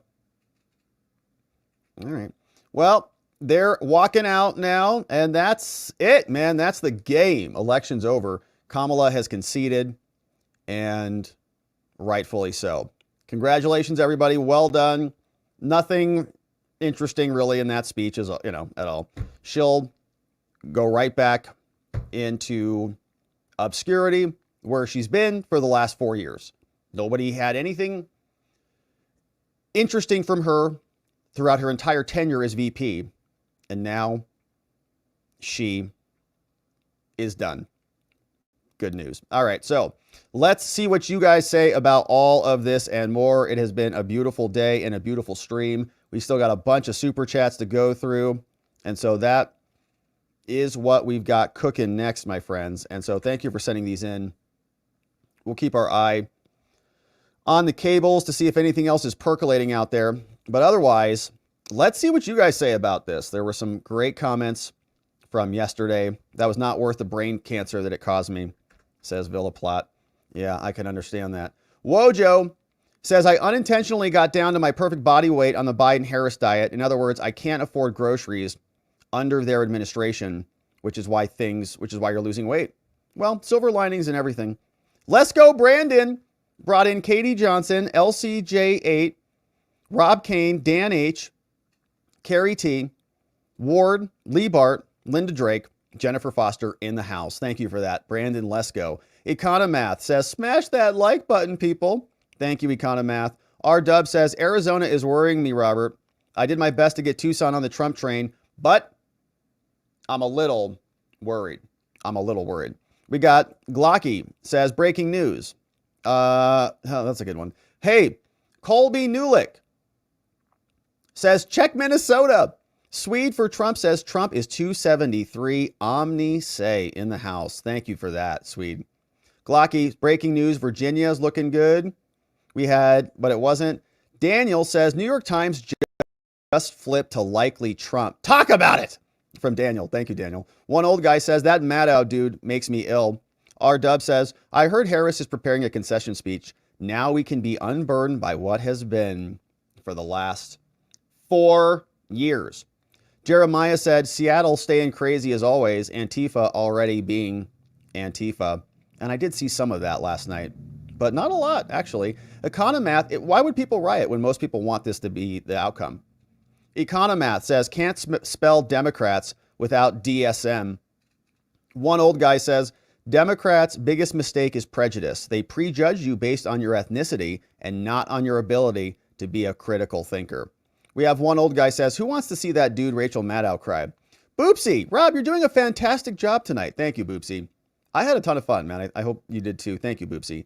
We have one old guy says, go to sleep because the midnight cheat is ready to cheat 2 a.m. to 3:30, finishing hard in the morning. Angel says, definitely not going to bed. Okay, we know what happens when we go to bed. And Georgia is holding out to try to find a way to shove more balance into Fulton County so they can flip it. Angry Bellsprout says, ballot printer in Fanny's office is on overdrive. Fanny's just printing ballots. Elena says, so frustrating. Call it already. One old guy says, Swalwell looks like he might have pooped his pants again. Angel says, Trump Vance. Thanks for all you do. Thank you, Angel, for all you do. One old guy says, Democrat cheat mode just turned on. Michael Lynn says, thank you for all the hard work, Rob. Your videos are the best part of my day. Michael, thanks for saying that, Michael. I appreciate that, man. I know what you mean on that. I know what you mean about that. Hey, thank you for that. E. Texley. And I remember, like, in my workday, there were many people that I would listen to, and we'd have, I'd have a great experience listening to them to help me get through the day. So thank you, Michael. I totally understand it. E. Texley says, calling that race for Ted Cruz is premature. The big cities have not reported their election day votes yet. Fortunately, he did look good. Thank you, E. Texley on Rumble. R. Taylor says, love you, Rob, in Colorado. Here's to watching all night long. Elena, a.k.a. Neely, says, yeah, not sleeping tonight. Dang it. That's exactly what happened on my end. I was up till 3, wide awake, just like this. Scrolling around. Hey, Dean Diefendorf. Thank you for the dono, Dean.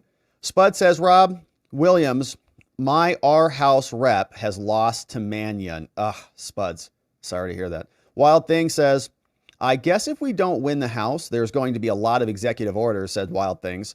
Looks like we are going to win the House, or hold on to it by just a thread. Hey, Lauren Ersch says someone's getting a little snippy. Was that me? Probably. It was 10 o'clock. I was probably getting a little tired. Just call Georgia already. Freaking call it. Economath. That blue wall collapsed like a California dam. Economath. Yeah, there's probably a bunch of different phrases you could say. Man, that blue wall collapsed like... Probably a whole sequence there. I like it. Hey, one old guy says, Britt Hume gets it. Says Democrats did not account for the Amish. Hey, Sly Sandy says, thanks for keeping us live. Thank you, Sly. Sorry for the technical problems. Hey, Daniel Henry says, I voted real late because I voted real hard in Georgia. They're not allowed to call it until my vote is counted. So sorry, Rob. Says, apologies for my manly, girthy vote for Trump. We want really hard votes for Trump. So yeah. Georgia has 317,000 votes to count. Trump is up about 120,000. So looks like he's going to win. And he did. Angel says, they are trying to figure out a way for Fulton County to flip the state to Kamala. Hey, Mandrake says, why in the world isn't Georgia called already? In case they needed a water main break. 12 months as a member. Happy anniversary, Mandrake. Thanks for being here for a full year. Boopsy says, thank you, Rob. Thank you, Boopsy, for being here. And Granny's Attic says, thanks for the show tonight, Rob. You are appreciated. You're appreciated too, Granny's Attic. Thank you for being a membo. Hey, KX says, I've had a blast watching. Thanks, Rob. Thank you, KX. So did I, man. I had a ton of fun. I was going to say maybe even a little too much fun, but nope. Just the right amount. New York Times has Trump winning at 93%. Daniel was updating us last night. Thank you, Daniel. It was wild to watch that. Just keep ticking. Hey, William Holiday says, when Trump wins, I hope he tells Jack Smith, you're fired. Jack Smith is packing up his bags right now.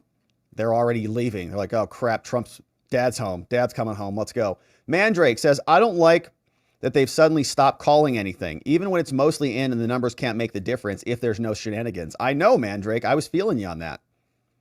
We were just going, all right. But that felt like 2020. I mean, the similar thing happened then. Chief Vince, NJ Swamp Fox, what's up? We got Jason Light, Chris Peterson, Tabitha Waller, and DK. Gifted membos courtesy of Chief Vince. Thank you, Chief Vince. More here. Bringing in more here. Casual Level Expert, Saul Navarrete, T-Razor, Gobbledygook, and Ace of Spades. Good blog. Kelly C, what's up? Says, thank you for the stream. Thank you, Kelly C. Thanks for being a membo and supporting us. Daniel Henry says, you're welcome, fellas. I did that. NY says, Kamala Harris is not going to show at her Howard University victory party. Pathetic. One old guy says, who wants to see Dana Bash crash and cry? We did see that. The disgruntled moderate. Do you think Harris will 25th Amendment Biden before Trump takes office? No. Trump has a mandate. They can't do much because people will be unhappy about it. Jack Mack. Thank you, Jack. Says, Dono for the Georgia win. Come on, Michigan, Wisconsin, Pennsylvania, and Arizona. And we did well in all of them. Thank you, Jack. One old guy says, home Harris for good. Bye, bye, bye. Michael McKenna says, Kamala's drunk out there. Probably calling Hillary. They're probably texting each other. She's like, I can't believe it happened to you too. This old guy, I heard a rumor that Kamala has a book deal. The working title is What Happened Again. Because it's a reminder, it's an homage to Hillary Clinton's book, What Happened Again, from this old guy. Daniel Henry says, Jon Stewart just conceded on the Democrats' behalf. That was nice of him. Luce the dog says, is Kamala not conceding tonight a setup for Trump to accept victory and then they cheat overnight again? I don't know if that's what it was or if she was just upset or wanted to see how close the margins were. But the New York Times and others, they were dogging on Trump. They said he declared victory without us calling the race. Everybody else called the race. The fact that you guys are slow doesn't mean that Trump did anything wrong. Thanks, Luce. Hey, the Frog Feeder says, hey, thanks for streaming for us, Rob. Lots of fun. I totally agree, the Frog Feeder. Thanks for joining us. I know there were a lot of places to be, so thanks for being here. We got Mini Wheat. Rob, I got to say thank you. Such a fantastic election night stream. There's nowhere else I'd want to be than here watching the results with my Watcher fam. You rock. Thank you, Mini Wheat. I think you rock too. Pookie's Ma, thank you for everything, Rob. I held out as long as I could. Hopefully there won't be any surprises in the morning. Good night. You did great, Pookie's Ma. 10:56. That's late. Jeff Peppers, great coverage. Thank you. But a little audio balancing would make it even better. Jeff, I feel you on that. I'd like, if there is anybody who is a good audio person, like a good audio person that could hop on a Zoom with me and help me balance the audio, that'd be amazing. If anybody, I'll pay for it. If this is your expertise. I've never done it. I have an ATEM Mini Extreme ISO, and there is a way to balance the audio a little bit better. Part of the problem also with this, Jeff Peppers, is I'm also adjusting the audio on the fly. We play so many clips here that the other people that we play, their audio is either high or low, and so I'm trying to adjust stuff on the fly real time anyways. But I'd still like to get the mic sounding amazing and tone it out for the room, I'd like to have a good contact there. Because I can't hear it. When I put the headphones on, I can't hear myself. I mean, I can hear myself. I hear myself here. And that's how I adjust the audio. Anyways, thank you, Jeff. Thanks for the dono. We're working on it. Steadley. Thank you, Steadley. Says, greatest stream ever. Thank you, Steadley, for that. I can't take any credit for it because Trump won the presidency. We were just talking about it. But thank you, Steadley. It was a hell of a stream, a hell of a night. Phoenix Rising says, thank you, Robert. Thank you, Trump supporters. Phoenix Rising. Thank you, Trump supporters. Jeffrey Adams, Rob, great job tonight. Thank you. Thank you, Jeffrey Adams. Thanks for spending the time with us. Pookie's Ma. G-Gum. Oh, G-Gum. What a nice dono, G-Gum. Thank you. Meme Smith extraordinaire, G-Gum, G-Gum. Thank you, Rob. Thank you, G-Gum. Thanks for supporting us and for being awesome. Hey, William Holiday. Where is your dark MAGA hat, Rob? Oh, I'm glad you asked. I'm glad you asked about that. It's right here. Yeah, buddy. Oh, yeah, that feels good, too. Kind of feel like Elon. I kind of want to go to Mars now. Hey, what's up, William Holiday? It's right there, baby. Thanks for the reminder. Hey, Jeff Frank. Thank you, Jeff. No comment, but a nice dono. Thanks, Jeff. We got Jeffrey Adams says, Trump is building a wall. A red wall. One old guy says, too big to rig, baby. This old guy says, I live in an apartment where the balcony opens onto the courtyard. I just figured out which of my neighbors voted for Trump. The lights are still on in those apartments. They're still up partying hard like we were. Hey, Villa Plot says, thank you, Rob. For the past few months, you've been giving us so much hope and a lot of laughs. I may even stick around after the election. That's so nice. After the election, it's going to be a lot of fun. I mean, we're going to get into a bunch of stuff. We've been really focused on the Trump cases, but those are going to go away. So we're going to have a bunch of opportunity to get back into other things, even some other criminal cases and other stuff. So I'm looking forward to it. We're going to have a lot of fun here. Thank you, Villa Platt. Hey, Tom R.A. says black women doubled, so that's 100% from Tom. Says the lib racists say, well, there's no such thing as a non-college black person. They are very racist in how they talk about all that stuff. It's racist. One old guy says, she ain't black, not an insurrection psycho. Wild Things Forever says, Rob, please don't celebrate too much until we see the 270 on the board. I appreciate your caution on that, Wild Things. Kelly R. EC and the popular vote. It was an epic night. 11 months as a membo. Thank you, Kelly R. Tom Ari says once more, black women doubled. That's 100%. Tripping Over Trauma says, shout out to the men out there. And Quite Clueless. Yeah, I think this was the segment where they're like, it's the bros. It's the bros. And Quite Clueless, shout out, says, bro hug time. Bro hug time. Remember, it's all the bros. And I think that was when Juan Williams was melting down.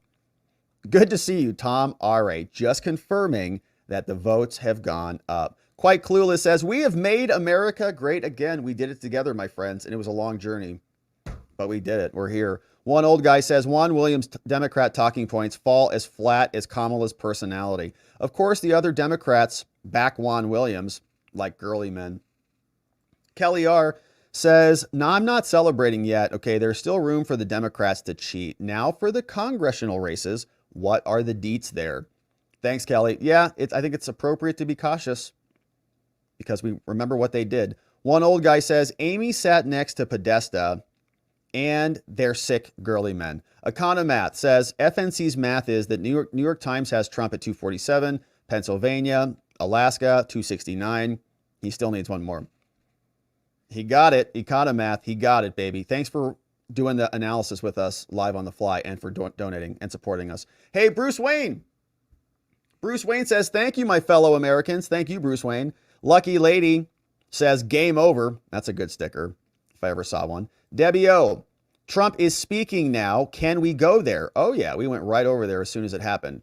Ray Ronk, 13 months, says, Rob, your positivity kept me going. Thanks. Thank you, Ray. And again, it's symbiotic.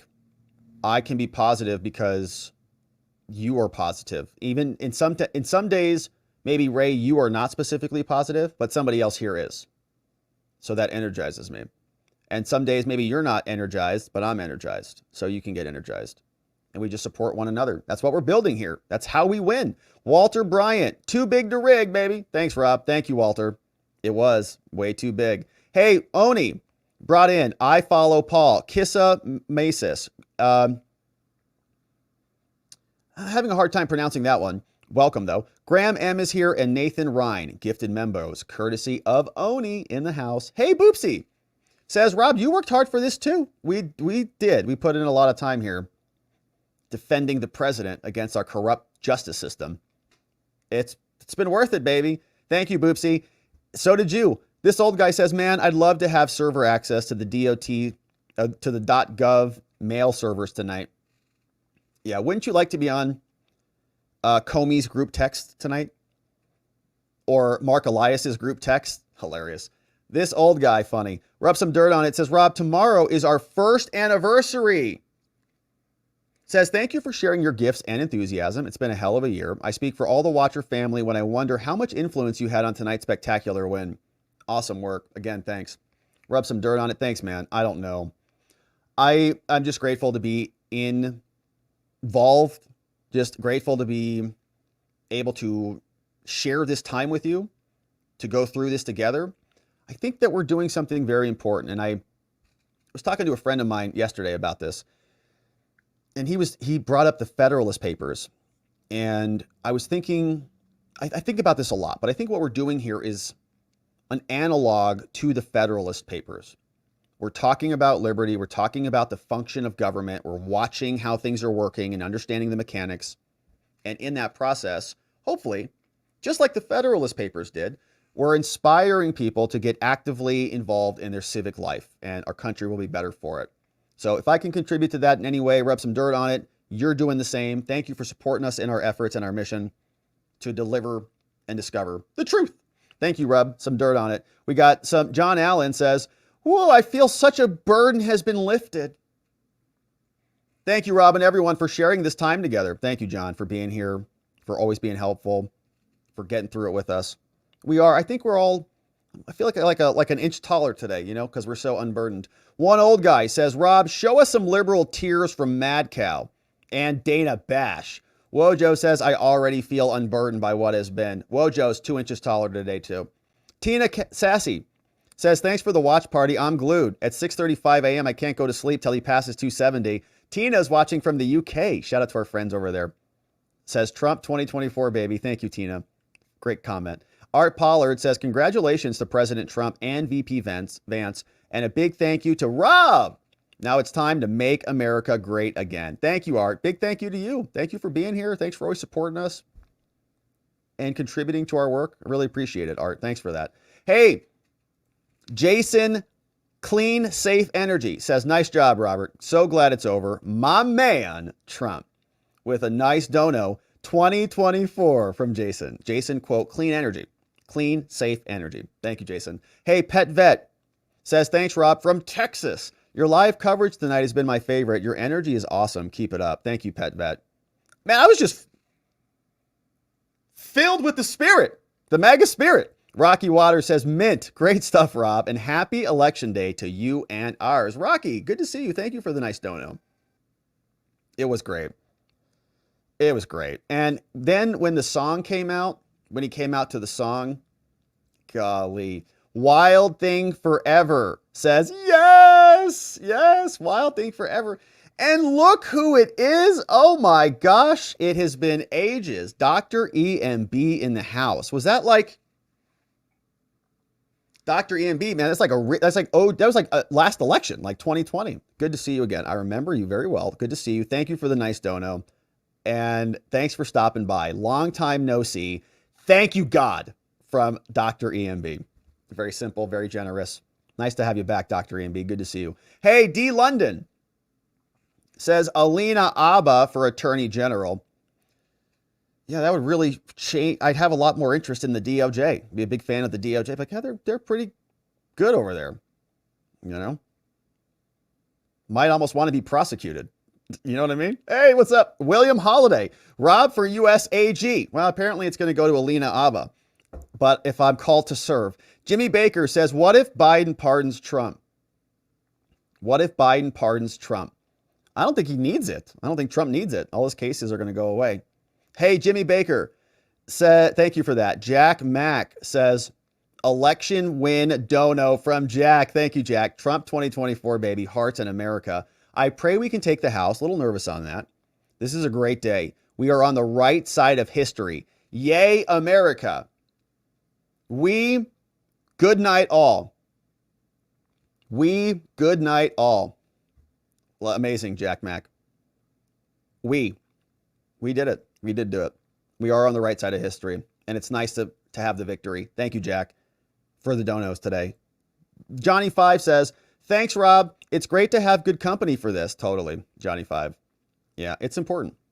And we had it. Pookie's Ma says, best election coverage around. I just can't believe it. Stay focused, y'all. Thank you, Pookie's Ma. I know what you're saying. I felt the same way last night. It's like, what's happening? Is this real world? Is this real life?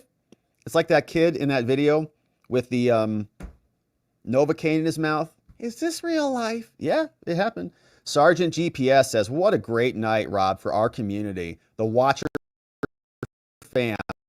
I feel hopeful for our future. Glad to share it with you all from Sergeant GPS. Me too, Sergeant. It's going to take a bit for it to process. Like, there's going to be a paradigm shift.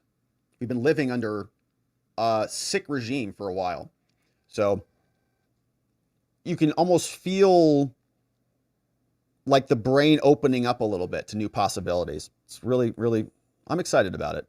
Hey, Sergeant says that comment was supposed to be a higher tip. Thank you, Sergeant. Thanks. Well, thanks for making it up. I appreciate that. Thank you for that, Sergeant. Super nice. Hey, Quad Cern sent in some nice emojis. Thank you, Quad Cern, for a very nice dono. Quad Sem, I think. Thank you, Quad Sem. Thanks for being a membo and for the dono. Sweet Potato. Oh, sweet. You're so nice. Says, yay for your marathon coverage, Rob. Years of reporting and waking us all up. Great company. Love y'all watchers.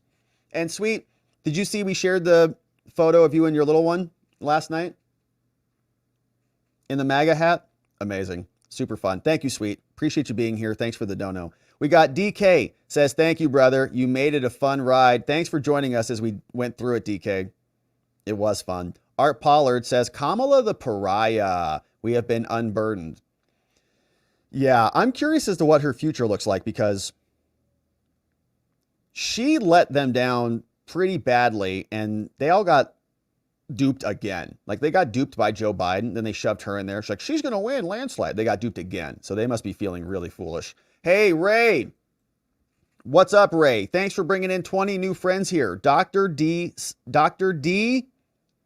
last name Snuts. Get it? Dr. D, last name Snuts. Chris Norman is here. Kumi. We got D. Holland. Vlogs is here. Simon R. Dolores H. 1776 PSL. Nikki G. Simply Susan. Sean Tanner. Silver Smacker. AB. Keith Ballard. Kelly. Uncovered 80s Vault. Gavin Peterson. Shelly Stevens. Jeff Willis. And Teresa Kaufman. Gifted membos courtesy of Ray. Thank you, Ray. Thanks for being a membo and bringing new friends in. Wojo says, hey, Kamala, guess who's hiring again? McDonald's. They wouldn't hire her. Like, no, we need competent people here. She can't work here. Wild Things Forever says, hey, you know what this means? CNN, MSNBC, CBS will now put President Trump on TV when he speaks. Yeah, they're going to have a lot less ability to make him not matter because he got the popular vote this time too. NY says, what's with Arizona? Why are they withholding votes even if when they try to cheat? She has no chance there. RN 1441 says MSNBC is ignoring him winning the popular vote too. They just don't want to talk about it. Jacob Castro donating on Rumble says US. Boopsy says, Rob, we love you. We love you, Boopsy.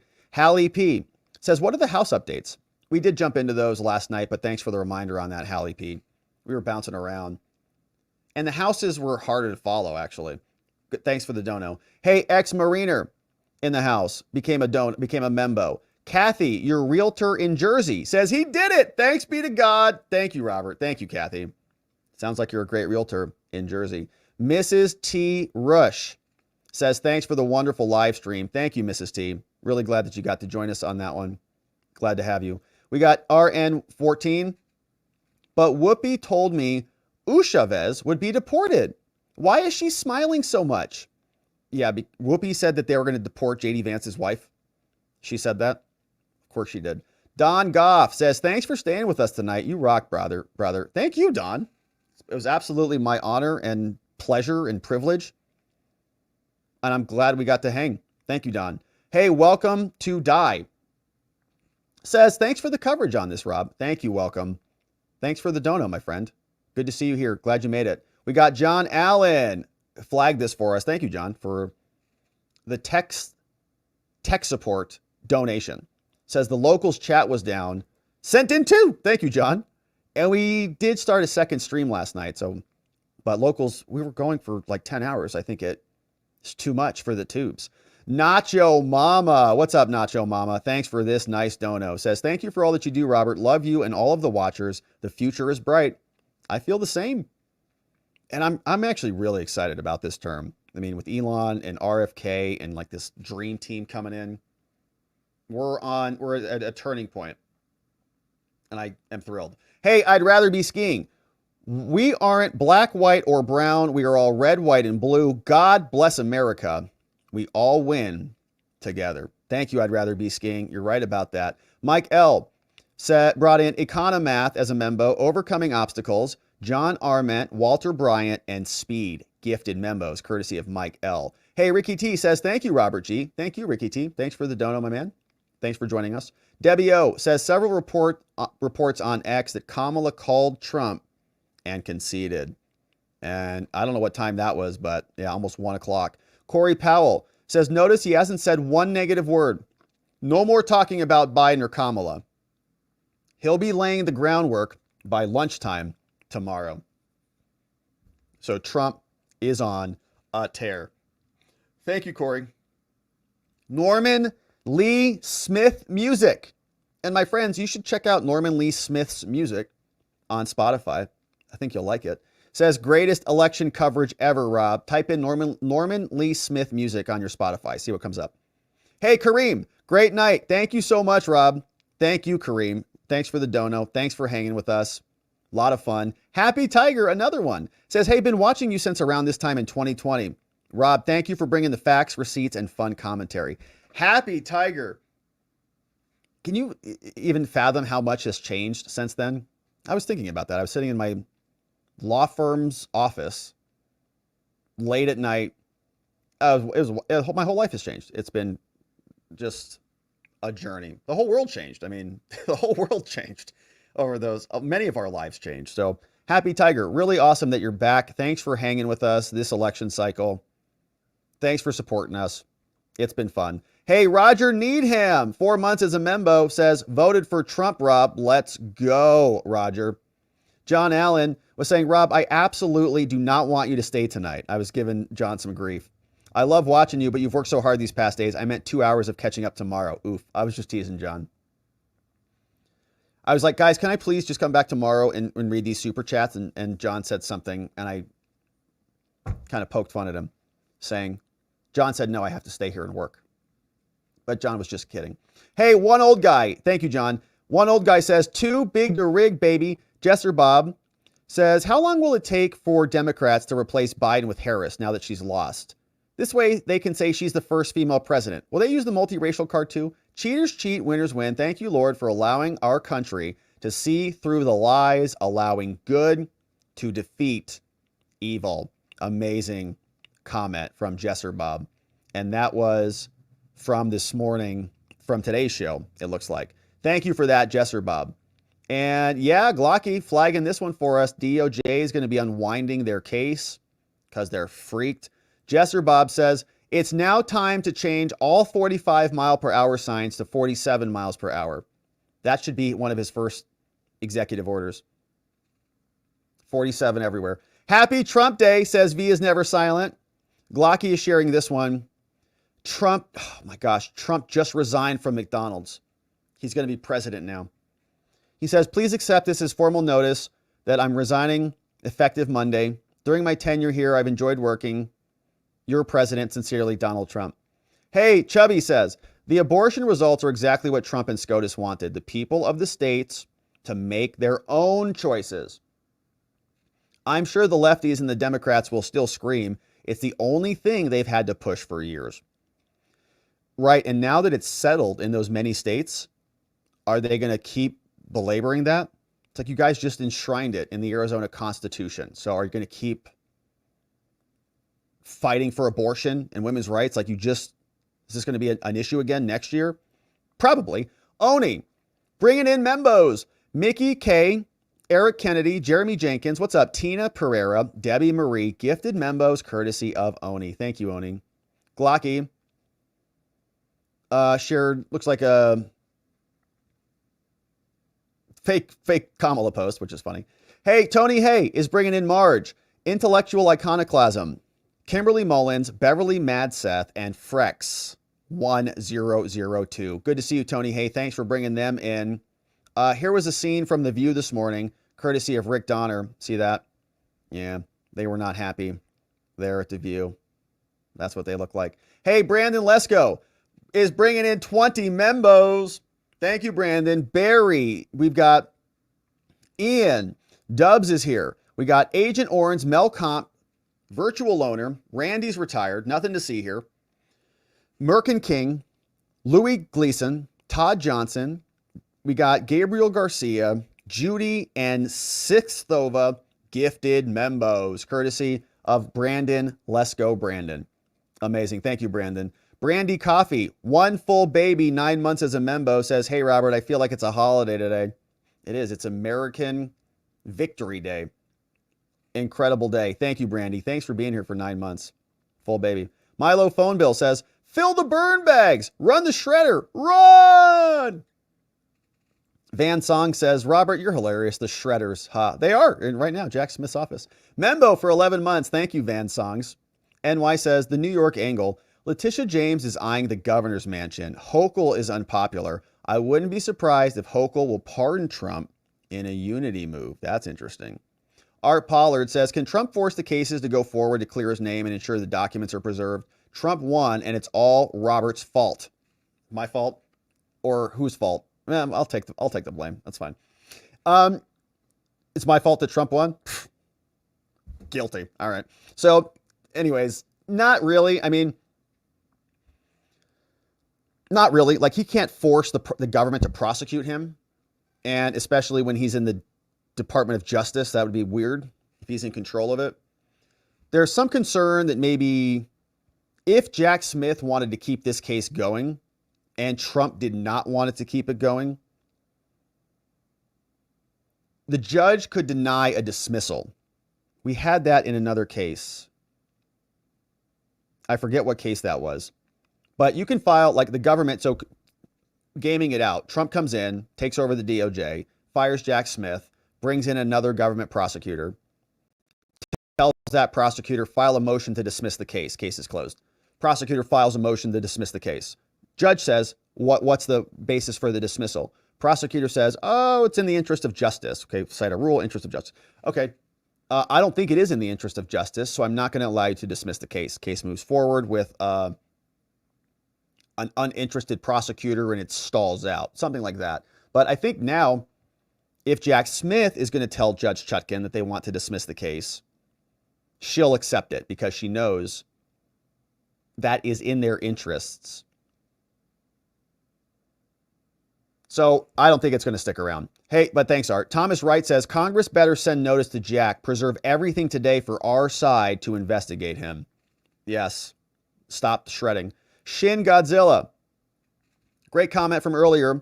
Says, DOJ is moving Smith out to try to moot Cannon's ruling. They don't want SCOTUS saying for the record that he was improperly appointed because that would be bad precedent.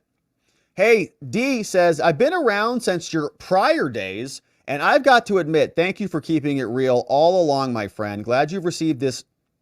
To receive this good news from you. Keep doing what you do. Thank you for that. Yeah, man, that's a long time ago. That's back in the old days. Good to have you here all that time, D. It is good news.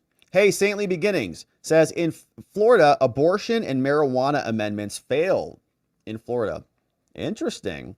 Too Legit to Quit says, Chameleon has conceded in a call to Trump. And now she's done it publicly too. Great news. Hey, what's up, Jake Guptill?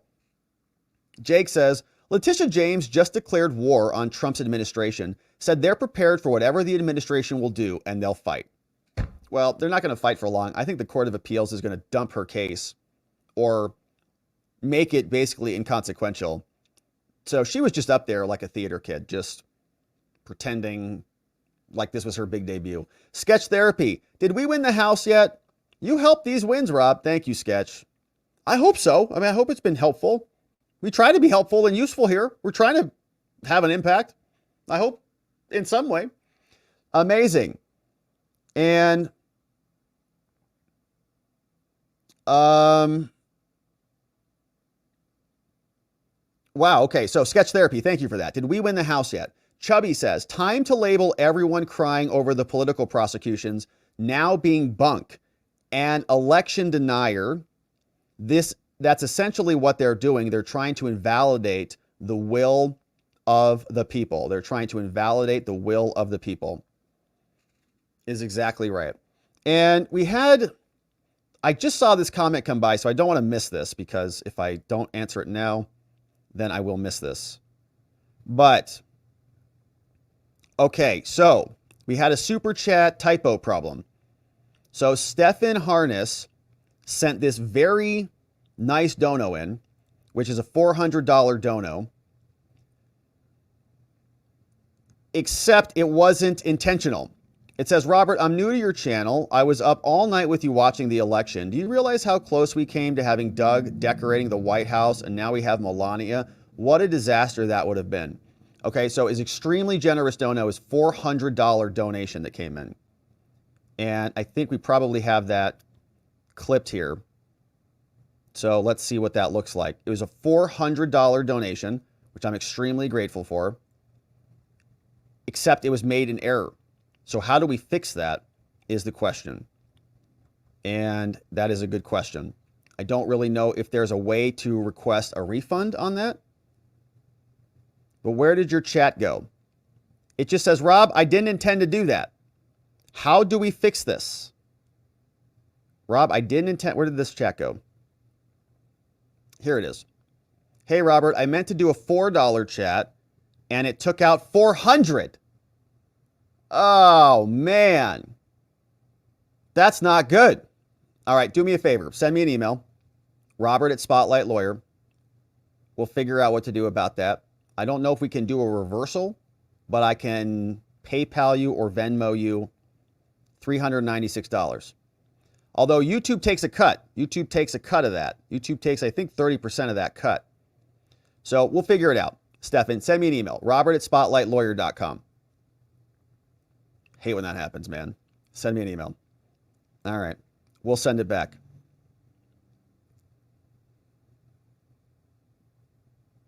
Not good. It happens, man. And I see what you probably did. I think you probably wanted to type a full message. YouTube can fix it? Anybody know? I don't know. We'll figure it out. We'll make sure. I don't want you to be out $400 when you did not expect to be out $400. Okay, that's not good.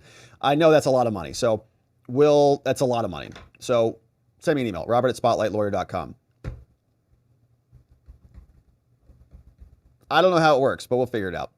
And I'll cover the cut from YouTube if that is what it takes. No big deal. You guys are extremely generous to me, so it's not about the money. It's not about the money. But it's just kind of a funny thing that happened.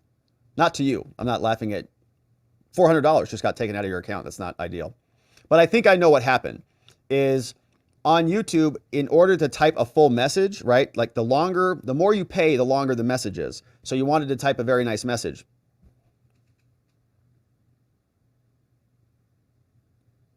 We're going to take care of it. Okay. So just send me an email. Make sure you send me an email so we do not forget. Robert@SpotlightLawyer.com. And we'll fix it. Okay, anyways, thanks for that. Sorry about that. Thanks for the nice dono. It was a very nice comment. We'll have that coming up in a second here. All right, it's a very nice comment. I'll show you that comment in a second. All right, so Chubby Stubby says, time to label everyone crying over the political prosecutions. Yeah, there doesn't need to be a lot of, love out there for the other side. They tried to take us out repeatedly. Thank you, Chubby. Hey, this one came in. Where are we at? Let's see. What number? Okay, so we were back at, I think, around here. Yes. Rick D says, Leticia James is holding a press conference saying she has been preparing to go after Trump again using the rule of law. Tish, we saw it. This one from Matthew Larkins says the Texas law book, Republicans sweep Dallas and Houston, says Dems have held majority since 2018 for these lower appellate courts hearing cases, but not anymore. Republicans sweep Dallas, Houston Court of Appeals elections, gets wins in San Antonio. That's great. So that's good news for everybody in Texas. Great to see that. Thank you, Matthew Larkins. Rick D, thank you for that. David D says Van Jones made a fool of himself whining about black women, but he'll be okay. Jeff Bezos gave him $100 million in 2023 to spend as he wants. I remember that. What was that for? $100 million? He gave it to like 2 people? Weirdest thing ever. Barb Schlenker. What's up, Barb? Thank you, Barb, for supporting us on the day. Really appreciate you for that. We got Art Pollard says Trump should be able to sue for damages since the DOJ filed a case and then drops it when they look like they'll use. It's an abusive process. Yeah, right. And I don't know where their tens of millions of dollars went, but there should be repercussions for that too. They stole money to go after a political opponent. Millions. Raided his house. It's a total abuse. I hope there are repercussions. Hey, Brenda. Thanks for becoming a supporter, Brenda. Nice to have you. Welcome aboard. Scott Ross, B29. Hit. Old Coach Crane says, you and other truth posters deserve a lot of credit. Thank you, Old Coach Crane. I'll send that right back your way, my friend. I mean, we couldn't do it without you, so we're in it together, and we're on a righteous path. Thank you, Old Coach. Hey, Art Pollard says, think Kamala can now get a job at McDonald's. They don't want her there. That's the problem. You have to be competent. F. Joe Biden says, Rob, did you see Leticia James' speech? LOL. We played a little bit of it, a minute and a half. NY says, I'm hearing the guardrails thing today a lot. Yeah. Guardrails, guardrails, guardrails. Protect the democracy. Same thing. Jennifer, great show last night. Yesterday was epic. At my poll place, 90% registered Republicans. Incredible, from Jennifer. Hey, ROFL says, Rick Donner, Julie Kelly's talking about Liz Cheney on Benny's show. Rule of law, Constitution, you know all the stuff she likes to say. Back at ya, B. Did Julie Kelly say that? Good for her. Zipped Up Kits became a supporter. Thank you, Zipped Up. Welcome. Marshall Stack says, I started watching you exact years ago. So probably a long time, Marshall. Maybe since the last election. Been a long time. Jesser Bob says, haha, the commentators said that the Democratic Party needs its own strongman. Their men are turning into women. How are they going to find them? I don't know. I guess they need more Tim Walz or something. Zipped Up says, if we expand the SCOTUS, the Dems will have a fit. Well, I guess we could do everything they wanted to do. So we'll just eliminate the filibuster, take total control of the Senate, and then expand the Supreme Court, add 5 conservative seats. How you like us now? GDL, what's up, GDL? Says every insult they ever gave Trump describes them. If they act knowledgeable and change and give a crap for the people, then they might actually have changed to something substantial. Yeah, it's projection, right? They blame Trump for the very things that they're doing, and they just got called out on it. Chubby says news stations that aren't news. Her show and pretty much everything on MSNBC are certified as, quote, opinion, so they can't face lawsuits for their lies. They're so delusional. Right. I think she was talking about shows like ours, where we actually show the documents, saying that we're not actually news because we're not credentialed journalists or something. Beezy, what's up, Beezy? Says, Rob, what a journey. American history in real time. Thanks for all your consistent coverage since last year. You are definitely part of the indie media wave that has saved the nation. Not sure what's next. Maybe watching Trump, RFK, and Elon clean house? LOL. Yeah, there will definitely be shenanigans, but to what extent remains to be seen. The thing here is that Trump has a mandate. He has the popular vote. He crushed in all the swing states. So that makes it a lot harder for the Democrats to kind of whine and obstruct. They're going to have a tougher time doing that. So we'll be covering, of course, Congress, all of the government continuing, but we'll also, I think, be able to expand into some other topics like criminal law, criminal cases. There's always criminal cases, maybe some other police cases, civil rights stuff. There'll be some good stuff out there. We'll continue to hold our government account. Nothing's changing here. Thank you, Beezy. We appreciate that. And there will be dark forces who are trying to interfere with our agenda that are still in there. Just because Trump won doesn't mean the whole DOJ gets corrected or the FBI is fixed or the CIA is fixed. Not even a little bit. There's still going to be the same people there until we make some changes. ZL1 Life. ZL1 says Kamala just congratulated Hitler. This is amazing. It's true. Yeah. She is wishing him well, and everybody's saying that they want his, the country to succeed under the dictatorship of Adolf. Wild how quickly things change. Sarah ER bringing in 5 membos. We got Daniel Bilger, Michael Stetson. What's up? Yinzer's here. We got Susie Boneham. We got Wicked Truth, gifted membos, along with Mikey Weird, courtesy of Sarah ER. Thank you, Sarah, for bringing in new membos. Welcome, friends. Hey, NY says, so Michael Steele is asking about countermeasures. Okay, so democracy isn't enough for him. Isn't an extra democracy action a dog whistle for a coup? Leonard says, thanks, Robert. You helped secure this great victory. So did you, Leonard. Thanks for being here. Thanks for helping with it. Thanks for getting your vote in. We did it together, my man. A Bad Poet says Trump should hire Lily Tang Williams as his press secretary or Treasury Department. She's great. I'd love to have her in there with the press every day. Philip Butler says they equate communism and tyranny with democracy.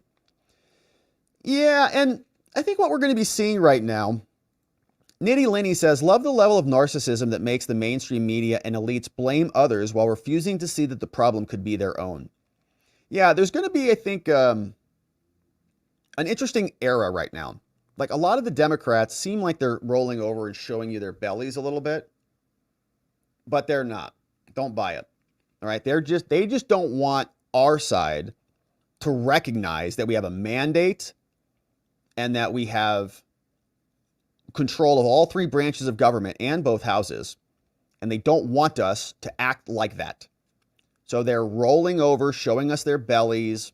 We want you to do well. Congratulations. Bring us into the conversation. Don't do what we did to you to us. Let's be friends now. No, we're not being friends with you, okay? You tried to wreck this country for years, and you almost did. So, no. This was not a fair game with these people. Okay, if you have a fair match with somebody, you shake their hands when the game is over, you say, you beat me fair and square, and you leave as gentlemen. But when you have another team, when you have the other party who is kicking you in the nads in the middle of the fight when it's not allowed to do nad kicking, you then don't become friends with that person and shake their hands in the aftermath of that match. They're cheaters, they're dishonest people, they lack integrity. And so they should be treated accordingly. Now, the other people who are good sports and who are good people, who don't kick you in the nads and who can get on board with free speech and due process and no wars and safe borders and all the things, then fine, come on over. But for the rest of them that tried to throw people off the ballots, who were calling us fascist dictators, Nazis, garbage, all the things for years, who launched operations to censor our speech and all that stuff, no. We're not interested in being friends with you, Liz Cheney. No. Mitt Romney. No. Sorry. Mitch McConnell. No. You guys lost. Election have consequences, as Barack Obama told us, and no one's above the law. So you now get to face the wrath of the mandate of America. And so anybody on the left who's like, let's be friends and everything's okay. Nope. Sorry. You lost that opportunity a long time ago. And now the consequences are here. Sharpening Man in Texas says, let the good times roll, baby. I tuned you in before bed last night, prayers up, and said it's all in your hands, God, and woke up to a glorious day today. Thanks to you too, Rob. Thank you, Sharpening Man in Texas. Thanks to you, my friend. I know you did your part. We all did it together. Knox says, happy, beautiful Wednesday, all. Why does anyone still listen to race-baiting Al Sharpton? I don't know. They've kept him on the air for some reason. History doesn't include the tale of Tawana Brawley. He hasn't paid a penalty. I don't know that story. I know the name, but I don't know the story. Tawana Brawley. I know the name. Thank you, Knox. Oh, yeah, Knox is a white woman. Oh, gosh. Knox says, oh, so it's my white lady fault? Sorry, I don't fall for the pumpkin latte shaming. Yeah, Knox, it's your it's your responsibility. I can't believe you've done this, Knox. I can't believe you've done this. I'm glad you did it. Hey, what's up? Is this Tawana Brawley? That's Tawana Brawley? Is that Al Sharpton back there? He's a little heavier back then. Is that him? Hey, Chubby says, Mitchell remembers Grover Cleveland because he was there to witness it. Mitchell. Funny. Old one. Bird says J6 they claim was an insurrection. N6 proved to be the resurrection. Oh, I like that.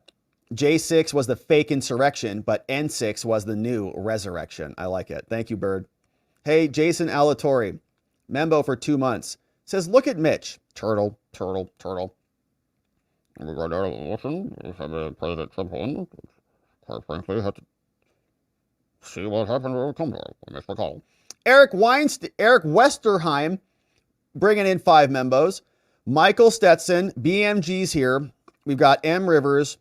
Sir Lord of Derp is here. Hound Lover and Charmaine Lily gifted membos. Thank you for that, Eric. Appreciate the new membos coming in. Hey, this one from Leonard says Saturday Night Live should use this line in a skit about Harris this Saturday. Looks like you lost Allah. Yeah, everybody can just add the Allahs to everything. Hey, Kamala, looks like you lost Allah, didn't you? Like, stop it.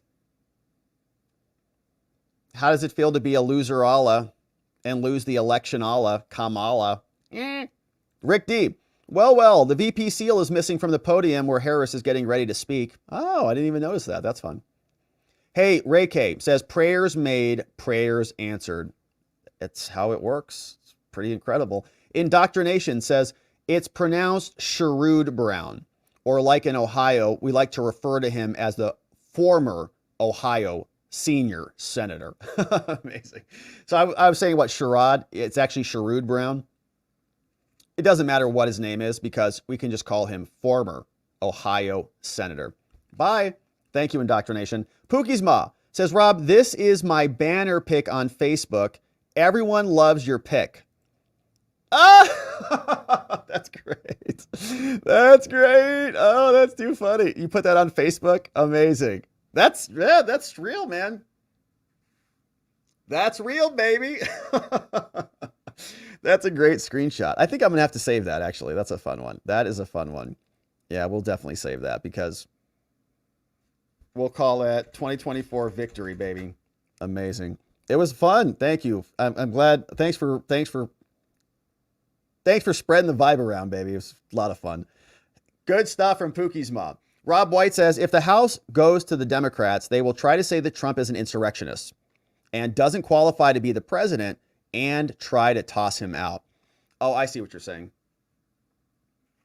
Yeah, even then, they'd have a hard time doing that. But they could. If they have the House, maybe they would do that. Rob White, thank you. F. Joe Biden says, so Trump offers an olive branch and Tish James accuses him of attacking them? Okay, I get it. French class from F. Joe Biden. Says, Tish looks like she was going to throw up in her own mouth saying all that. Yeah, what was she doing with her eyes, too? It's like, she was like having an anxiety thing. Rob White says, easy way to deport the immigrants. Send a message to the CBB One app to go pick up $100 at the nearest police station. Also go to all hotels and empty them. That's one way to do it, Rob White. Eric W. What's up, Eric? Westerheim in the house. Thank you for sending in a dono. Eric, appreciate your support today. Mr. Fang says, Rob, we did it. Only took 4 years. Arizona needs reform. You're right, Mr. Fang. And sounds like you're here. So thanks for being here and helping us reform this state. We're glad about that. Stephen Harness is a supporter. Welcome, Stephen. We have Michael Stetson, 18 months as a member, says freedom requires eternal vigilance. A republic, madam, if you can keep it. Ben Franklin, 18 months. Thank you, Michael. That's 2 babies. Bravo 6, salty Dem Airlines now boarding for overseas flights. Salty tears of Democrats Airlines now boarding. Chris, Solitary 1. What's up, Chris? Thanks for bringing in 5 membos. Look who's coming in. We have Cyrus is here. Ronnie V, Patrick 7, Revco, and Michigan Farm Boy. Gifted membos, courtesy of Chris. Thank you, Chris. Solitary 1. Brian Newland, welcome aboard as a new supporter. Thanks, Brian, for becoming a membo. Just Rhonda says Arizona isn't even counting or they're not posting their results. Yeah, I noticed that, Just Rhonda, and I think Stephen Richer had a post about this today. He's our county recorder guy and said it's all normal. This is just how it counts. This is just how we do it. So just buckle in. Glocky says, breaking news. Rep Massey just took a cabinet position. What? Thomas Massey as Secretary of Ag. Joel Salatin says, I've been contacted by the Trump administration and have accepted one of the 6 advisors to the secretary spots. Thomas Massey has agreed to go in as Secretary of Ag. That's great. Stan Cottrell says, I'm still not clear on if we held the House. Any updates? Just got here. So I don't think we're going to have an answer on that for a little while, Stan. We checked at the top. I think the estimates are that they will keep the House, but it's going to be super tight, like 1 or 2 votes. And if you check it out on the New York Times, the House races are still here. So this is what they look like. Still undetermined. Says it could take days or weeks to count enough votes to determine this, so we're not going to know for quite some time. But estimates are it's close. Thanks, Stan. Death's API says, not sure if you talked about this, but how are they explaining the vote count discrepancy from 2020 to now? They're not. Yeah, they're not. They're all confused about it. So what he was talking about is this. Can we talk about this vote discrepancy? Yeah, they're not talking about it. They don't want to talk about it. In fact, they're all confused about it. I think I just saw. No, I didn't save that one. But yeah, they're not talking about it because it was fake. Stan says, no riots so far. I wonder if Soros and his ilk will cut their losses and not fund them this time around. Sure hope so. Well, I think the last time we had problems was around the 6th, right? So we'll see what happens. Hopefully not. Tomorrow V says administrative agencies suddenly ensuring their document retention plans are fully and rapidly enacted. Hillary Clinton style. Yeah. Hillary style, like with a cloth, deleting their items. Wild Thing Forever says, hi, Rob, great day to be alive. Will Harris have any Secret Service after her term ends? I think so. Yeah, I think VPs get it, right? Like Pence still has it, doesn't he? I'm not positive about that, but I would think so. Wojo says, most people get black eyes from that old magician saying, hands quicker than the eye. Yeah, that's one way to do it, especially if you get punched in the face. Sergeant Willie, 17 months as a membo. We did it, Sergeant Willie. Almost 2 months to that baby, the second baby. Thank you, Sergeant. We did do it. Pam Roning. Pam, thanks for being here for 16 months. Amazing time together. Dennis Petit says, what's the over-under on blue cities burning down? I think under. I think most of the blue cities, or maybe not the cities, but most of the blue states voted for Trump. So why would they be upset? They got what they wanted. Captain Flatastic says, she's going to blame Trump for her loss. I don't know. Did she blame anybody for her loss, or did she just kind of talk about her campaign? I don't know. Mark Nielsen woke up this morning and Trump was still president-elect. Yeah, that never happened. We didn't have any horrible nightmares and the charts that flipped up, the F charts. Remember those? Mark Nielsen, thanks. Sofa King. What's up, Sofa King? Last name King. Mark Cuban is just like Clark Kent. Every night he removes his glasses and takes to the air as Rachel Maddow. You can't unsee it. Mark Cuban is Rachel Maddow. Rachel Maddow is Mark Cuban. Knox Bierman says Kamala is hungover like a big alcoholic, Bodie says, I love listening to you going through different court cases. So now what are you going to talk about? Oh, I'm sure there will be many court cases. There's always court cases. Well, we'll have to wrap up the J6, the J6 case will get wrapped up. We'll see what Jack Smith does on the appeal. There'll be many other cases, like Elon's getting sued. There's tons of stuff. We'll find good stuff to talk about. Hey, Loco Moco says, dude, your stream from last night was the best election coverage by far I have seen. I have voted in 4 presidential elections. Loco, thank you for that. Loco Moco. I appreciate, that's a really nice compliment, my friend. Thank you. And I think we found a pretty good format because we can capture the internet news, we can capture the cable news. It's a little bit more dynamic than just watching a cable news show. I think that's a good format. I thank you, Loco. I appreciate that. Really nice compliment. Wild thing. Rob, so going forward, it's only paper ballot for the USA? It's by Dominion? Yes? I don't know if I'd go that far quite yet, but would be a good start. Chris, Solitary One, says, as a Canadian, I'm beyond happy that Trump won. Now, please support us by removing Trudeau in the next year. Love you all. Yeah, come on, Canada. That guy's got to go for sure. Let's go. We want our North American friends to participate. We want to make Canada great again. That doesn't have the same vibe to it, though. Mikaga? Not really. But we want to help our Canadian friends. We love our friends in Canada. Thanks, Chris. We'll be pulling for you guys. Okay, so here it is. Stephen Harness, $400 super chat that we're going to refund.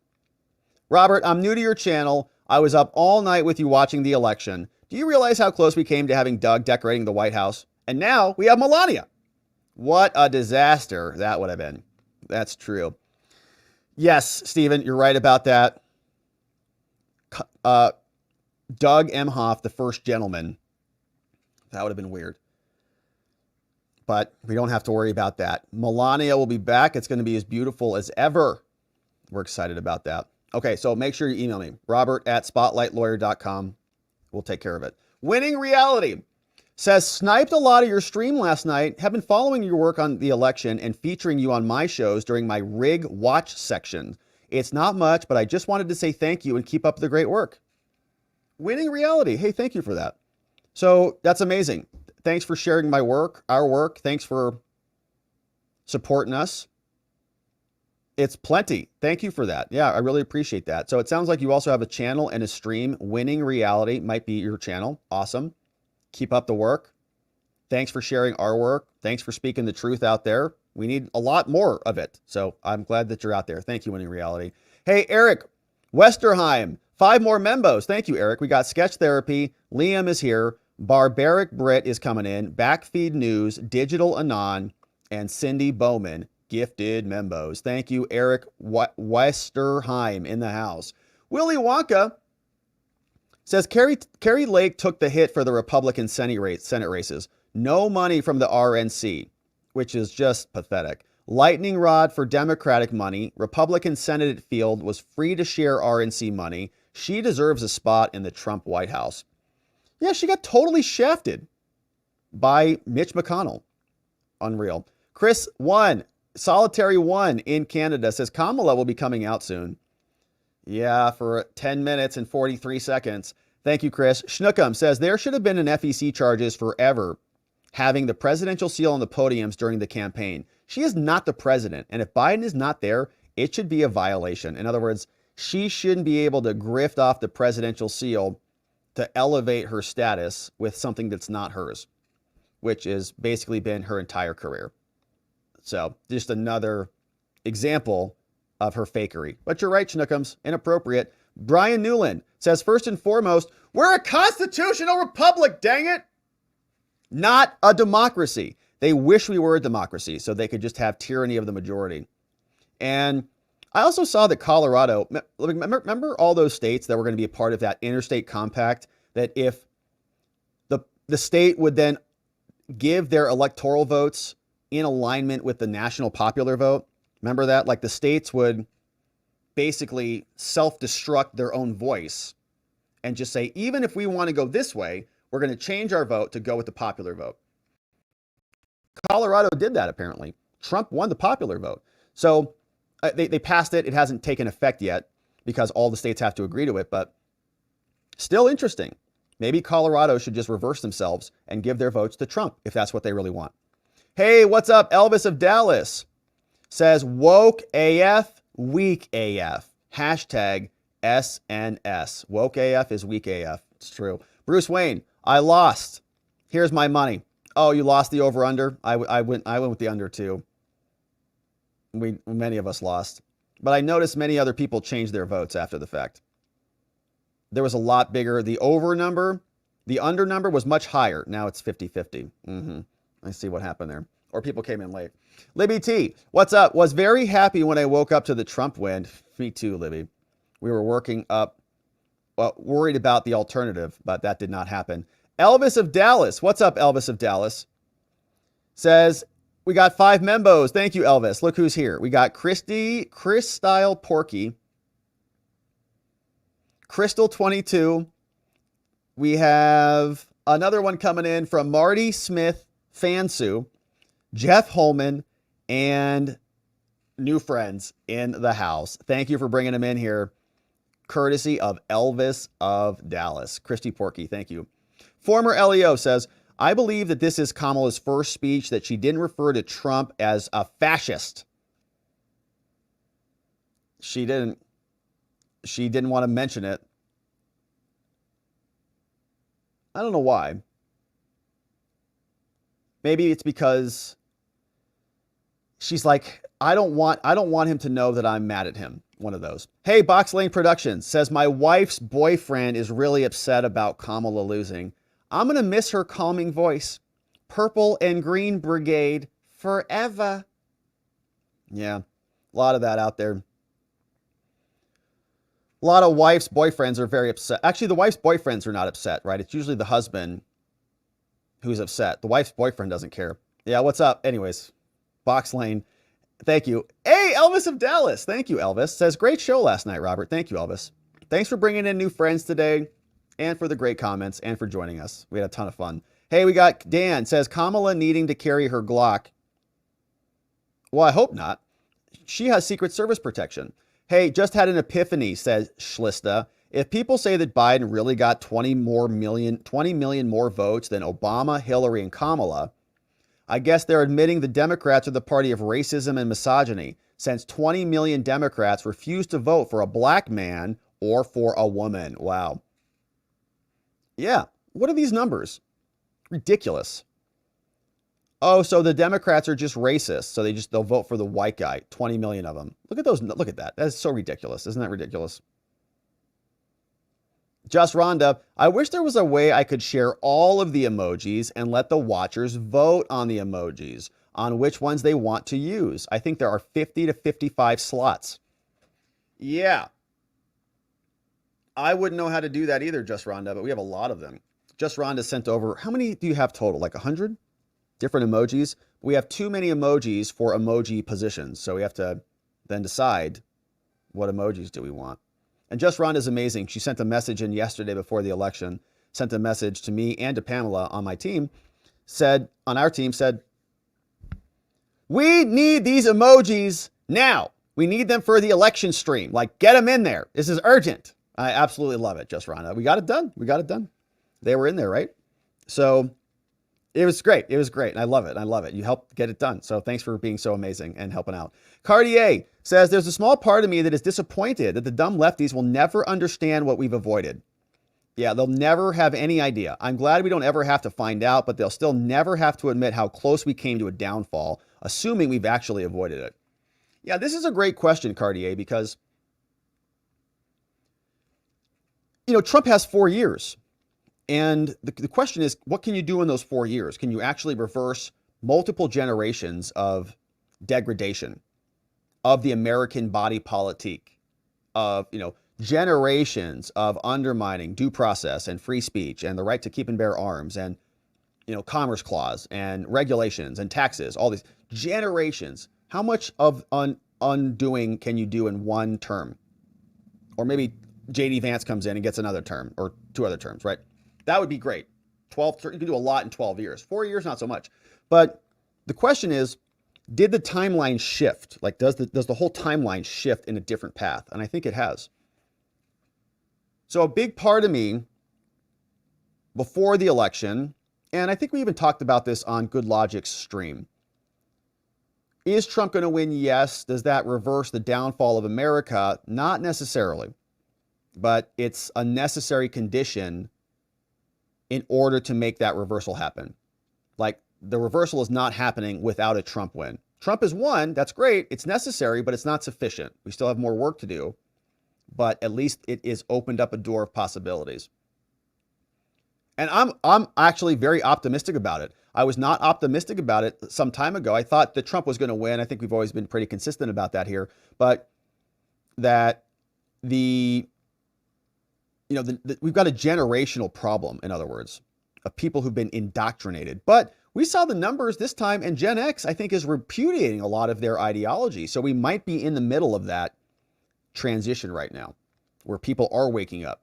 I was concerned that things would have to get even worse before they got better. But in my mind, I also couldn't really fathom how things could practically get much worse. We went through COVID, and we now live under the Harris administration. So could it get much worse? Obviously, right? Life can always get much worse. But how much worse before people wake up and get tired of it? And we might be there.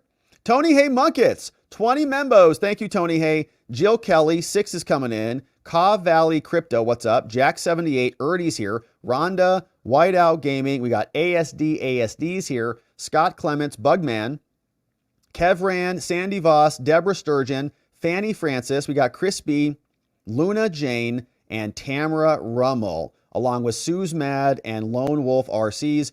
Gifted membos courtesy of Tony Hay Munkets. Thank you, Tony Hay, for all the membos today. Mickey 6, what's up, Mickey 6? Thanks for the dono. Yeah, baby. Mickey 6 in the house. We got Via's Never Silent says, I'm thinking Carrie Lake is still in play. Yeah, she very well could be. I don't know if she'll win, but it has not been called yet. Bernie Sanders posted this. Rick Donner shared this one. Says it should come as no surprise that a Democratic Party which has abandoned working class people would find that the working class has abandoned them. While the Democratic leadership defends the status quo, the American people are angry and they want change, and they are right. Tony Hay says, thank you, Robert, and all the chat for helping to get through the Biden administration. That's true, man. We can all give ourselves a little pat on the back on that, because it was a rough couple of years there. And there are others that got a lot worse than I did for sure. And you may be out there. So we're at a turning point. We're glad we're there. Willy Wonka says Robert Gouveia is Arizona's favorite son. Well, I don't know about that, but maybe one day. Elvis of Dallas says pardon the J6ers. I think Trump has said that, but pardons or clemency or commutations to reduce the penalties that were illegally imposed, in my opinion. Hey, Jennifer says the pendulum has swung back the other way. People have had enough of it, lectured by Jen Psaki and Karine and Buttigieg and Biden and all these people. We're tired of it. Tony, hey, I have to admit that I am going to miss the rallies. Well, we're going to replace those with Elon catching rockets and stuff. It's going to be crazy. Hey, what's going on, V? Says Trump Day, as in Hump Day. Trump Day today. Wojo says, I will from now on look at the big M on the McDonald's sign to stand for MAGA. Yeah, I think McDonald's really did their brand a lot of help, in my opinion. Dan says Prop 139 will pass. Abortion will be between the woman and her doctor in Arizona. Hey, Villa Platt says, Rob, my favorite part was when you set the 30-second timer and then disappeared for several minutes. Oh, when we had the technical problem? Yeah, that was not my favorite part of the show at all. No. Dan says, yes, and YouTube and its payment service can reverse the payment. Neuro D is plugging Biltong USA. Okay, so here's the deal for Biltong. You can get some good biltong. Promo code T47. You'll get 15% off through Friday to celebrate. BiltongUSA.com. And says, add some biltong to your diet. It's a high-protein snack alternative packed with B12, zinc, iron, creatine, and more. Get yourself some at Biltong USA. Very generous, NeuroD. Says, Rob, if you email me your address, I'll cover the sample pack for you. Super nice, NeuroD. I have it open. It's actually, I have the tab open on my laptop. I just haven't ordered it yet. But I fully intend to. And I can't wait to try it. But my friends, there's a good promo code if you want to check it out. BiltongUSA.com. T47 to get your biltong. It's like a beef jerky type of thing. ELZ says the Dems are setting up talking points about, quote, guardrails, which already exist, so that when Trump doesn't become a dictator, they can take credit for it. We need to nip that one in the bud. Jesser Bob says Trish was blinking Morse code. She was calling for help. That's what was going on with her eyes. Spud says, if the R's keep the House, then I propose Byron Donalds for House Speaker. He would kick some patootie. I think you're right, Spuds. Byron's pretty great. We like Byron. F. Joe Biden says, like Mike Tyson said, everybody's got a plan until they get punched in the face. I think the Democrats got politically punched in the face last night. Chief Vince says, Rob, did you see Jill Biden go and vote in her red dress and her gold Trump shoes yesterday? I'm sure it was no accident. Very upset. Epic. I did see. She was in bright red to go vote. She did that on purpose. Sheila Pooh says, Patriots unite to preserve our Bill of Rights and our Constitution. Thank God for protecting Trump. Continue to pray for his health and his safety. Amen to that. Sheila Pooh, thanks for that. Hey, Zutral. What's up, Zutral? Good to see you. Says, what an intense night. So very happy for the result, and thank you for helping to unite us all, Rob. Mom and a brother and I enjoyed watching along. Let's go, MAGA! Man, Zutral, you're awesome, brother. Zutral, we got to meet in Vegas, and it was a ton of fun to meet you and your mama. So very great. Shout out to Mama Zutral. Shout out to Brother Zutral over at the Zutral household. We did it, baby. And we're glad we got to do that together. Hey, KX says, I was hoping for the under, but I had to endure the over. Thank God it's over. Yeah. 10:43. I was going to go with 12 minutes as the over under, but everybody would have been under on that one. So we had to drop it down. Yeah, it was good. Dan says Kamala in California as of January 20th, 2025 will not have Secret Service protection when she will be going to Disneyland for her loss. Is that right? Dan says the purge should begin. Elon says 80% of the government is useless and serves no government function. I think that's a good estimate. Sergeant GPS, why is the left discussing what they can do better next time when this was the last election of their lives and there is no more democracy? Gosh, that's such a good question. Are they even alive, or didn't they like die instantly after Trump won? Like CNN came out, announced it, and like Star Wars, 3 million voices were silenced into the night. Jake Tapper, we can project Donald Trump wins. It's like that scene out of Avengers. Gone. Evaporated. That happened? Did that not happen? Oh, it didn't. Oh, so they were just hysterical lunatics for the last 3 years. Got it. Got it. Thank you, Sergeant. Hey, Sheila Pooh. Dems don't understand it is not a personality contest. It's a contest of policies and a promise to stop the overspend and the overreach of the government. And I don't think they're going to figure it out. Don't tell them. All right. Don't tell them because we keep winning. Hey, Chris Saucier, what's up? What's up with the Senate race in Arizona? Is that why reporting has stalled so they can replace valid with invalid ballots? It's a great question. So let me look up what Stephen Richer said over on X, because I did see a post from him on this today. Let's see if I can find it and see what he says. Because there it is. All right. So Stephen Richer is the Maricopa County recorder. And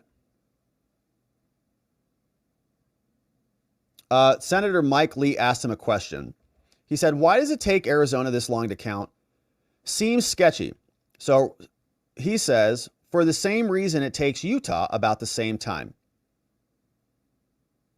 But then he didn't answer the reason.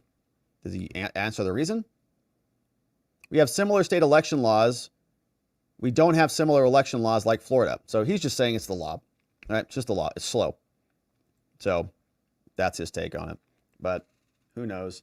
All right, what's up? Lady Ice. Lady Ice says, woohoo, we did it. This is especially sweet and deeply satisfying after all the hard work we did on the ground in the trenches, sometimes literally. Lady Ice was in New York, hitting the streets. But after being there at Madison Square Garden and experiencing the awesome power of the people, it truly felt like God himself was blessing that event. I kept having this overwhelming feeling of witnessing history in the making. It was epic. In my heart, I knew he would win, but didn't know if it was wishful thinking. We can all sleep better now. Indeed, from Lady Ice. And here's the hurricane, the wave, the red wave. We, the people, have spoken. And it was a good speaking. KX says, I remember that very moment in the screenshot.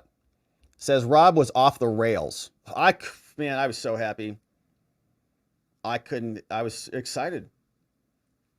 I had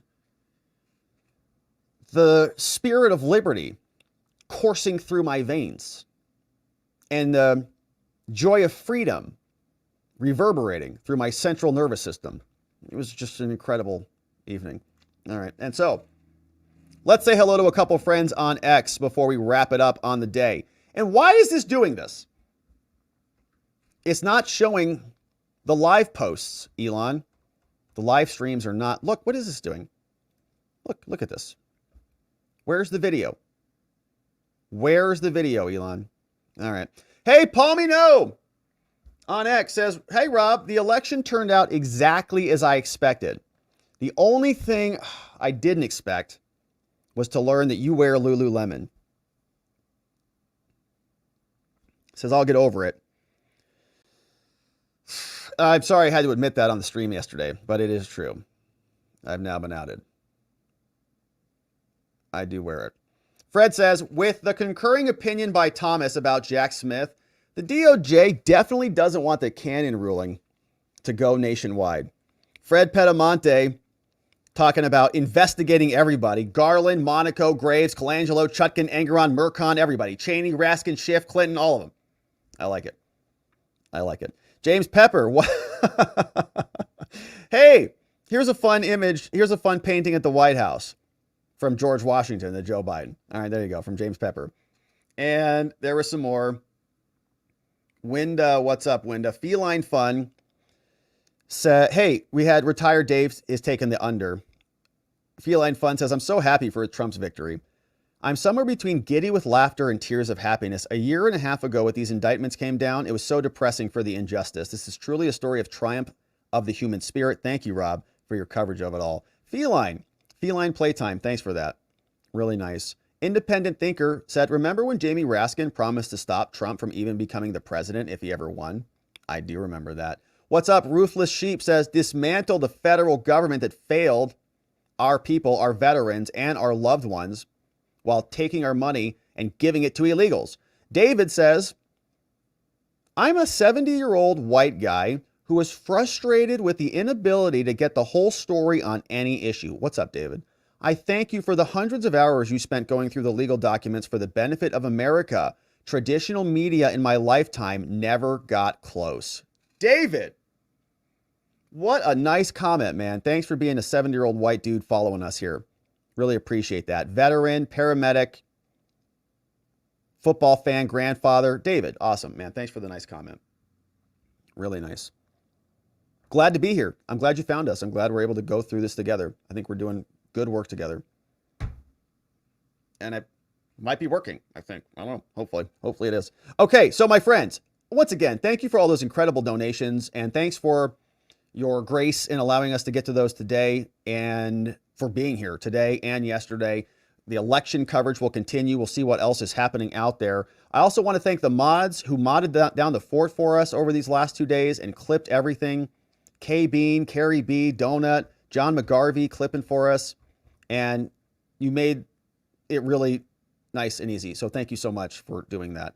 And my friends, that's where we're going to leave it here on the day. We are going to go over to watching thewatchers.locals.com, our members only after party to get into it again. Tomorrow, we're going to be back on the regular schedule.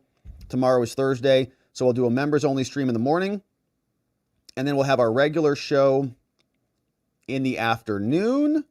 And it's going to be a great day. So, my friends, once again, thank you for joining us. Thanks for everything that you've done to help make this thing a reality. I know many of you are working your butts off out there. Many of you were talking with friends and families, voting hard, getting them to vote, and just staying engaged, honestly.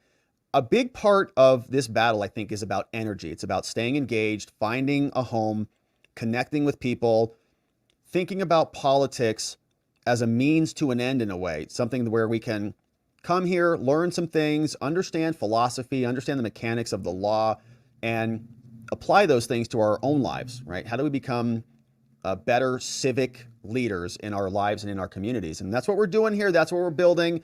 And I know sometimes politics and the stress of this can be overwhelming and all-consuming, and it can cause people to leave, right? To get out of the game and just to say politics is stupid and why does anybody pay attention to that stuff? So it's not the easiest thing in the world to do. A lot of people have a lot less stress just watching football and caring about the Kardashians or something like that. But we have a responsibility here as Americans, as people who have created this country that's still built on these principles that are enshrined in the Constitution, that are not found anywhere else, that have never been codified before. We have a responsibility to maintain and preserve those things.